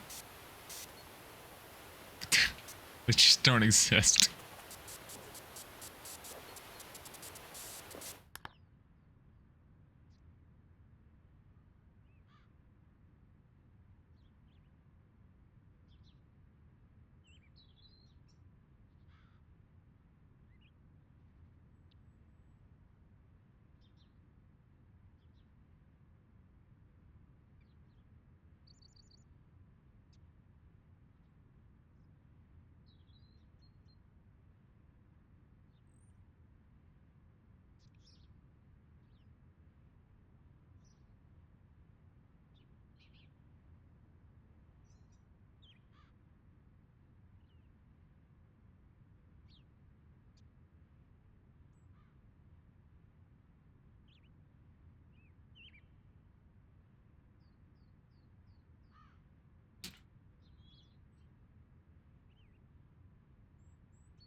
Oh, probably right here. Okay, or there. That works, I guess.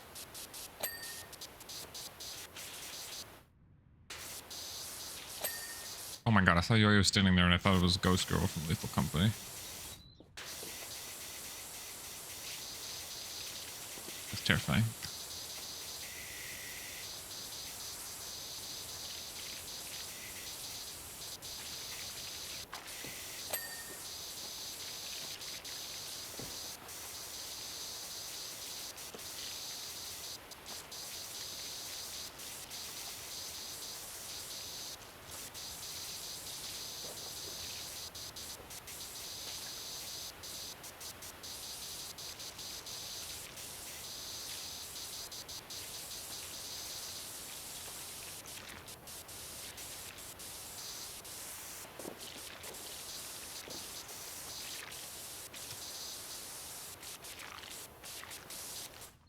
That's a big fucking thing to clean.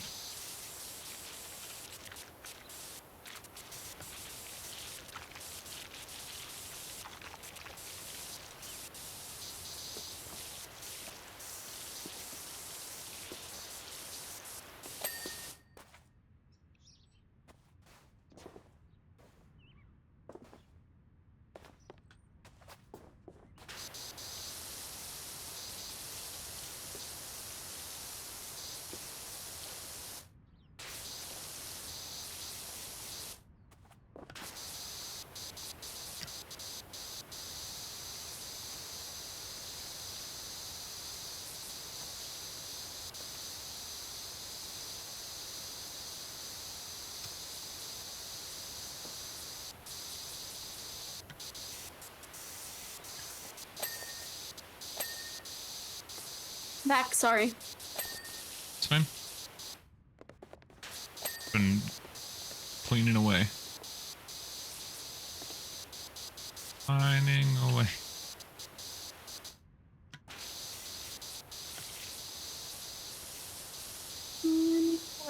So how does chapter 3 end?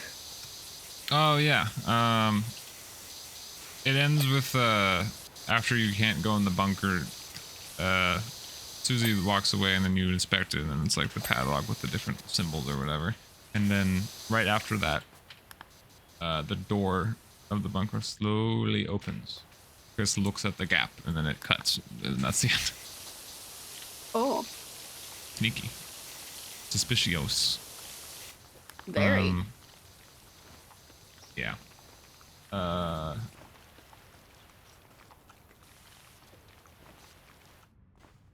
Let's say something else. I forgot what it was.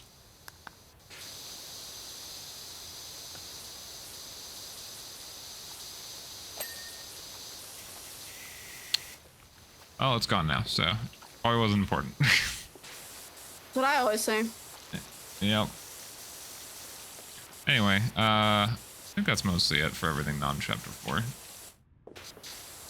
So, the way chapter 3 ends, I'm sure I and many other people, I'm glad that it released at the same time as chapter 4 because it's like the biggest. Yeah, that would have been fucking- one hell of a cliffhanger. Yeah, dude, literally the knight shows up, Undyne's captured, the fucking Tenna's dead. Like, what the hell's going on? Oh, actually, I guess that's the other thing. I mean, it's technically chapter 4 that we learned this, but it's, you know, Tenna's chapter 3 character mainly. So depending, I don't actually know fully what causes this or not. I think it depends on how nice you were to the chapter 3 residents, but when chapter 4 starts, it like literally starts with Susie and Chris like at the dark fountain of chapter 3 about to seal it, and then it like cuts to Chris waking up or being woken up by Toriel in their house before actually like sealing it. Although, you know, they did actually seal it. It just, you know, they probably didn't feel like showing the animation of sealing a dark fountain for the 3rd time.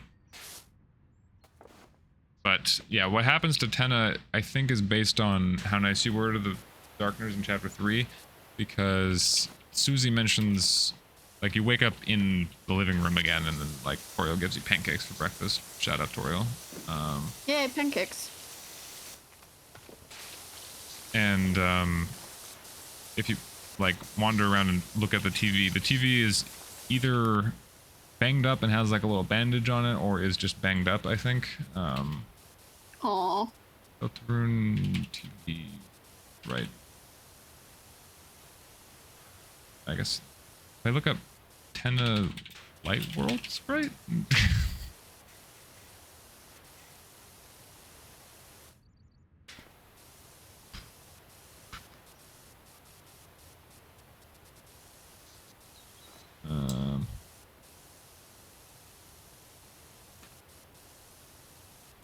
Chapter 4.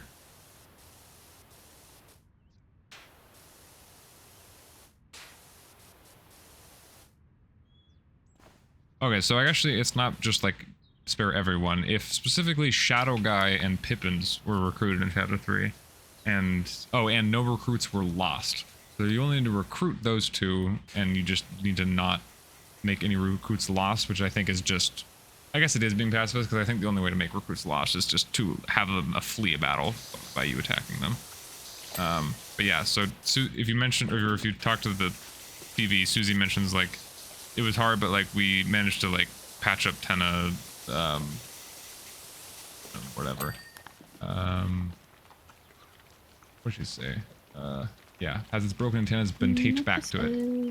Susie explains that before the Dreamer residence was found and was sealed, the party found Tenna barely alive in the Dark World, and the Shadow Guys and Pippins explained to Susie how to fix him.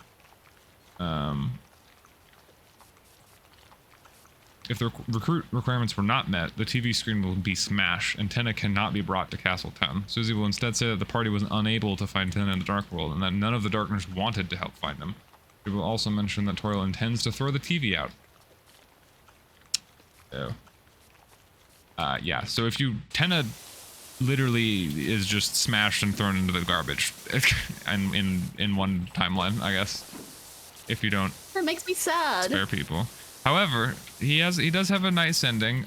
If you do recruit people and he's fine, when you're allowed to just like go around hometown in chapter 4, when you enter Castletown, right before it, Susie will be like, "Oh shit, let's go get Tenna," and she grabs TV, and he has his own room in Rouse's castle for a little bit. However, just a temporary home for him. He even mentions it, that's temporary, but you get to see him again in chat room, which is fun. But if you talk to the weirdly shaped house in the light world, which is the ghost house, it's the same like design as the ghost. Every town has one of those. Well, I meant actual ghosts. Where Nabstablook, it's the same design as the Nabstablook house in Undertale. Got it. And it's implied that all of the ghosts live in that one house in Deltarune, because depending on when and what chapter you talk there, different people talk basically. Yeah, if you talk, you can talk to the shy ghost in the ghost house, but it's very clear who they are because they say darling all the time, and it's very clearly Metaton. And you can have Metaton take the TV, and then Metaton will have Tenna instead. Which is a cute ending. I mean, there might be more to Tenna in a different chapter, I don't know. But that house, if you talk to it at a different point or a different chapter, the person talking will be really angry, and it's very heavily implied to be Mad Dummy or Mad Mew Mew or whatever. So I think all three of them, Nabstablook as well, but Nabstablook actually has a job, unlike those two. Nabstablook may be a bad police officer, but at least they have a job. Sometimes you just have to be, you know, a freeloader. Yeah, I would know. Yeah, high five. High five. Yeah. Anyway. Okay, I'm gonna come back to Tenna because this won't make any sense if I don't cover a little bit of chapter 4. When you wake up eating pancakes, Toriel's like, "Hey, Susie, you want to come to church with us?" And they're like, What? Yeah, I don't know. Apparently, church is real. There is a There's church a monster in the town. Jesus? Kind of. They pray to the Deltarune and the angel's heaven, which is the same things mentioned in the prophecy, which is a little weird. And yeah, Toriel invites Susie, and she's like, "Fuck! I knew these pancakes were too good to be true." But she reluctantly goes, and what's weird is that Toriel dons her Undertale outfit, which I never realized until then, but her Undertale Ruins outfit has a Deltarune symbol on it. And apparently that's her church outfit. And, yeah, you go to church and, you know, church things happen. I don't know. Toriel's part of the choir. Go to church, girl who go to church and read her Bible. That vine is so ancient. Jesus Christ. It really is. That just dated this and you. Yeah, sorry for being old.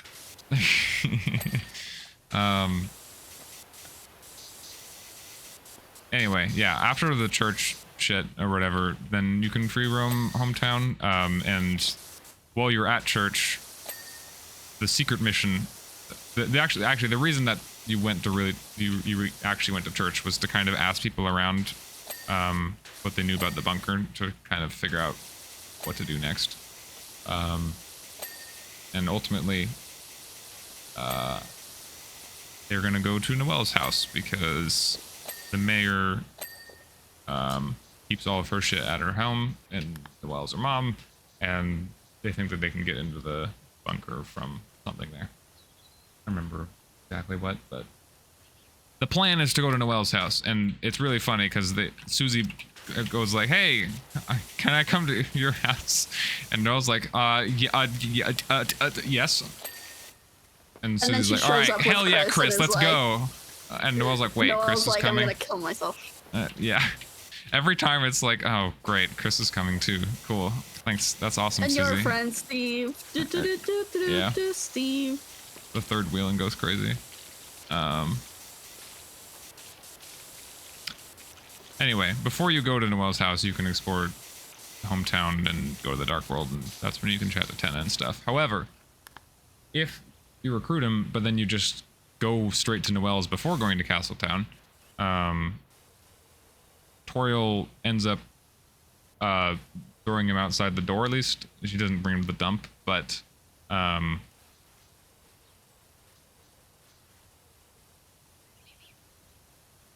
if wow, my brain just died for a moment.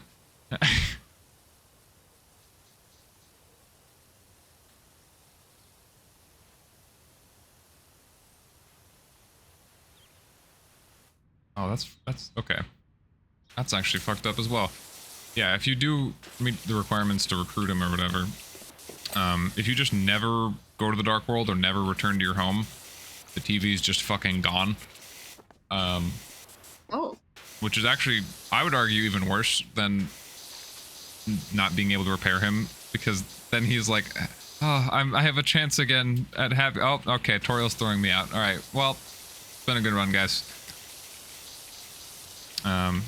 But yeah, if you go to Noelle's house, I'm gonna speedrun Noelle's house for now because, to be honest, it doesn't matter too much, and it's also the main difference with the weird route, and so I'll cover that later. But it ends with you and Susie being kicked out, and oh, what did you do?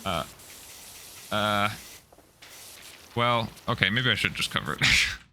It'll probably be easier anyway. You have to have known I would have questions about that. True. I was trying to just be as vague as possible, but whatever.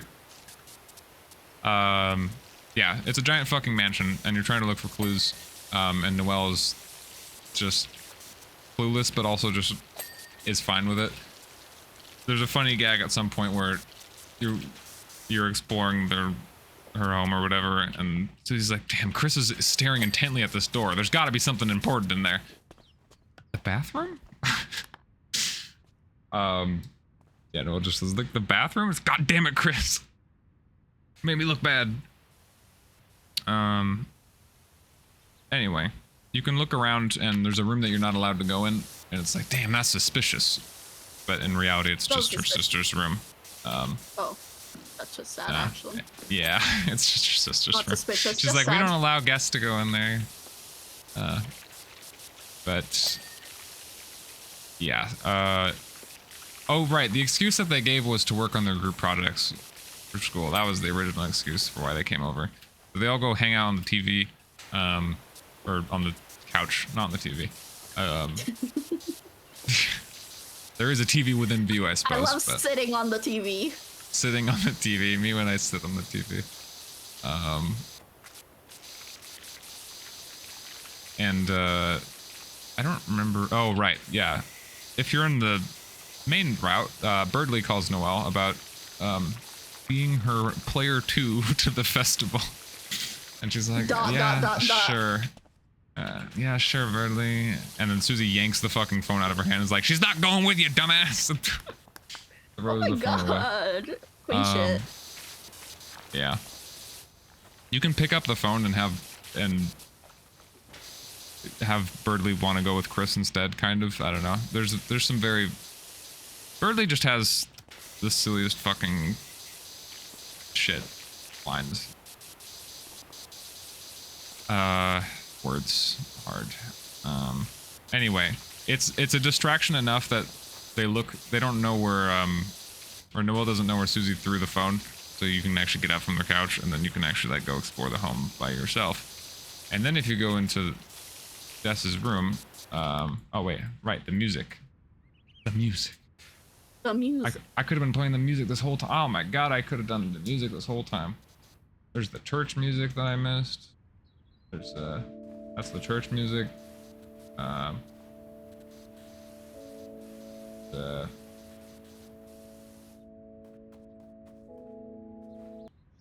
gingerbread house, which is like the main music that plays when you're in Noelle's house, and it's like the most knockoff Christmas music song of all time. Holy shit, can this latter fucking place? Sorry.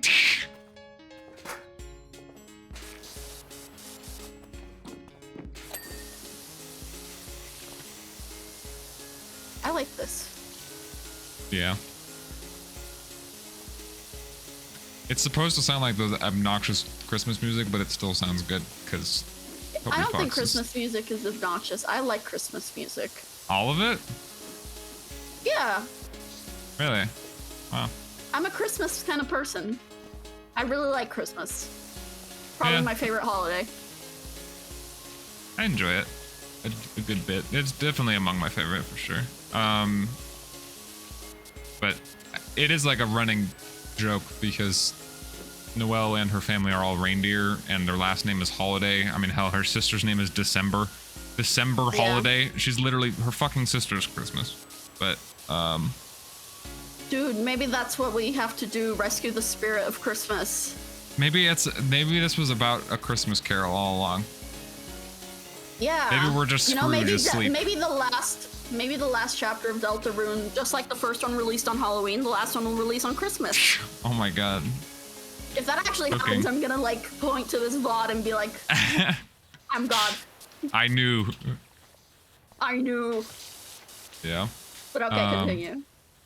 Anyway, yeah, if you go into Dessa's room, this song starts playing called The Distance Between Two, which is a very echoey version of a previous song called Lost Girl that would play during Noelle's sad scenes.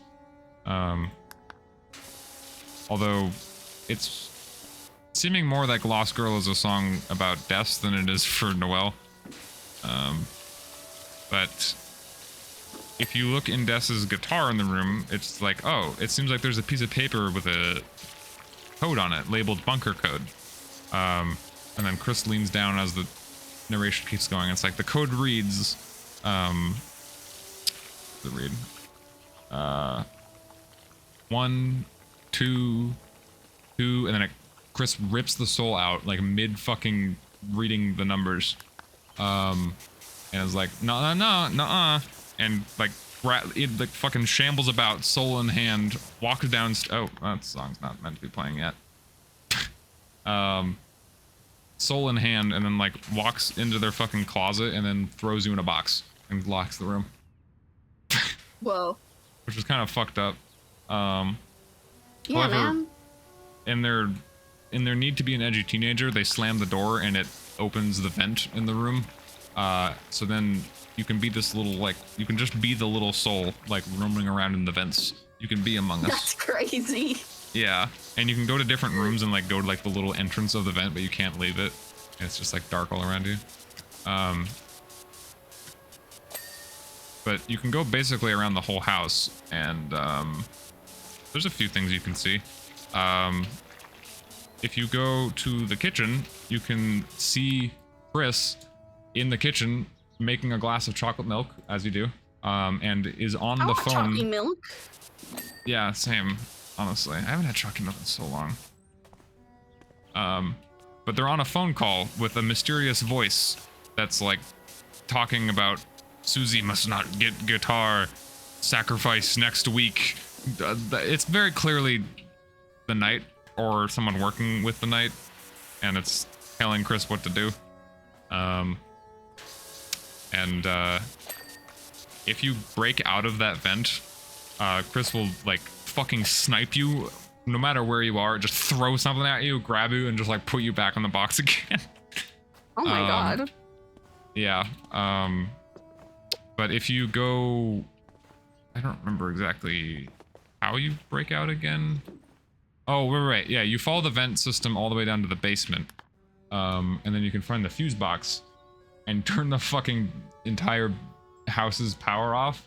And then Susie and Noelle are like, "Oh wait, that's kind of crazy. That's weird." So then they go down to the basement, and you like hide as like a fucking Christmas tree ornament, and then they think it's like a mouse stuck under it. So they bring you all the way back up to the table, and they're trying to figure out what to do with this mouse. And they leave for just a moment with Susie being like, "You better still fucking be there when we get back." And then you're not there when they get back. But now you have free roam, and so you go back into Dessa's room again. And you try and, if you go to the guitar, you like trying to look at it, and then surprise, you get fucking sniped again. Chris was hiding under the bed in that room. Bro knew exactly where you God were. damn it. They grab you, Nothing's and then ever like easy. they're about to, I think they're about to probably go out to that room or do something. I don't know. But then Susie or Noelle, maybe both, they hear something coming from that room. Chris quickly goes in the closet and like hides with you as they come in. And then the funniest fucking scene plays out where Susie and Noelle are just like sitting on the floor in that room, just chilling, talking about stuff, while Chris has a fucking hockey stick in the closet trying to beat your ass from trying to break free, but also trying to be quiet about it, because if they make noise, then Susie or Noelle will hear you. It's actually like a Scooby-Doo fucking scene. It's so funny. But either way, it ends with enough noise being made that they know, and Susie like checks the closet and she's like, "Dude, you're supposed to be fucking sneaky looking for shit. Shut the hell up, bro." A So, Scooby-Dooby-Doo. Susie covers for your ass and gets Noelle out of that room. But I think they take she takes the guitar, and then they're back on the couch, and Susie like tries to play the guitar, but she has no idea how to play the guitar. Of course not. Yeah. And then I don't remember exactly how the conversation arises, but I know at that point Chris begrudgingly puts the soul back in after. Oh right, there's another phone call that happens before that, and the voice on the other side says like, "I'll be right there," or whatever.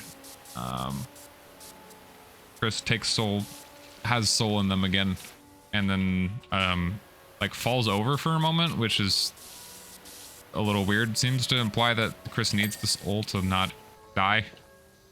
Well, you which makes can't live sense. without a soul. Presumably. I mean, I've managed fine all these years.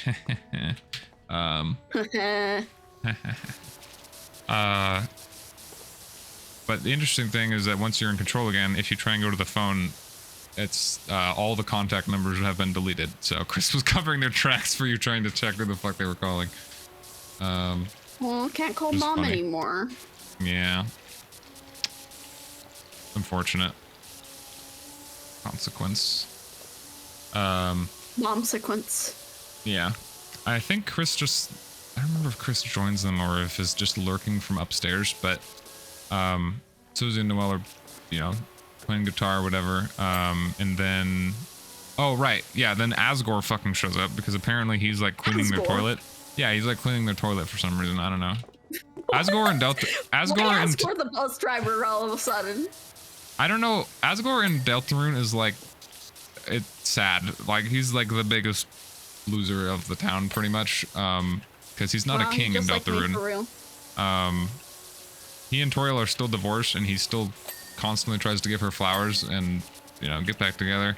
And is also broke and like is barely affording rent at this point.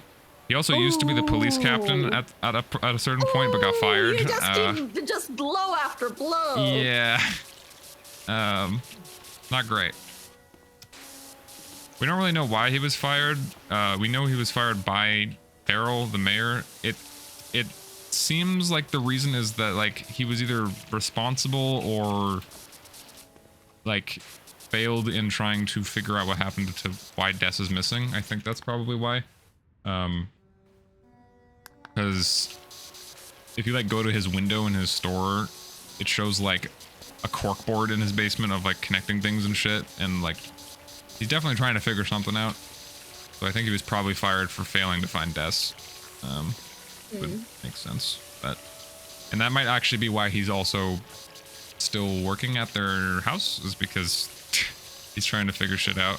I think you actually can hear him talk to himself if you like go find the bathroom that he's in when you're in the vents still. And I think he talks about like trying to figure stuff out. I don't know. Asgore is kind of a weird mystery right now because it seems like a lot of pieces are in place for him to be a major character in chapter 5, which is weird because he's an Undertale character. But then again, Undyne is very plot relevant and Toriel is very plot relevant at this point, and now Sans is kind of becoming plot relevant, so I guess it's not that big of a reach. Yeah, he dances with Toriel, doesn't he? Yeah, it's true. That's the end of chapter 4 right there. It's definitely something. Anyway, Feet have got no rhythm.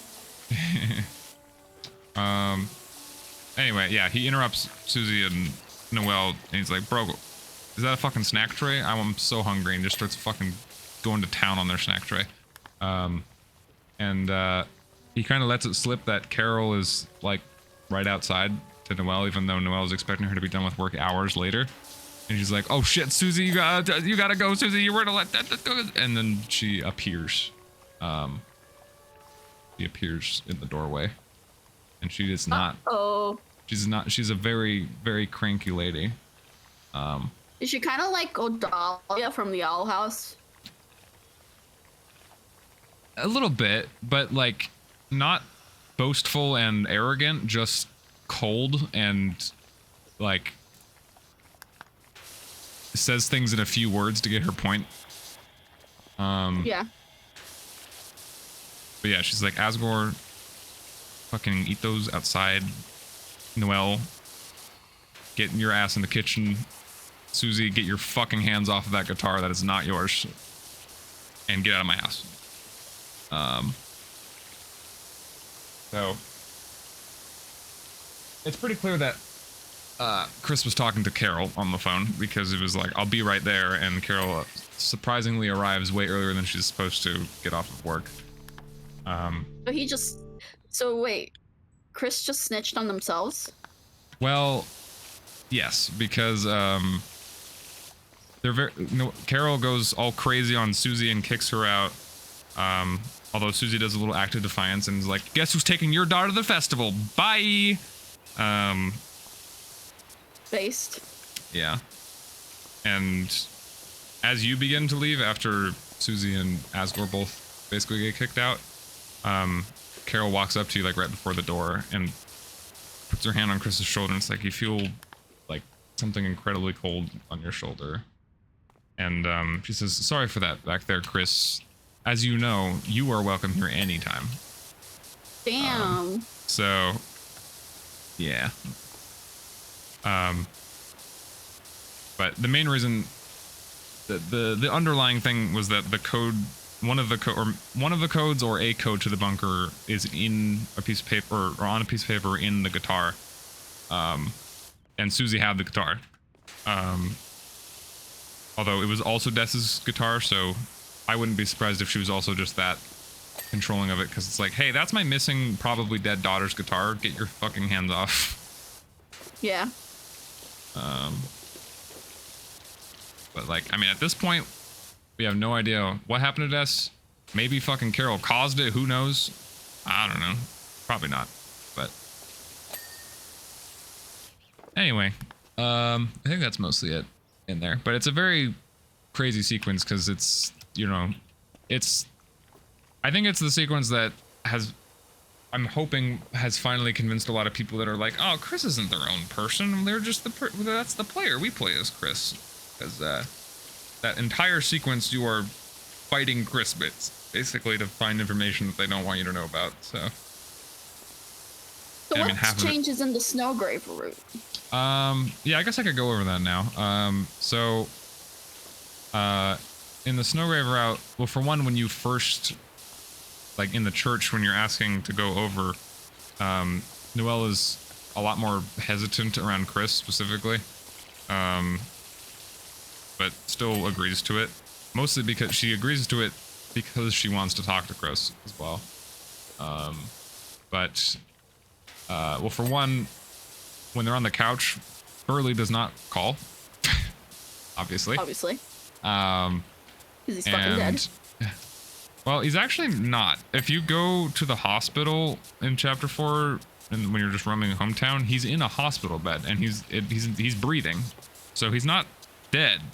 But yeah, he's in a coma. I mean, he may as well be dead, because like, I mean, I don't know how the Dark Worlds work in depth. Maybe his consciousness is still like in the Dark World, so his body is like in like literally comatose. I don't know. But yeah, Burley doesn't call. I'm trying to remember what the other, well, like what breaks it up instead. I don't know. I do remember that Noelle specifically asks Chris to if they want to talk, like in a room for a moment. Oh wait, that's what it is. Yeah, so I don't remember exactly what spurs them to Chris to get away from them on the couch. It might just be them being gay, I don't know. But you still break free of Chris, and Chris puts you in the box and you roam the vents or whatever. But when Chris catches you and on their way back to that room to put you away, Noelle runs into you and Chris like shoves you in a fucking like drawer for a moment. Just to hide your existence, I guess. And then Noelle brings Chris to her room, and probably the most fucked up scene in the game at the moment plays, where it starts pretty normal. Let me find the music. I guess it's probably near the...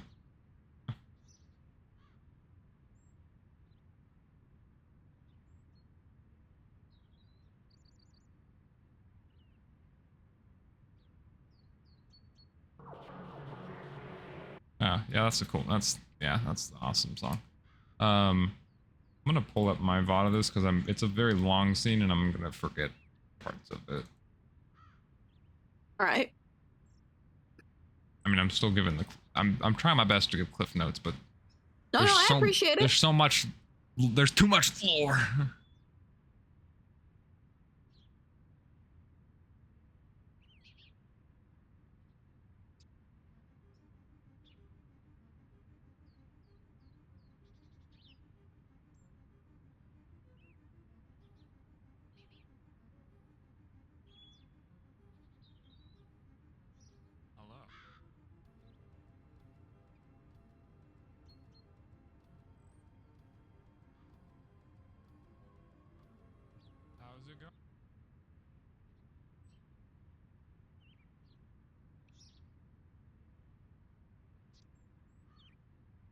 her Oh, house it's is so before- pretty.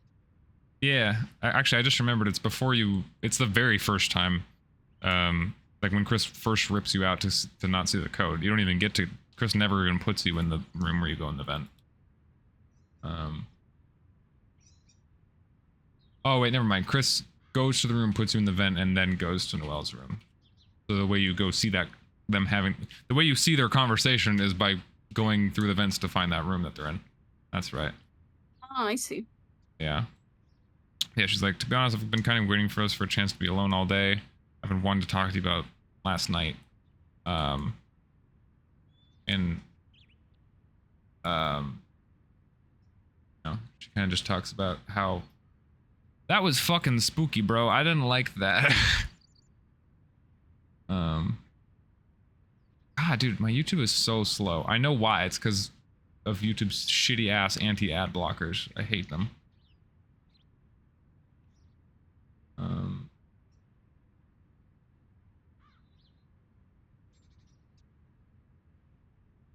Yeah, it also reuses this theme again. When she's talking about this. But yeah, she was scared about it being real. But she talks about a thing that we did not get to see, but last night, because she mentions last night, but last night was chapter 3 takes place overnight because Chris opens it in the middle of the night, and then by morning that's when chapter 4 starts and stuff. But chapter 2 took place in like the middle of the day, not the night.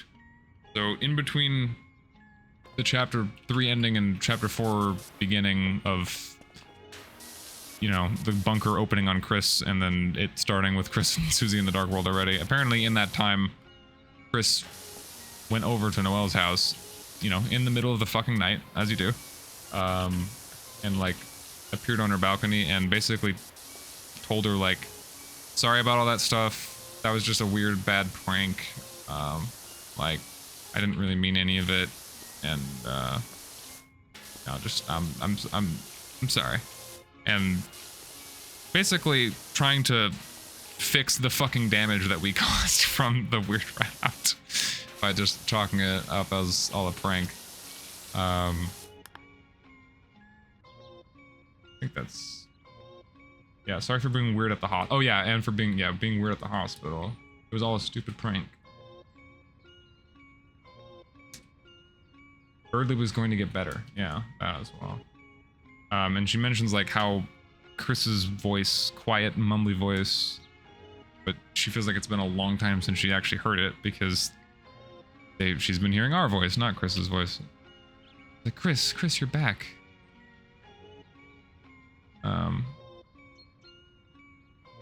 Thank you. Well, no thanks for pranking me, but yeah, she goes, Chris, can I say something else? And then your soul in the vent on the corner of the screen teleports to the dialogue box with proceed or please don't. Proceed, proceed, proceed, proceed, proceed, proceed. Yeah. And if you do proceed, the most awesome sound ever happens. Alright, shut up past me. Thing. Do the thing.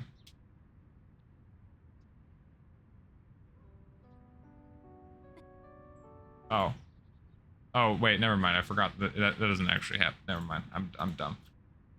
I guess she doesn't care directly from that. But when you press proceed, your soul stays like where the dialogue option was. And she starts talking. And if you can move around when she's talking here. After you said all that, then you said that when I saw you again. Oh, right, yeah. So if you just stay there and don't do anything, Chris notices and grabs Noelle and like brings her out of the room and then, you know, catches you and puts you in the box and then you're back in the normal route and shit. But if you roam around, you can roam to Chris and then go, you know, reattach yourself to Chris. And Noelle finishes what she's talking about and says, you know, you told me not to mention any of this, otherwise it would get heard. quote unquote.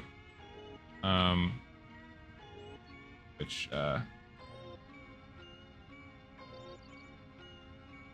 they can't do really anything about. Moment. Yeah, not to mention you did any of this.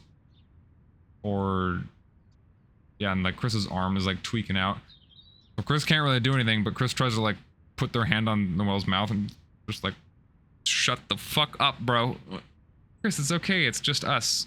And Chris does it again, like, stop fucking talking. It's like, Chris, it's okay, it's just us. Who's going to hear? And then you have the option of ... or me. Me. Me.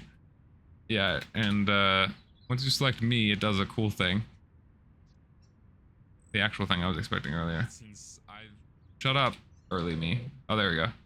Fuck. The whole color scheme of everything just fucking changes. And it plays a scary noise. Whoa. What the fuck? Yeah, so true. Yeah, and then it starts playing this awesome song. What? Oh. Which is literally just called me.ogg. Another song that's only in the files. It's not on the OST or anything. So basically the next like 3 minutes is just you freaking the fuck out of Noelle because she thinks her own thoughts and then we respond to her thoughts because we can, you know, she's talking in the dialogue box. So we're like responding to her thoughts and she's like, what the fuck is...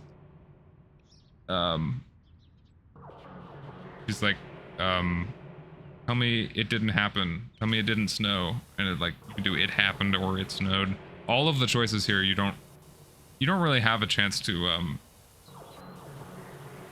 back. I mean, you do have a couple chances to back out with like, sorry, just a prank, or I heard. Thinks of colors. Oh yeah, and then you get the That's options crazy. of... Why are we terrorizing these poor kids? I don't know. But then you get the option of Noelle will get stronger or Noelle becomes stronger. And then equip or proceed or proceed. And this like fucking husk of a Chris just like slides across this fucking couch every time you press the option. Oh, hey, you're not supposed to be playing yet. Bro, do the cha-cha slide, come on. Arm. Proceed. Do the cha-cha slide. You were taking your sweet time. It's okay. Yeah. Oh, he's sliding? Yeah, they just keep sliding. And Noelle's like thinking like, why am I not doing anything? Noelle, say something, do anything. Grab her hand as she's like, hey, I don't want to, I'm good, I'm gonna do... And the thing you're equipping is the thorn ring. Same fucking thing. Then this happens. The whole screen goes black and a fucking red shattering thing happens. And it plays like a gross fucking sound effect. And then this happens.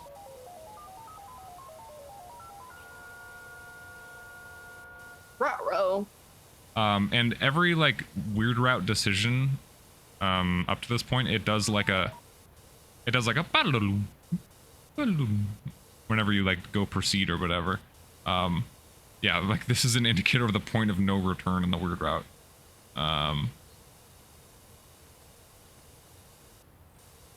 Actually, yeah, I think this is ominous worse, so maybe there's ominous.ogg. Yeah, is it this? Yeah. Actually, this is... I don't think this is the same pitch that it is in the game.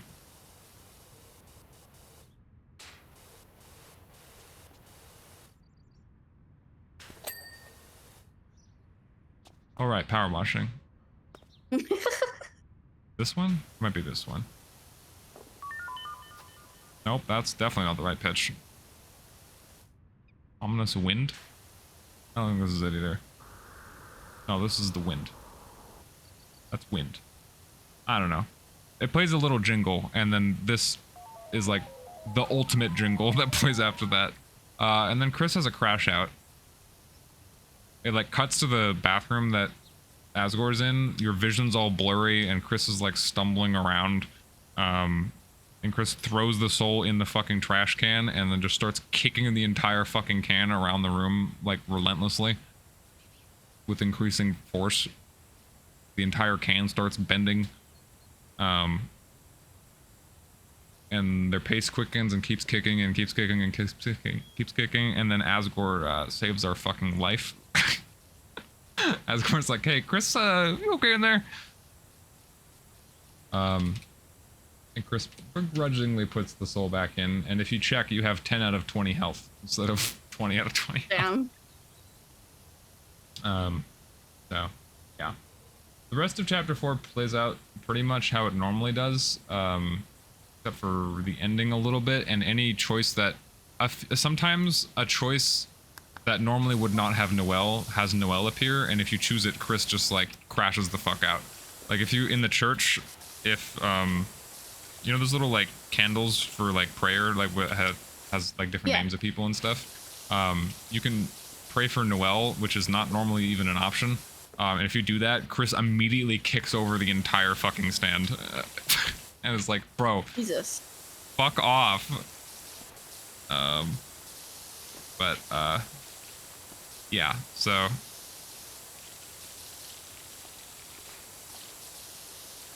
That's a thing. That little animation for when it ends with the little red cracking was actually changed a couple times. It originally was a different... It was like a black... Yeah, I saw it. It was... There was a version that was like a wilting flower or something. Yeah, wilting rose, but people don't know media literacy very well, and people were thinking that Noelle was getting like essayed instead. So they changed the animation to that cracking thing instead. But I mean, it still definitely paints a picture.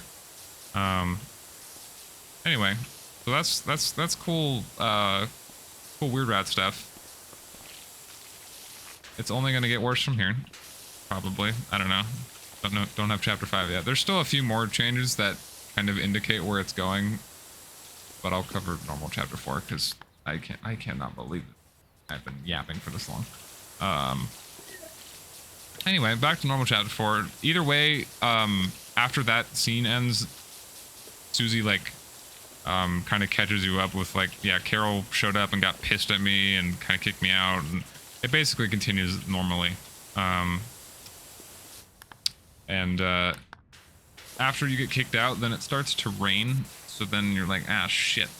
You try and go to your house, but it's locked because Toriel leaves a note saying that she's at church for choir practice. And if you go to the church, it's a fucking Dark World again.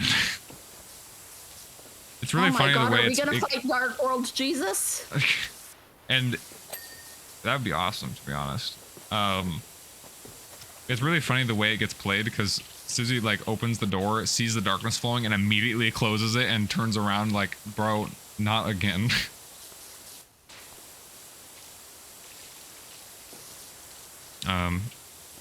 That's another part of like Susie's whole character arc, is that like in chapter 1 and 2 it's like, oh yeah, Dark Worlds are fun and cool, and then now that the Knight took Undyne and they have Undyne's fucking missing, like she starts treating the Dark World a lot less like a game and more like, hey, people's lives are at stake now. This is not epic. Anyway, you're going Dark World things happen, but going back to Tenna one more time. If you don't if you recruit him and have, or like you have him fixed up or whatever, at this point, if you going back to your house to see the note with Toriel, she put the TV outside, but the TV's getting rained on. So Susie grabs Tenna quickly and brings him to Castletown and mentions how he has a cold now. kind of funny, but also sad. I don't know why there's so many variations of what happens to Tenna. It's interesting because he can Tenna's either end up. the favorite character of Toby Fox. I mean, it's definitely been that character's definitely been rattling around in his brain for years at this point. So it's crazy to see the amount of planning that has, because like the TV World song, like the general theme area of Chapter 3, was composed in 2016. 8 years ago. Yeah, the fucking 9 years ago. So bro was just holding on to that banger for 9 years. Anyway.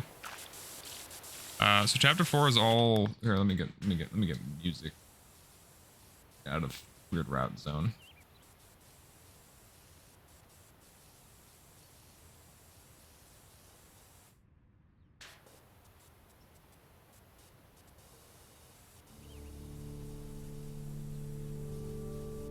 Yeah, so the Dark World in Chapter 4 is very cathedral church-like, as you would expect for it being in a church. But when you get in there, like, you immediately have a little mini confrontation with a knight, but they get away again, fortunately. And then first area theme called Dark Sanctuary, another banger. And this whole chapter is called Prophecy. I forget what the other ones are called. I think 3 is like... Actually, 3 might just be TV time. I don't remember. But... throughout all of Chapter 4's Dark World, these like glass scriptures that are floating around everywhere, which is just describing the prophecy. The same prophecy that Rouse mentioned, and if any of them break, they always reappear somewhere else, and they describe things that have already happened and also describe things that will happen, because the prophecy is set in stone and there's no changing the prophecy, at least according to Rouse. And the prophecy will either be very silly or the most terrifying thing ever, because it's like near the beginning it shows the round boy will call him Toothpaste Boy or something, which is just literally referencing Rouse, or Lancer calling Rouse Toothpaste Boy all the time in the first chapter. But yeah, chapter 4 is kind of where the silliness starts to die down. It's definitely still got a lot of comedic moments, but the characters and the game start treating everything a lot more seriously. And that is shown with a new battle theme. It is no longer Rude Buster. From now on. Parentheses Battle 2.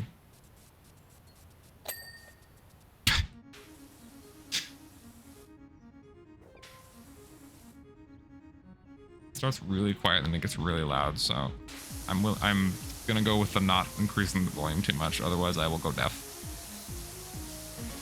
There it is. Ooh. It's more serious now.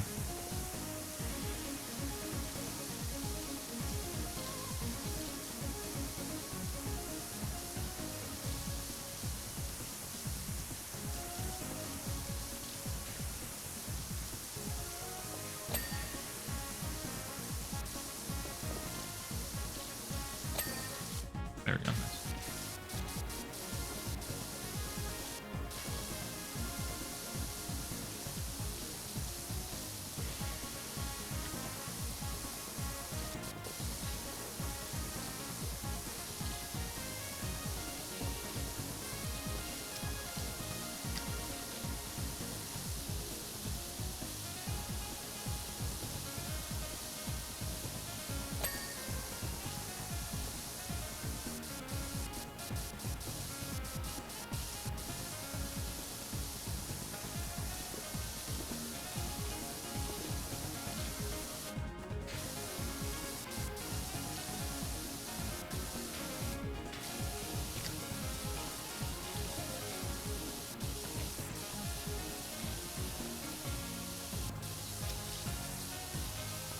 There's Don't Forget It again.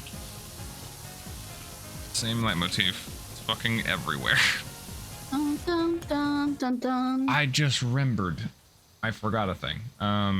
It's an optional cutscene, but before you go to Noelle's house, when you're just after church in your Roman hometown, you can go to the diner and you can have just a little cutscene with Susie and Chris, just like making little like shapes on the windows, and then this really sad Aww. piano song plays called Friends. No. Yeah, it's a very cute little scene.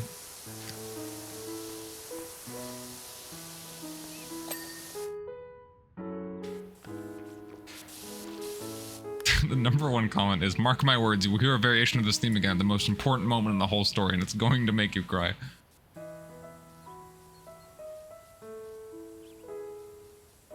Oh, actually, yeah, here's a great comment that words it way better than I could.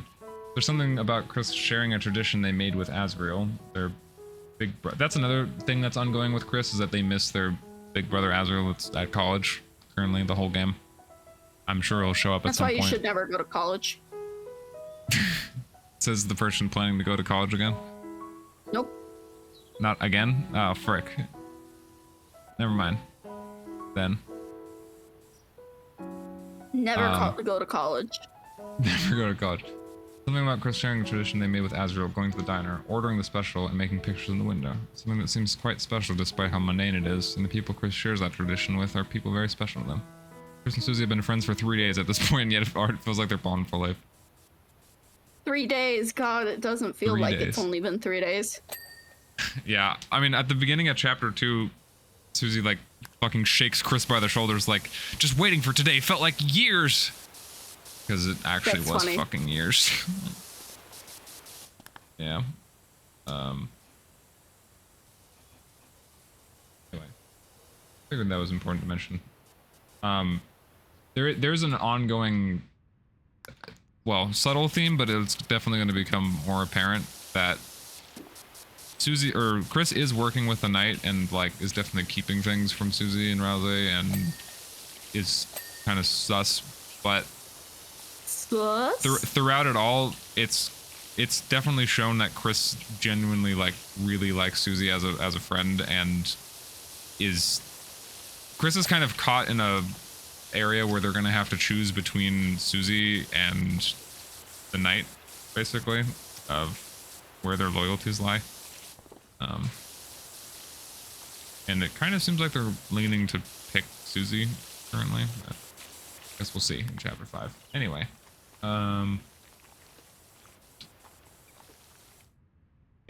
there's another variation of the chase. Oh right, the slow down version. I forgot how much chapter 3 and 4 use the chase. Anyway, in chapter 4 Dark World, there's these cool dark sections where you can't see anything, but when you walk, it like creates a little like echolocation thing on the ground, and then it like bounces off where walls are, so you can kind of see where you are without seeing where you are. Pretty cool. Oh yeah. Trying to clean this fucking snake. Get clean, you dumb snake. There we go. Anyway, you run from this weird shadow creature, and until the lights get turned on by a weird fucking turtle. Turtle? Who is referred to as the old man the whole time. But to astute Undertale fans, everyone will recognize him immediately as, wow, that's really loud.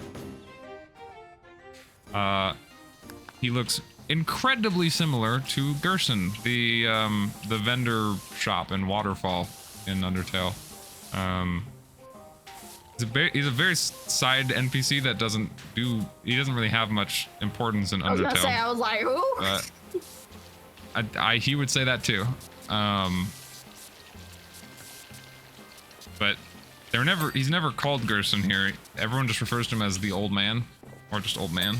And he kind of just fucking, he's awesome, but he just kind of trolls them all the time. He's just like, I'm old, and just enters fights like and pretends to not know what he's doing at all.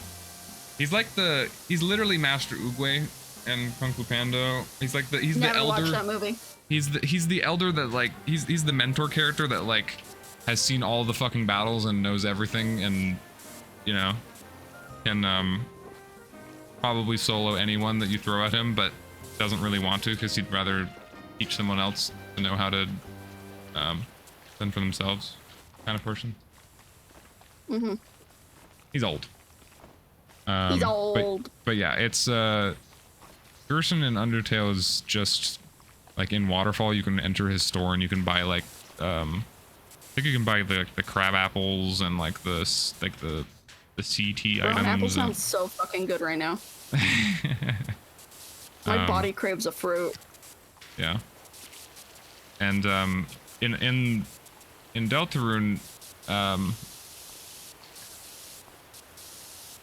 I guess I'll get to that point, but he's a lot more important in Deltarune than he was in Undertale. But in Undertale, you could talk to him in his store and he would tell you things about he was actually one of the only characters ever in Undertale to talk about the Deltarune symbol before Deltarune came out. So a little fun trivia. But yeah, you basically like escort the old man to his study, and like the whole chapter he's trying to write a letter. This is the song that plays in his study.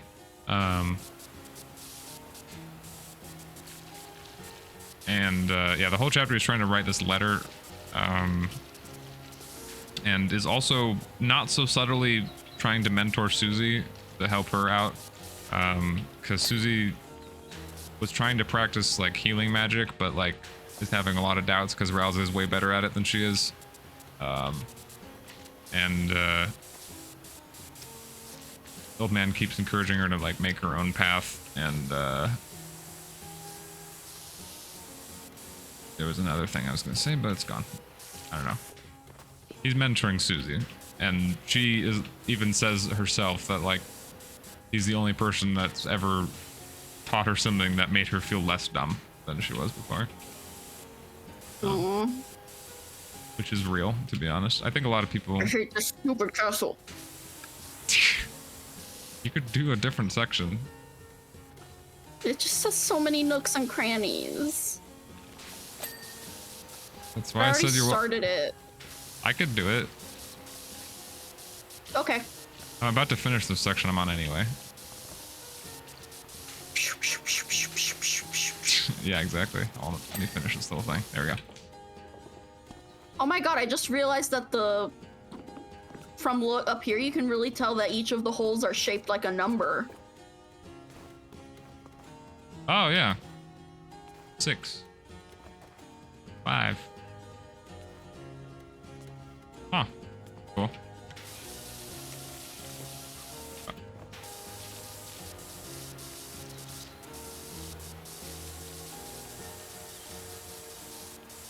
Anyway, yeah, so the whole goal basically throughout chapter 4, you encounter the knight very early on, and then you kind of fall a great distance, so you're trying to get back, because like they're guarding the fountain immediately, like you find the fountain immediately, but you fall away from it, so the whole chapter you're basically trying to get back to where you fucking started.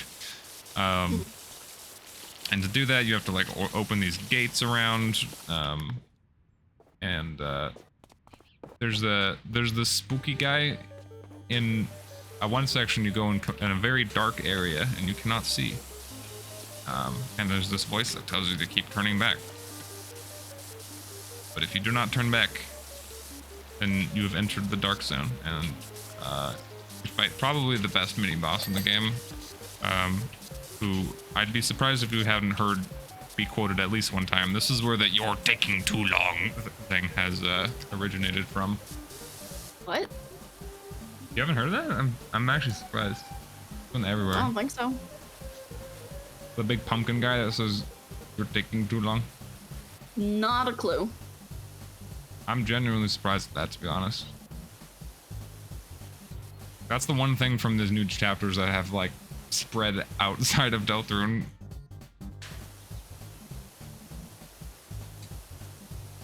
Anyway, the fight is, you like, kind of, the attacks are like little, like, mansions that you have to, like, wander through with your soul and, like, collect little like Pac-Man pellets and shit. It's pretty cool. That is cool.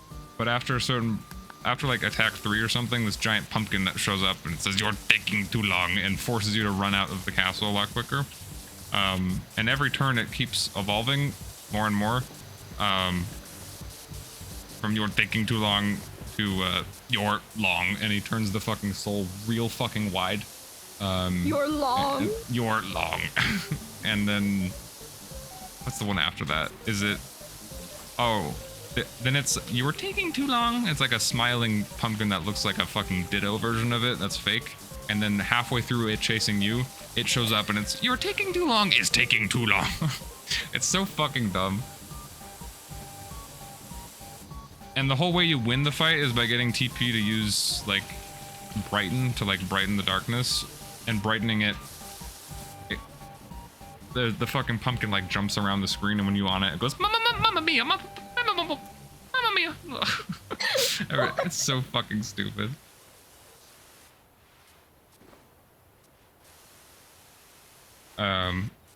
Oh yeah, and then it's then there's you're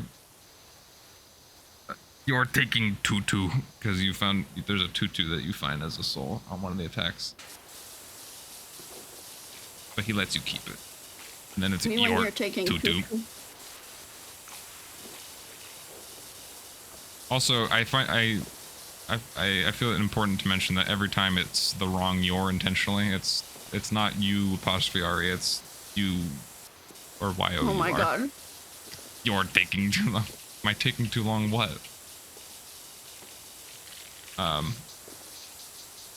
Anyway, it's a very silly fight, but the actual character's name is Jackenstein, and he's a silly little guy. He feels bad that people will think he's too scary, so he hid in the darkness. And the actual light world object that he is like a Halloween scarecrow that is in a closet in the church that they don't look at very often. Poor dude. Yeah, he's nice though. But he gives you climbing claws, and that's like the main gimmick of chapter 4, and then you can actually start making your way back up to the night area. What is this song? Curious Ringing. Oh, I think this is just an ambient song.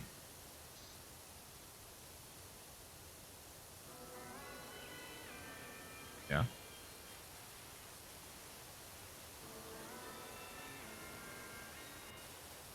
Oh yeah, after you spared Jackenstein, bro like runs into a fucking chandelier because he's like 20 feet tall, and Raza tries to heal but fails, and then Susie gets a pep talk with like a sad fucking song for the old man.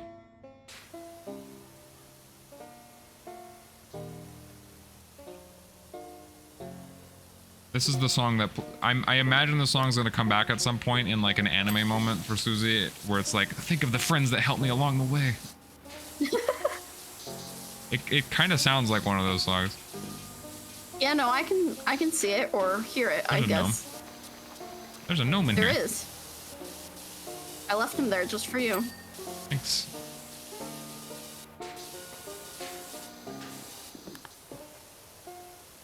Anyway, one of the, I guess it is an important moment to mention. To proceed throughout chapter 4, you have to play these little like note arrangements on little pianos to like get through different areas. Well, like and an one Undertale. section, yeah, actually, yeah, I forgot. Yeah, there is a section for that. Yeah, and there's one that's like really fucking long, and that you just can't do. And Rouse and Susie both offered like, hey, we can play if you can't. But after a moment, Susie's like, wait, Oriel said at church that you're really fucking good at playing the piano. Like, what the hell's up? Another major thing with Chris's character, it seems, is playing the piano is a very personal thing. It's canonical that we suck ass. The player is so bad at playing the piano. Because like in the hospital, there's a free piano that you can play, and if you try and play it, you just play one horrific note. And Susie like laughs at you for doing it poorly, and like she reacts like, wait, why are you fucking glaring at me? Sorry. And actually in that Noel house sequence, when you're separated from Chris, if you wait long enough after that phone call that they have, you can actually hear them playing piano in a different room. Like the piano that's in Noel's house. So they play piano. And at this one moment, they like take control. It's like, I don't remember exactly what the text is, but it's like something like your hands start playing by themselves or something. And like, it's this whole cutscene where like you literally just watch Chris play piano. That sounds pretty. Yeah.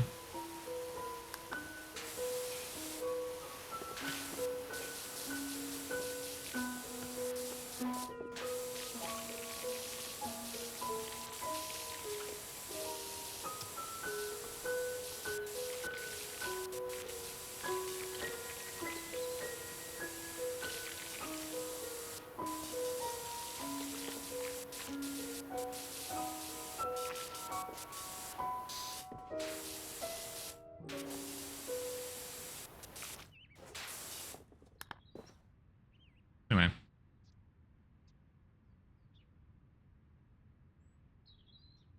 There's also the secret boss of chapter 4. Before you move on to like go to the Dark Fountain, there is a side quest that you can do that kind of revolves you wandering around the map trying to find these secret piano keys, and then you can play them on this like secret golden piano, and it opens a secret door in the old man's study, and there's like a weapon that he's holding, and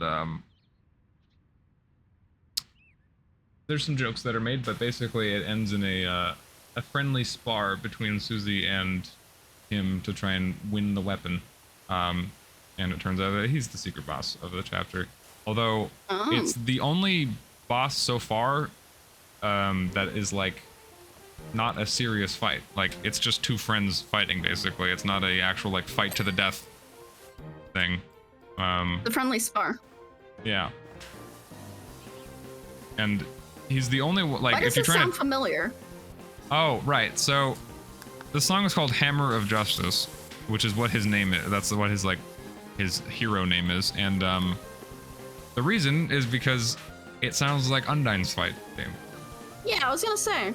Because Undyne's fight is Spear of Justice, and this is Hammer of Justice. Which may seem a little weird, but in Undertale, it's not like right in your face. You don't really kind of have to go looking for it. But Gerson in Undertale was the head of the Royal Guard, and he was the one who trained Undyne in the first place. So it's less that he's taking from her and she took from him, but I see. yeah. I suddenly understand why Undyne thought anime was realistic if Gerson was her teacher. But yeah, he basically is just Sans 2 in this fight. If you attack him, he dodges it and it misses. If you try and do a Rude Buster spell at him, he fucking deflects it at you and hits you instead. If you try and use an item, he like snatches the dialogue box away and he says, "Hey, I'm not using items. Fair's fair." Fair enough. Yeah. And the entire time he's kind of just like chatting to Susie throughout the fight, asking her like what she thinks of like because the prophecy is around everywhere in the whole chapter, giving hints You of missed what's some to dirt come. on this forest shrub. Oh, my bad. I might have just planned to return to it and forgot. I don't know. I was doing. Which section was I working on? I guess this. Oh wait, no, hold on. I wasn't done. Don't go to the next one. Okay.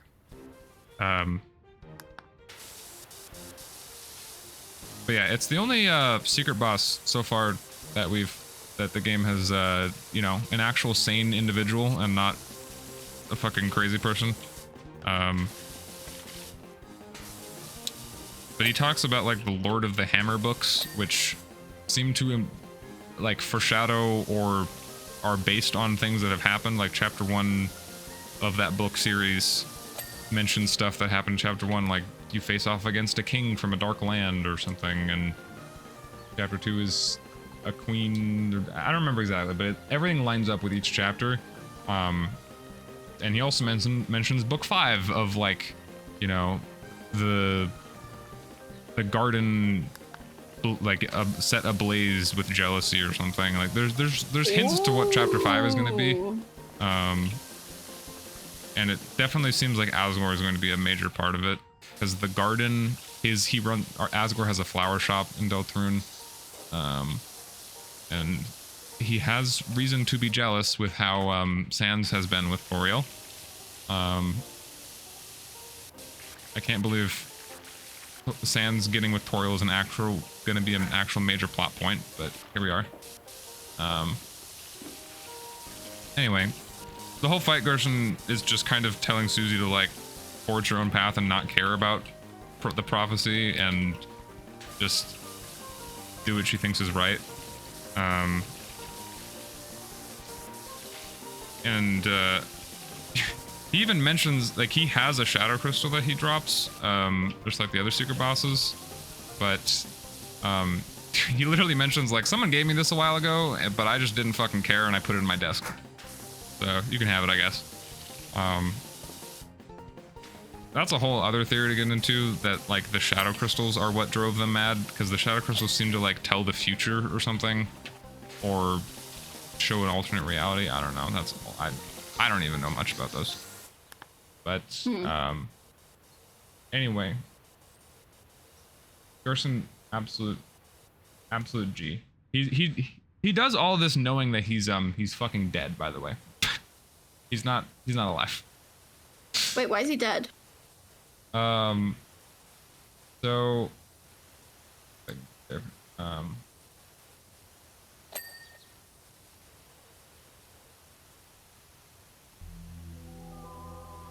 so after you once you try and go seal the fountain or whatever, you encounter the knight again, and Susie chases after it, and then it goes behind another fucking big ass door again, which very much upsets Susie with how much this fucker gets away. But they go and seal the fountain, and then they realize that there is a second dark fountain in the church behind another door. That was just dark the fountain has hit the church. Yeah, for real. But it's locked. The door to it is locked, so they try and look around for a code, and then they find in the main church, the guy who runs the church is Alvin, who is also a turtle and is Gerson's son. Chipmunks? No, just Alvin. But in his desk, there's a jar that has dust in it, and a photo of Gerson and a little hammer. Oh my god. And in chapter 2, actually in all the chapters, there's a little graveyard as part of Hometown. Actually, I think you may have seen it. No, that's not where you spawn in. Spawn in like by the lake. Never mind. There's a part of Hometown that there's a little mini graveyard. And everyone in that graveyard are the monsters that are part of the amalgamates in Undertale, like the ones that had fallen down. But since those experiments never happened, they just died. And Gerson is also among the people in that graveyard. It's unclear why he's died. Why he's dead. It's most likely just old age, because like he was already really old in Undertale. And I don't remember exactly where the lore is from, but there's like boss monsters and normal monsters. Toriel and Asgore are boss monsters, and so is Gerson. And I think he's the one who actually gives the lore in Undertale if you talk to him. But boss monsters don't age. They're technically immortal, unless they have children. When they have children, they start aging. That's nice. That way you don't have to outlive yours. Yeah, and I think that's the reason, is because in Deltarune, Alvin is there and living, so Gerson continued to age, and in Undertale, we never even know that Gerson has a kid. It also explains Toriel and Asgore, because in Undertale, they lose, you know, Azrael and Kara die hundreds of years ago, and then they basically just stop aging as soon as they die. So also that. Oh my god, Wordle's trying to get us to play Wordle. I thought you sent me something at first. No. Oh, I thought you sent me something. Anyway, yeah, so then Susie learns that Gerson's dead. Which is kind of fun. And she immediately knows that he knew that he was dead as well, because the whole time him trying to write that letter, right before they leave, he talks to Susie and just like tells her, lets her read it for her to basically rewrite once she gets in the light world, because it just goes away once you go in the light world. And the letter is literally addressing to Alvin, to his son, because Alvin feels bad that his dad never believed in his writing and stuff, but he did believe in his writing, he just never said it. So the letter's about, like, you know, do your own thing, man. You don't have to live in your father's shadow forever. Anyway, Gerson, boom, banger character. Very Also, banger. he's actually not done. Well, there's a little bit more to him, but he's just a G. Like all the other Darkners that were given a Shadow Crystal were driven insane, or was told something that made him go insane. Like, hey, your world's not real and you're not free. And he's like, bro, I already lived a full life. I don't fucking care. I got resurrected. I guess I'll help someone. I'll mentor someone. I'll take this opportunity to be resurrected to go help this person who needs me. Sure, why not? Also, I fucking solo you in 1v1. Anyway, yeah, so after that you can't find a way to get through that door to get to the other dark world, so then Susie has the bright idea to make another dark world right in the lobby where you just sealed the first one, to go find the old man to see if he knows how to get through. Which turns out to be not the greatest idea, but Susie makes her own dark fountain, and the dark world is very similar to the previous one, but it's very different. Like the color palette is different. Like the background, like everything is like melding into itself, but it still has similar darkness and things, but certain things are different. Like an item that you found that would be armor is now an enemy, or, you know, different things. I'm sure there's a lot of interpretation you could do there. Symbolism and stuff. Yeah, because like the dark world that was made first by the knight seems to have been made by someone who regularly attends church, and then the second one is like, it's kind of Susie dark world, because like the pianos that you were playing to unlock stuff, instead when you do notes on the piano, it slides the entire piano and you like break through shit with the piano sliding around. Oh my god. Which is really funny. Dude, we're never gonna finish this fucking map. Not true, we're 77% done. Oh, but I feel like there's so much. Maybe, but like, not really. It's just this little bit. That just means I gotta speed up my yapping. But yeah, this main theme is kind of a remix of the normal Dark Sanctuary called the Second Sanctuary.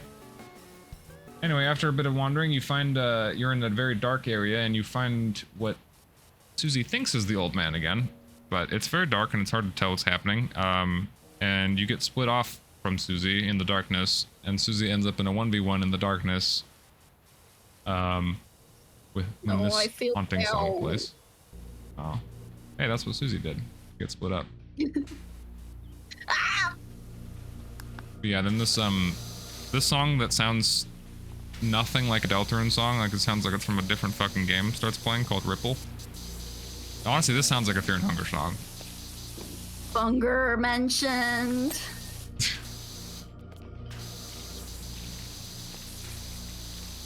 Ow. Oh, I fell down again.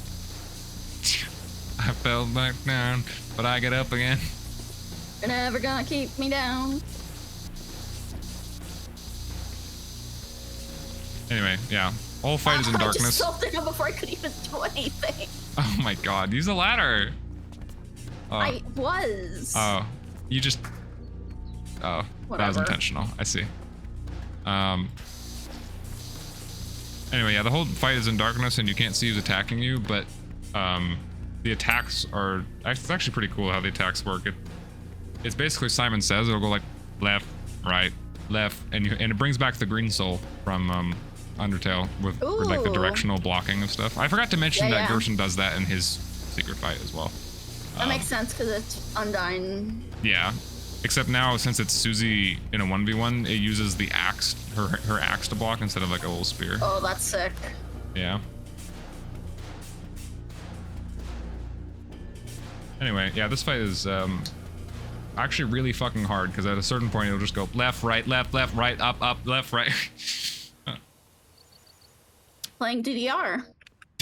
Yeah, most intense game of Simon Says in my life is a comment.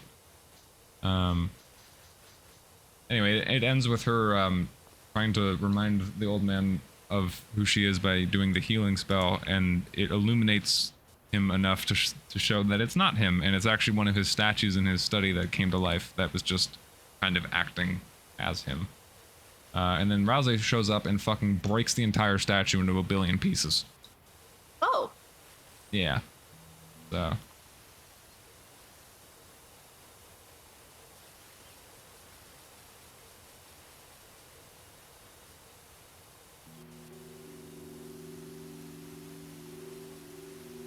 And then this song called 13 a.m. plays. But there was another different one called 12 a.m. But Susie kind of has a mini crash out at Rouse because Rouse mentions yet another thing that he knew that just didn't mention. And Susie's like, bro, fucking tell us if you know something, please. Yeah. And then Rouse starts sobbing on the floor. Uh-oh. I mean, I joke, but it is kind of what he does. Because he meant, like, he's the one who tells us about the prophecy and everything, and he knows the full prophecy in and out. So he knows, and what we learn is that the prophecy is kind of supposed to happen, and everything from it has happened so far. So he knows all this stuff, and he has said before, like, I figured it'd be better if I just didn't say everything and let you guys have, like, fun on the adventures, you know? But he's kind of cracking under being the only one who knows all of that. And also knowing that the parts of the prophecy where bad stuff will happen is nearing ever closer. So he kind of apologizes for keeping things and wants to be more honest. Which definitely explains a lot of his weird shit earlier where he would talk to Chris alone and mysteriously go missing and for a little bit. That's also a little weird. Anyway, they seal that fountain after realizing it didn't fucking work, but they actually do find the code to the door from a different darkener. Oh yeah, a darkener that's based off of the fucking fire extinguisher. Really funny. And then they finally entered the third dark fountain area, which is similar to the first one, but not quite. And this song called The Third Sanctuary starts playing, which is basically known as the song that breaks anyone who knows music time signatures. It breaks their brain because the song changes time signatures like 800 times and makes its own. I don't really know exactly. I don't know that much about time signatures, but where's the breakdown of how it switches? Oh, here it is. Time signature guide. Okay, we're at 110 right now. So right now it's in 5/8, and then it goes to like 12/8 at a certain point. Yeah. A lot of the song is in 11/8, which is a very weird time to signature, which is kind of why it feels like things are like repeating over and over again. And then bro just like Toby Fox just decided to combine 11.8 and 12.8 for the final bit and just went fucking so hard in the final bit.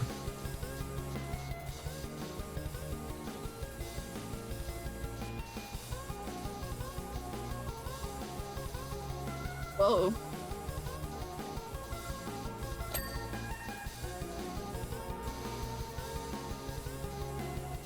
The song is like discovering abstract art.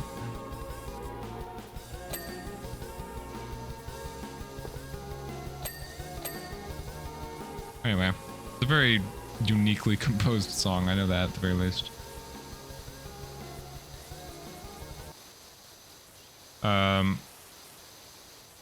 Yeah, so you make your way to the final fountain and where the knight is. Oh yeah, and then there's this intense cutscene where like the storm of the darkness from the knight and the fountain is like pushing you, Susie and Rousey, back, and the soul lights up, and they're like pushing back as the knight just summons endless fucking swords at them.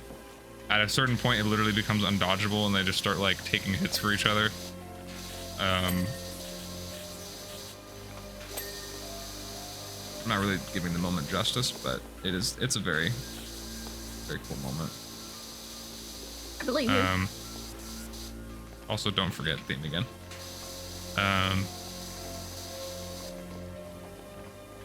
When Rousey takes a hit for Susie, he says like probably one of the most depressing lines that he has, which is a lot considering how many depressing lines he has in the last 2 chapters, of like, Susie, Chris, if there's any pain that you guys need to endure, I'll be sure to take your place. I'll be there to take your place. Wow. Like, or rather. Hey, bug.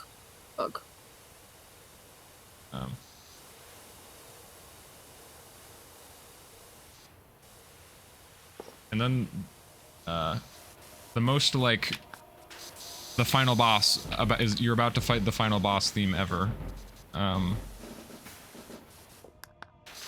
Definitely sets the tone. But yeah, you're basically confronting the knight, and you're at the fountain.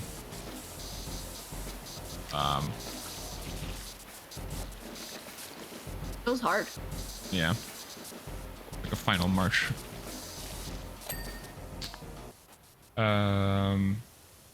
Yeah, so Susie kind of confronts the knight, saying like, hey, bitch, we're gonna go see that fountain. And, like, I know why you're scared, because, like, you can't defeat us in the light world, can you? If we steal the fountain, you're done. And then they do a little silly, and Rousey's like, wait, shit, don't do that! And then, they decide to open another dark fountain within the dark world. Which is the thing that Birdley was about to do in the end of chapter 2, but Rousey prevented. And then the roaring from the prophecy that Rousey mentioned starts happening, and a titan starts emerging from the fountain. That was just opened. And, you know, casual end of the world just starts happening in, you know, chapter 4 of at least 7. And then you're forced to, like, climb the fucking titan as it's, like, emerging. Very cool sequence.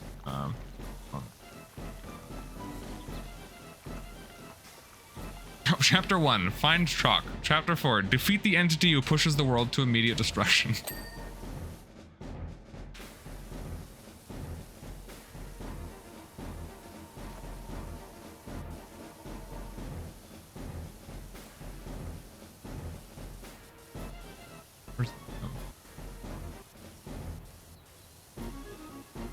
Yeah, there it is.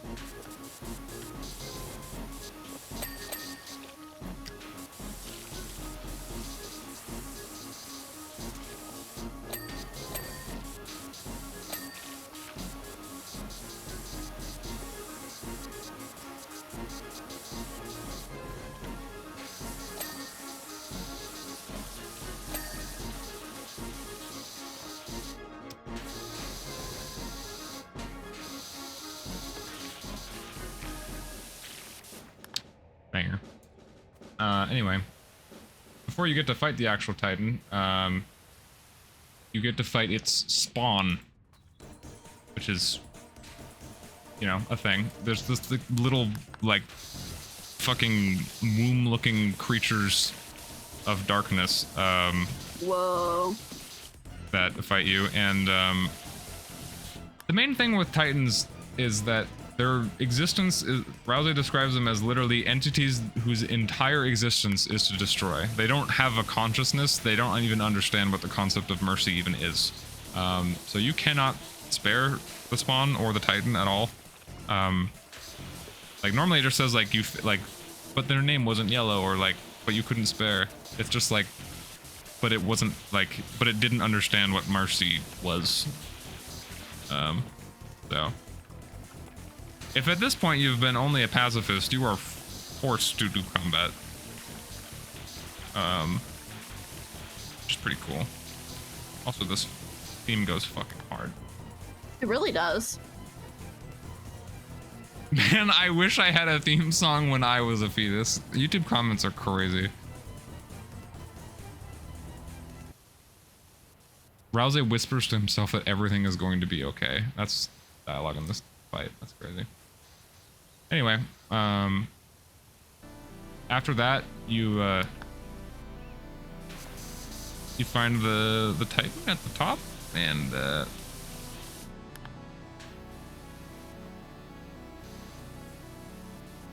then you fight a motherfucking Titan, which is like, you know, 100 times your size, and Rousey and Susie both state before the fight that they don't even really know if they can beat it. They didn't really think that it was possible, but they have a working theory that because you can, you know, seal the fountains with the soul, that maybe you can seal the Titan because it's made from a fountain. So kind of just like hoping that that works. And if it don't, well, yeah. But yeah,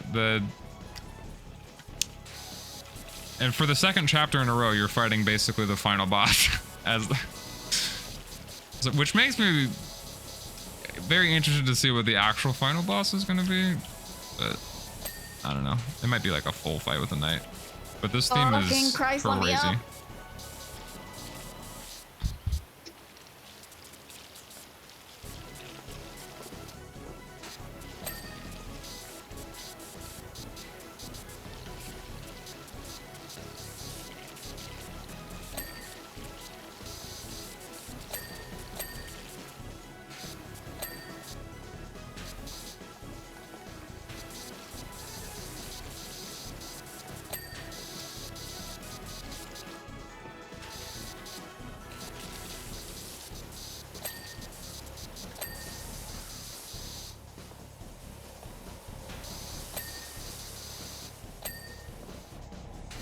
Ding.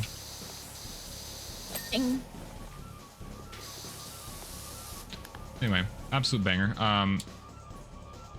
You can't attack it at all until you gather enough TP to like reveal its weak point, and then it just like sheds the fucking star mask that it has. I don't. That's another thing. Titans have like these like their faces are these shining stars that look exactly like the save points from Undertale and Deltarune. I don't know if that's another Wonder thing. what that could be. Yeah, I have no idea.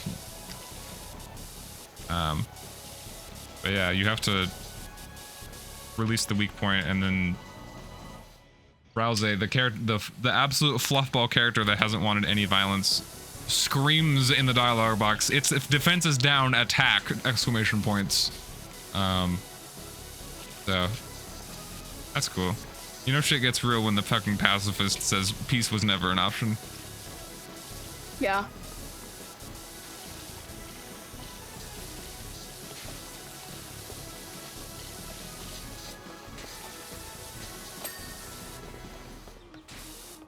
Anyway, banger theme, but Is the dirt in the room with us right now? is the dirt in the room with us right now? It's crazy. Anyway, yeah, you can get the Titan down to like 50% health, and then it like shields itself with a bunch of like wings and shit. And then it just starts fucking healing, and you can't attack it because it's shielding itself. and this is when they fucking begin to panic because what else do? We were only attacking the shell. Like how do we actually do a fatal blow here? And like after it fully heals, it's like, well, I guess we'll just have to keep fighting. And then its defenses get broken again immediately by a projectile, and suddenly it's Gerson. He's fucking back again. Oh dear. He threw his hammer and broke the shield, and he said, "Is that really all you can think of?" And he joins the fight and helps you beat the fucking Titan's ass. He said, like, "Come on, let's get this fella." And you're allowed to do an act called Dual Buster, where you help Susie and Gerson both attack at the same time, which is pretty cool. That sounds cool. But that's still not enough. And so Gerson already tells Susie, like, you know what to do, right? And Susie's like, hell yeah. So Susie has this great idea where Susie grabs Chris and fucking dunks Chris into the Titan like a fucking basketball, because Chris has the soul which can banish it.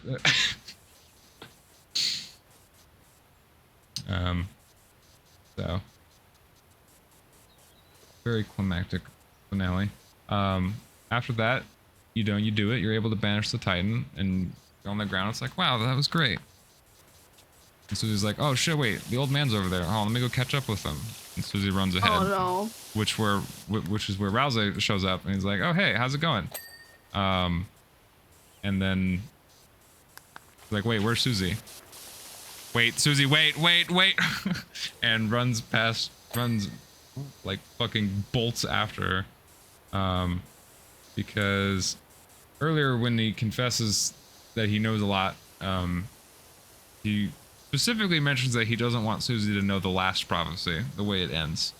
I actually don't even know if it's a sound effect or if it's a song, but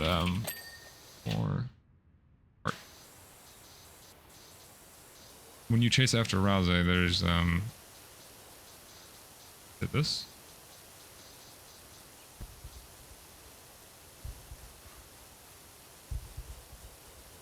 Yeah, it is this. There's no song or anything playing, it's just a fucking heartbeat.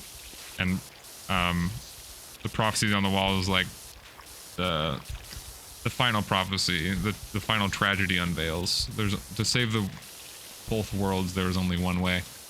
And we don't get to see it, but Rousey, like off camera, we see the prophecy get broken by Susie, and Rousey profusely apologizes to Susie, and we can see Susie's hand being bloody after literally punching the prophecy. And we have no idea what it is, but it was presumably bad. Oh. I was like, well, what the fuck is the prophecy? I don't know. It's basically the biggest mystery in the game currently. It's Rousey knows it's bad, and Susie knows it's bad, because they said, like, Susie just immediately denies it and just is like, that's what you're scared of? There's no way we'd let that happen. There's no way you'd let that happen, or Chris would let that happen. So quit crying. All right, come on, Chris, let's go see the fountain. And she's just like, she seems very unaffected, at least seemingly. And then Rousey has another breakdown on the ground again.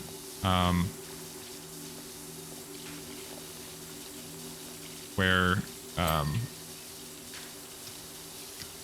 he apologizes again for not sharing it, but admits to being so scared all the time, and how it's harder and harder to just pretend everything's fine, to be the one just standing there smiling all the time when he knows what's going to happen. But also he admits that Susie's like naive hope is very infectious, and Chris and Rousey kind of make like a mini promise to each other to, like, until they see the prophecy firsthand, but just keep hoping that they can change it. Because that was what Rousey was trying to do this whole time. Because he would always encourage everyone to be nice, to hope that it would change by the time they got to where they are, but it never did. Still exactly how he knew it would play out. And he breaks down crying and is just like, I'm sorry for making everything about me all the time. And he's like, see, look, everything's okay, Chris. I'm smiling. And you get probably the easiest choice to make in the whole game, unless you are a fucking monster, where it's okay not to smile, or good, keep smiling. If you choose it's okay to not smile, then Chris voluntarily, like, gets on their knees and hugs Rouse. Aww. Which, honestly, to me, now I'm looking back on it, it really echoes the end of Undertale with Asriel and Frisk. But it especially means a lot here, because Chris did it themselves voluntarily, for one. And, like, when you first meet Asgore in Chapter 1, if you go to his flower store, he gives you a big old hug, and he's like, oh, right, I'm sorry, you don't like those hugs. So Chris doesn't like hugs, but Chris voluntarily gave one to Rouse. But, yeah. They both big depression time. But as you're walking away, Rouse like, you know, you can go catch up with Susie, it's okay. Rouse specifically says, like, hey, you were cool when you played the piano earlier. Which I didn't really pay any mind at first, but I realize now it probably does mean a lot, considering that's one of the very few things in the whole game that Chris does entirely themselves and is not based on our input at all. So Rouse is purely complimenting something that Chris, for one, enjoys and is important to them, and also just, yeah, it was something they did of their own accord. Where the I see what you mean. Is the dirt in the room with us right now? Is it this thing that you were having problems with us? No. This thing doesn't have dirt. I refused. Oh, it's on the... Okay. I guess it was on the top. It just didn't... It lied to me.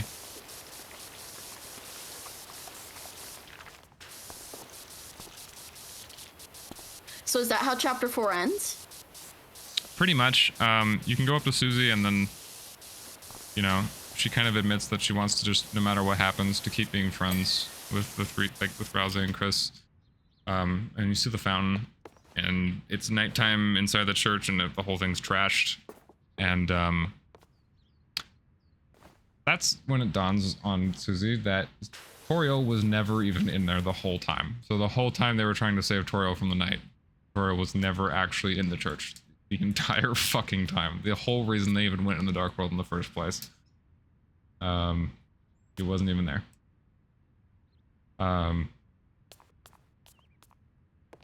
There's also a door in the church that says, hey, a large, like, the description is literally a large person could easily fit inside.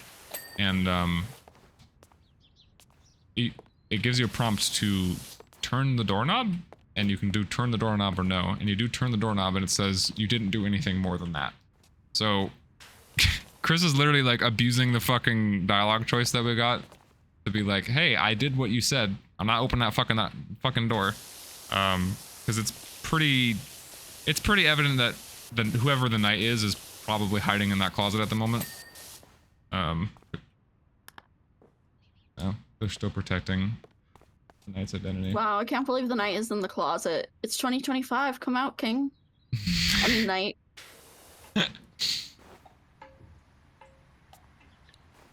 Anyway, once you leave the church, Susie's out there, and this track starts playing, and Susie's like, yeah, it smells nice after the rain, because it was raining earlier and the rain stopped, so now everything's dripping.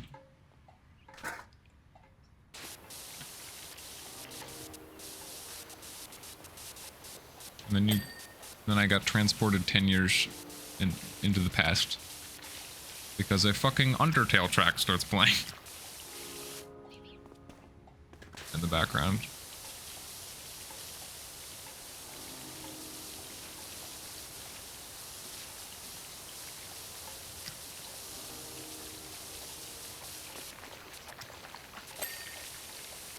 So you can kind of just wander the town at night. Everything's closed, everything's locked, but it's a very like, not calm before the storm, but like the respite after the insanity that was chapter 4. Just a quiet little empty town, no one around. And you can actually go to the grave, or you can go to Gerson's grave, and Susie's just like looking down the ground all silent. The fuck is the dirt in this thing? Oh, I see it.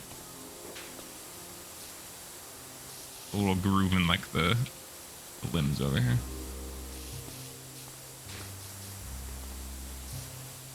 Oh, and Where the are the teeth. cave coins? Oh, I know where those are. I forgot I didn't finish those. They're right here.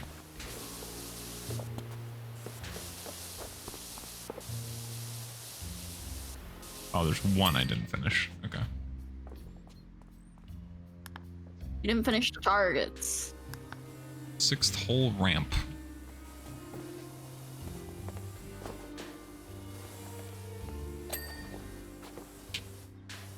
Oh, this one. Anyway, I don't know if you recognize this song, but when you're just roaming the town, it's a song called "The Place Where It Rained," and that is not what I just looked up. What? In Undertale, when you're approaching the core, okay, that got copyright claimed, I guess. Cool. Whoops. When you're approaching the core and Sans brings you, can I fucking do this? There we go. Sans brings you on that little date, and you know he tells you you'd be dead where you stand and all that. It's raining somewhere else. Plays. It's raining somewhere else, and the place where it rained. And it's like basically the exact same song. It's almost the exact same song. The only difference is that in the place where it rained, the Sans motifs are not part of the song. It's also, you know, slower and like echoey.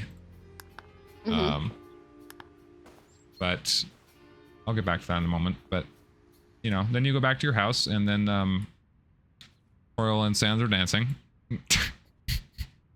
Which is the craziest, like, cognitive dissonance that you could feel after fighting the fucking titan of that will end the world. You just go back and you just see Sans and Toriel fucking busting it down.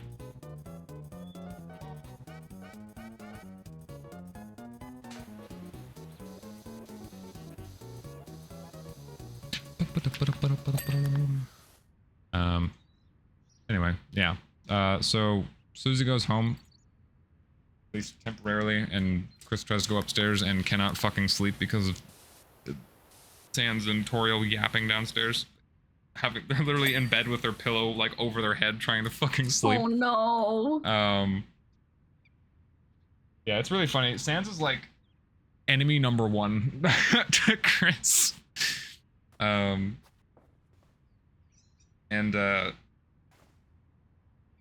Then they hear Susie's voice down the stairs for a moment, and they look out the window and they see Susie outside, like kind of saying like, you know, we won't let that happen, right? And then at that very moment, Chris gets another call on their phone saying like, Chris, don't forget, Chris, you promised. And cut to credits. Whoa. And that's with Chris like climbing in the window, by the way, like about to jump down and chase after Susie outside. So that's kind of also the credits thing is crazy. It is. This is some like astronomical shit. Yeah, it feels very like, I mean, it feels very holy or spacey.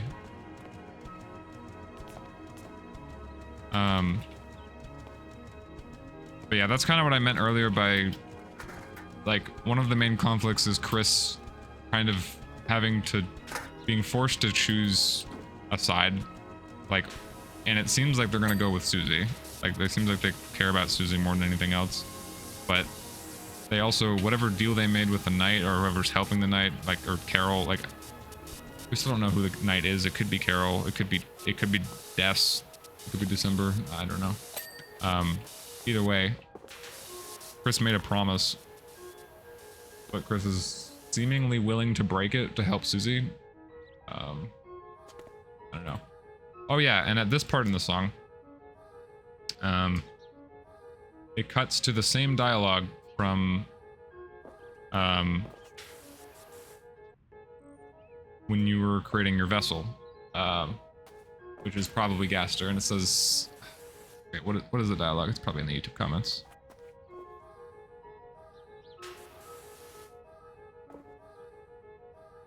Yeah, well done. The halfway mark has been attained, but it is still waiting. How much longer now? My Deltarune.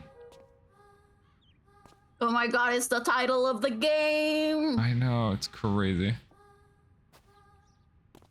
There is actually one more thing I forgot to mention with that voice. I think it shows up whenever you game over in chapter 1 specifically, I think. And in chapter 3, when you try and refight the knight after losing over and over again, or actually I think it happens even if you lose like twice. This is like, how interesting. It seems that you were like destined to lose this battle. Yeah, let me see if I can find it.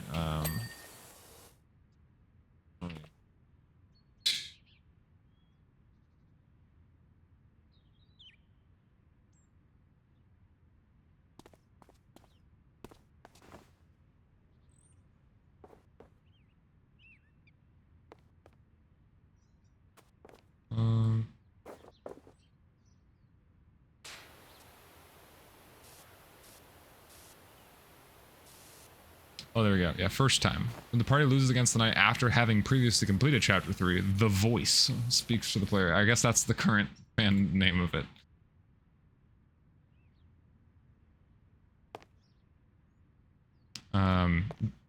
Very interesting. Your loss here is all but guaranteed, and yet you persist. If you are so determined to try once more, then shall we hasten? And then it gives you the option to try again or continue, because you can just continue with like having failed the fight or just restarting the fight immediately. Second time with Shadow Mantle, and so you meet with the same fate. Shall you try once more? Second time without Shadow Mantle. Very interesting. You are missing something important. You won't win like this. Still, will you persist? From the third time onwards, if the knight's HP was lowered below 80%. Incredible. I felt it there shining. Your power. A little further. I didn't know about that one. But yeah, it literally tells you if you don't have the Shadow Mantle trying to fight the knight, it's like, you're missing something, bro. You don't have what it takes, sorry. Although, you can do it with that. I mean, I beat the knight without the Shadow Mantle. You don't need it. Sure makes it a lot easier. Okay, built different. Yeah, well, I mean, it was like my 5th time fighting it. Castle Keep Corbels.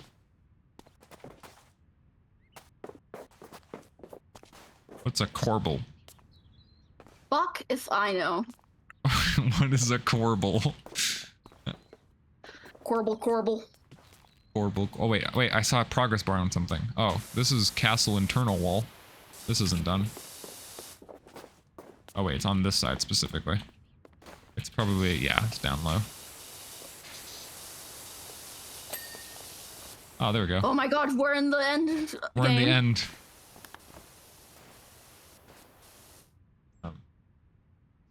Oh yeah, after beating chapter 4, normally it, like when you load Deltarune, it plays the little legend thing that Rousey says in chapter 1, but then it gets replaced by this like change. I forget what the actual like visual change is, but I think the text changes. This is no longer the legend of Deltarune. This is Deltarune.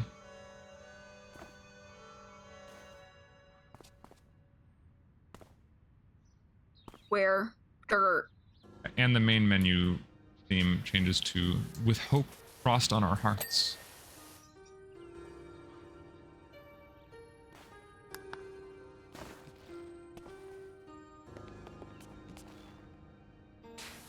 Oh.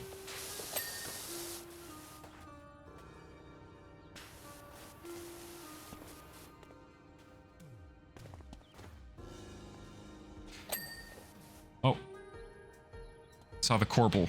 For just a moment, I saw the Corbel. Oh, it's this.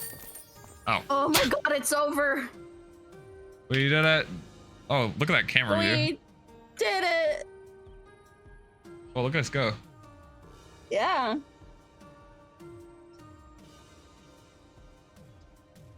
Hell yeah. All right, we had cleaner we could have used. Forgot about that. Cleaner is overrated. True. Verily, thou art a knight of the highest order, and your slight of lance art of singular renown. Thanketh indeed for your bravery, which hath driven away this cursed beast of burden and reclaimed our mighty land. Nope, can't do any more of that. Thanks, mate. Sure, they'll be well happy with the state of the place now. We did it. We did it. We saw all the Deltarune lore, and we finished like 4 PowerWash maps. Yeah. I'm trying to think of Only anything took else 6 hours. That's important. Yeah. What's funny is that there's still so much I didn't cover. There's the whole thing with the oh, whoops. That's a bonus track. There's the whole thing with the Forgotten Man and the hidden eggs that are in every single chapter. The Forgotten Man. Yeah, so there's the rarest basically Easter egg in all of Deltarune. Every chapter, like in a certain room transition, if you go back and forth in the same room over and over again, there's like a 1% chance that you'll get teleported to a room with like a tree, and you talk to the tree and it's like, oh, well, there's a man here. The man gave you an egg. And then you get the egg, and then you talk to the tree, and, well, there is no man here. And those eggs, you can, like, do random, really weird, specific things with them. The one you get in Chapter 1, you can put in Asgore's fridge. You can, in the one in Chapter 2, you can put in Sansa's store. With the same chapter. film. Oh yeah, he has a store. I forgot about that. I haven't. He has a store, and it looks identical to Gribbly's on the outside, just scrubbed out, replaced with the word Sans on it instead. Of course. Yeah. I got something in my eye, and it hurts so bad. Oh no. Okay, let me look at my bullet points, which I didn't look at the entire fucking time.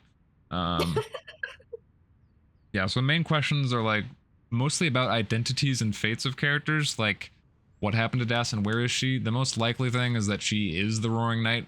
Why would she be? Why would she be, or why wouldn't? Why would she? She has the most like familial ties, and like there's hints that Chris knows something. Like Chris experienced some kind of traumatic event as a child, because like it's another whole thing. But with this Forgotten Man shit, you can visit like a hospital, and there's Chris draws something, and for some reason it turns into this tree that covers up whatever happened, implying that Chris went to a psych ward and kind of repressed whatever happened. And there's this weird like poem about the children following the devil's tail or something. Like there's so many weird mysteries in this game. But isn't the devil's tail what you get from Jevil? No, that is true, yeah. But it wouldn't really make that as much sense why it was Jevil, but I don't know. But yeah, there's a lot of stuff with the Chris and the player as well. Like now we know that Chris has like deals with has a deal with the knight and stuff. So like, how did Chris get the soul? Was that a voluntary thing? Did we like? There's a lot of shit there. There's also who the hell John Mantle is. Maybe that is the same person who's the knight. I don't know.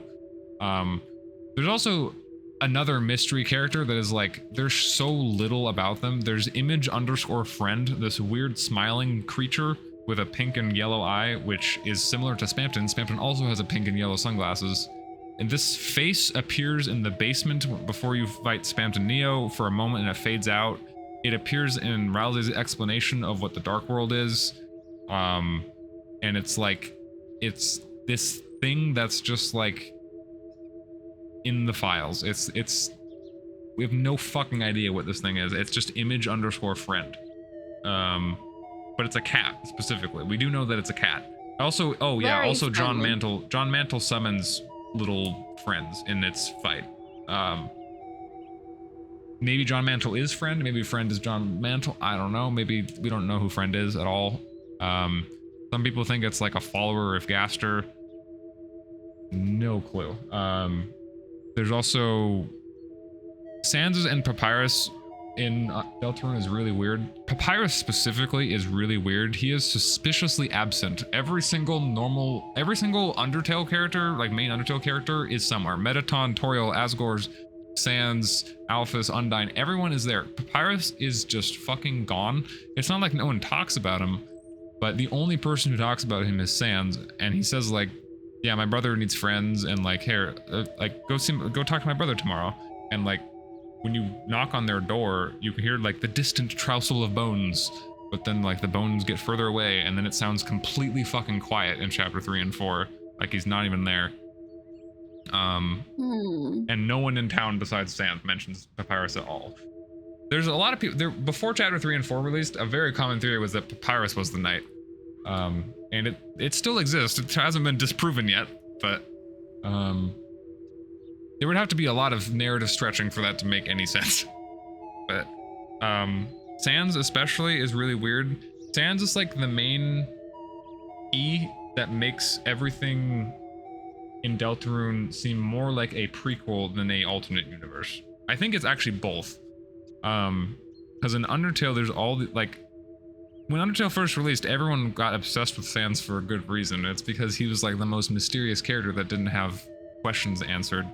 Like, he has that weird lab in the back of his house with that weird machine, and he has like at the time we thought it was like Gaster, which it might be, but he has that piece of paper in his lab in Undertale that says "Don't forget," which is the main fucking theme of Deltarune, and it's attached to a picture of Sans with a bunch of people you don't recognize, which could be the Deltarune cast, because we wouldn't know that in Undertale. And it's all, not to mention the It's Raining Somewhere Else and the place where it rained. Like, It's Raining Somewhere Else in Undertale is referencing the place in Deltarune. How would it be which it would make sense that Undertale is after Deltarune. Not to mention, Sans in Undertale always talks about, like, you know, being happy with what you have and like giving, like in the Genocide route, he talks about giving up going back a long time ago. Like he gave up trying to go back to his home. Maybe his home was Deltarune.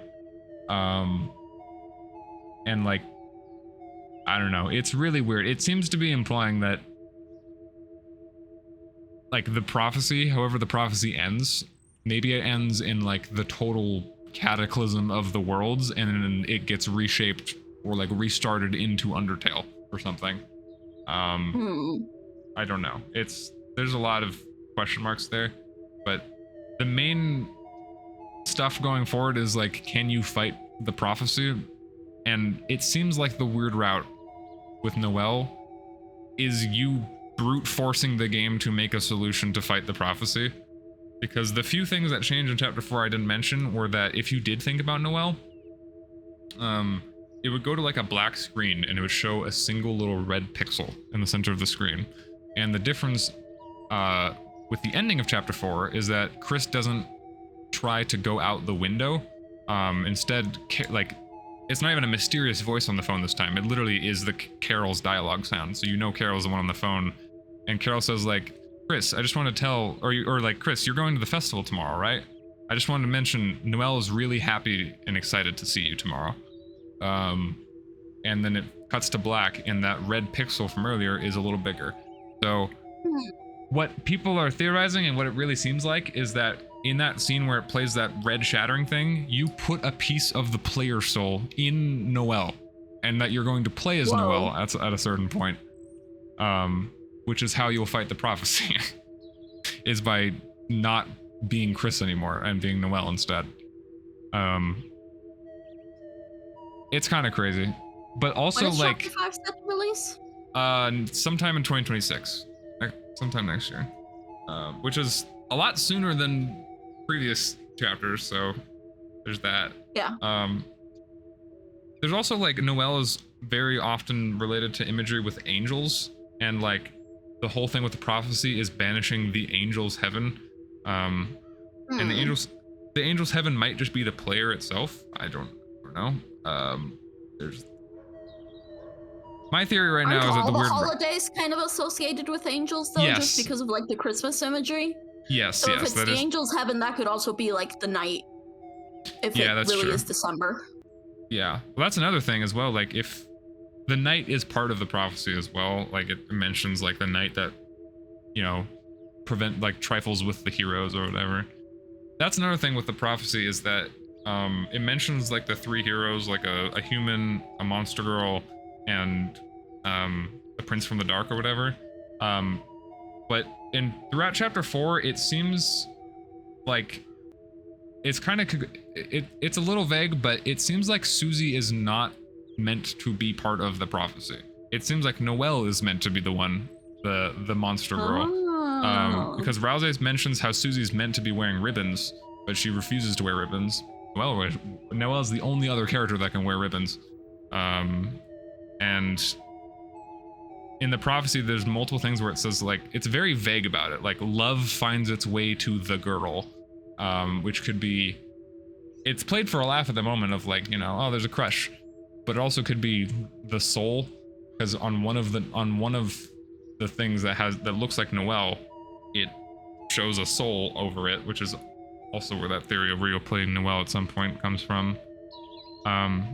Also, when Gerson is talking to Susie, he's like, when he mentions like the books that were based off of the prophecy, chapter 1 has something about like defeating the dragon or whatever, and he thinks that Susie is the dragon, and that like the original prophecy was that Susie was meant to like kind of be defeated in chapter 1, and then you'd be with Noelle for the rest of the game.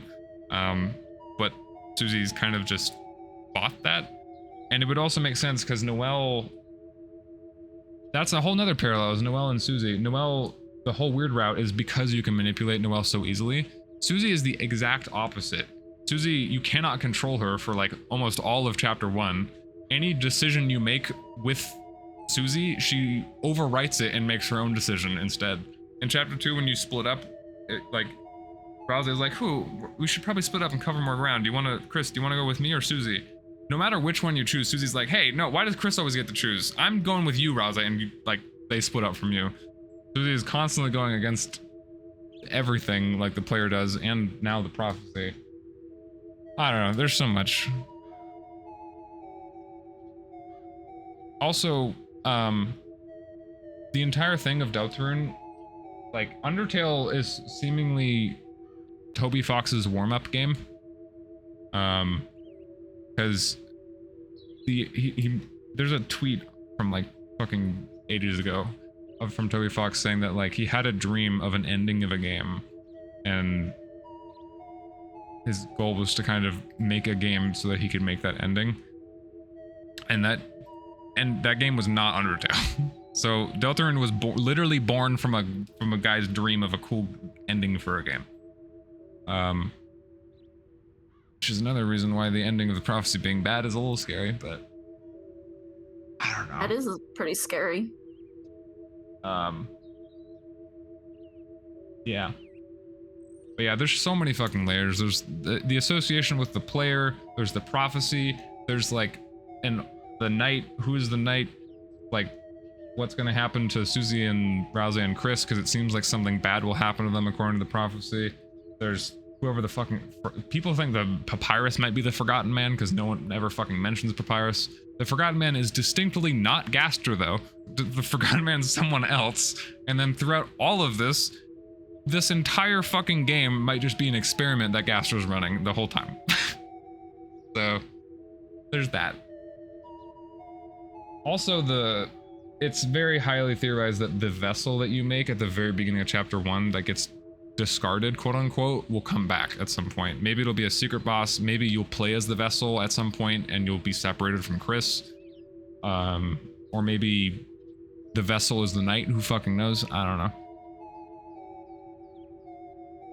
But now you understand why people are talking about the lore of this game so much, is that there's so much unanswered. There's a lot of things to think about. Yeah.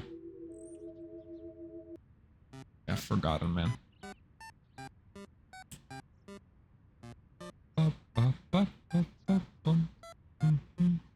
Thank you for giving me the breakdown, though. Yeah.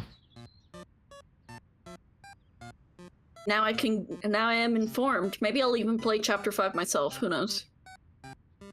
Well, I don't know if you can play Chapter just 1 and 5. 2 of Deltarune are free. And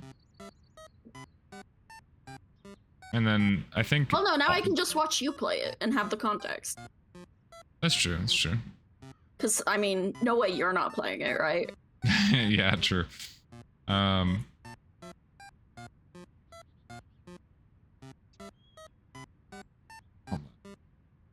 There was this track I was going to look at, not this one. Again.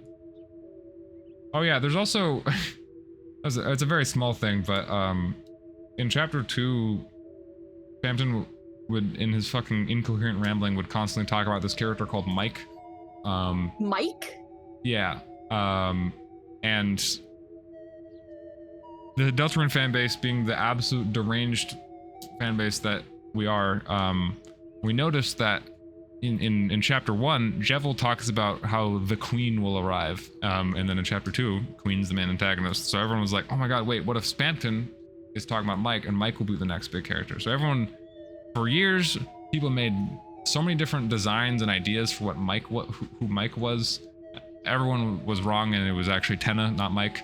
But throughout Chapter 3, Tenna does say, like, you know, there's this man behind the curtains that's like called Mike, that Tenna's just like, you know, here, help me play the tape, Mike. And like his main theme, Tenna's actual theme isn't even called Tenna, it's called Mike, the board, please.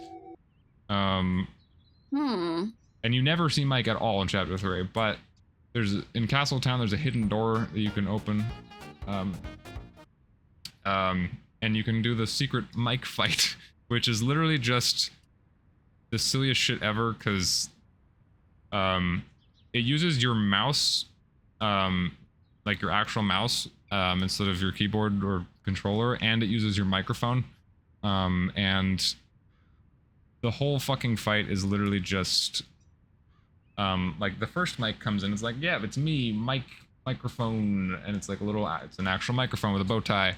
And then a different mic comes in, and then a different mic comes in, and then it's after the fight's over, none of the three of them are Mike. They're all just random darkners from Chapter 3 that were pretending to be Mike. And then one of them literally puts up a fucking chalkboard with bulletin board of different connections of things, and it's like, where the fuck is Mike? Where did Mike come from? Mike's definitely real, or at least was real, because Ten is always talking to him, and things just happen sometimes, so something's happening, but it wasn't us. Mike had to come from somewhere, and Tenna mentions Mike, and Smampton mentions Mike, so Mike was real at some point, but where the fuck is Mike now? Yeah, it's basically just, I don't think Mike was ever meant to be an important character, but Toby Fox saw the fan base going insane, so he made a joke fight. After that whole spiel, you can walk right into like this dark hallway, and then a crispy JPEG of a real life microphone like fades onto the screen for like 4 seconds and then fades out. Yeah. Oh, Mike is a microphone. Oh, Mike is a cat. Oh, Mike is a cowboy. Oh, Mike is a microphone. Oh, Mike doesn't exist. That was Pluie? Oh yeah, there's Pluie, mystery character.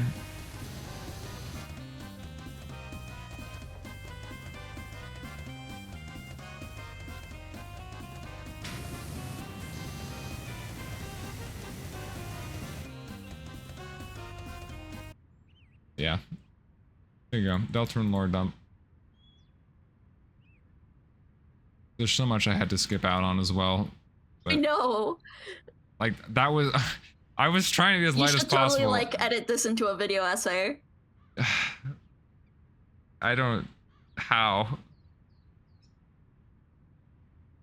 Rules battle, old scrap music. Oh, right. This was the old version of It's Pronounced Rules.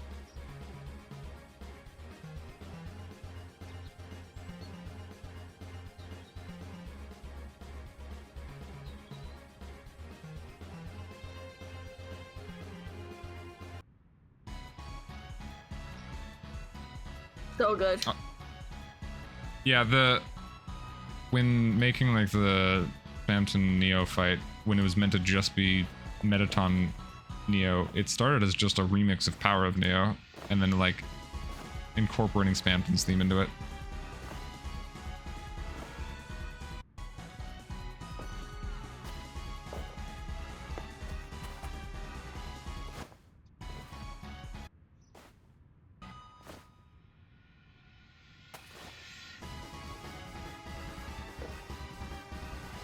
It's a very, I can see why you just kind of changed the theme entirely, because it's a very messy fucking song. Yeah, it's got a lot going on. Part's cool though.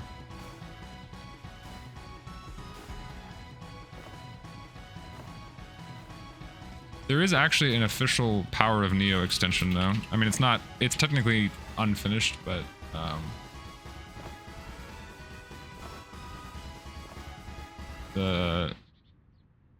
this was from like one of the newsletters, but this was the very first version before it was ever Spamtonified. But yeah, there is an actual official like full Power of Neo theme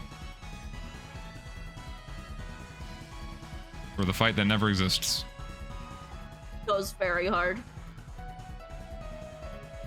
I mean, the piano is probably like a placeholder instrument, but yeah, it's still very cool.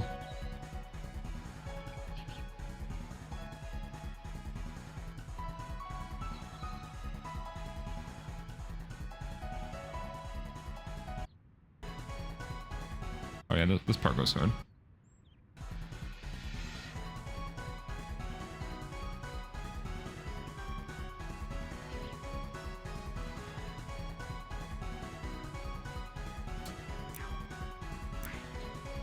Oh, I like that. Yeah. The ending of it, oh wait. I just suppose this is extended, so it might not have the ending part. Oh no, it does.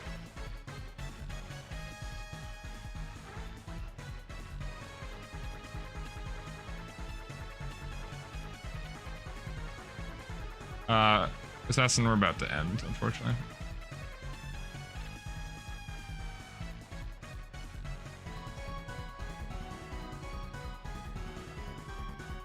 So, in one universe, Metaton got to fight you, I guess.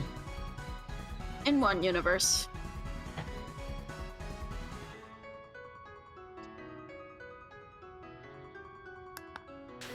Oh, that's really good. Yeah.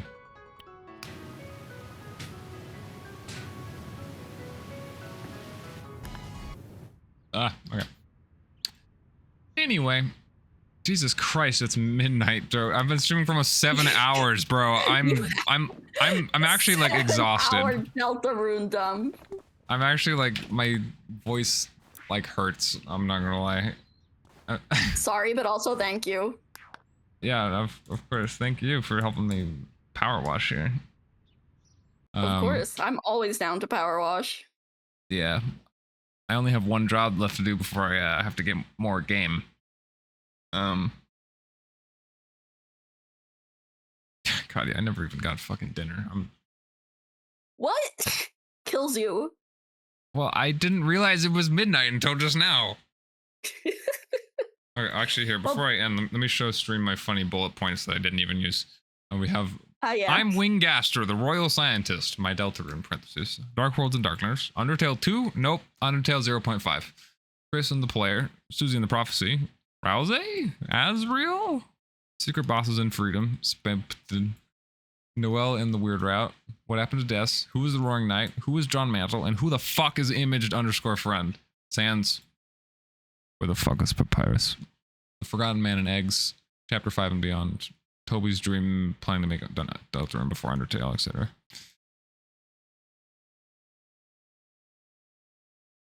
Well. Well. How could you not save that beautiful document?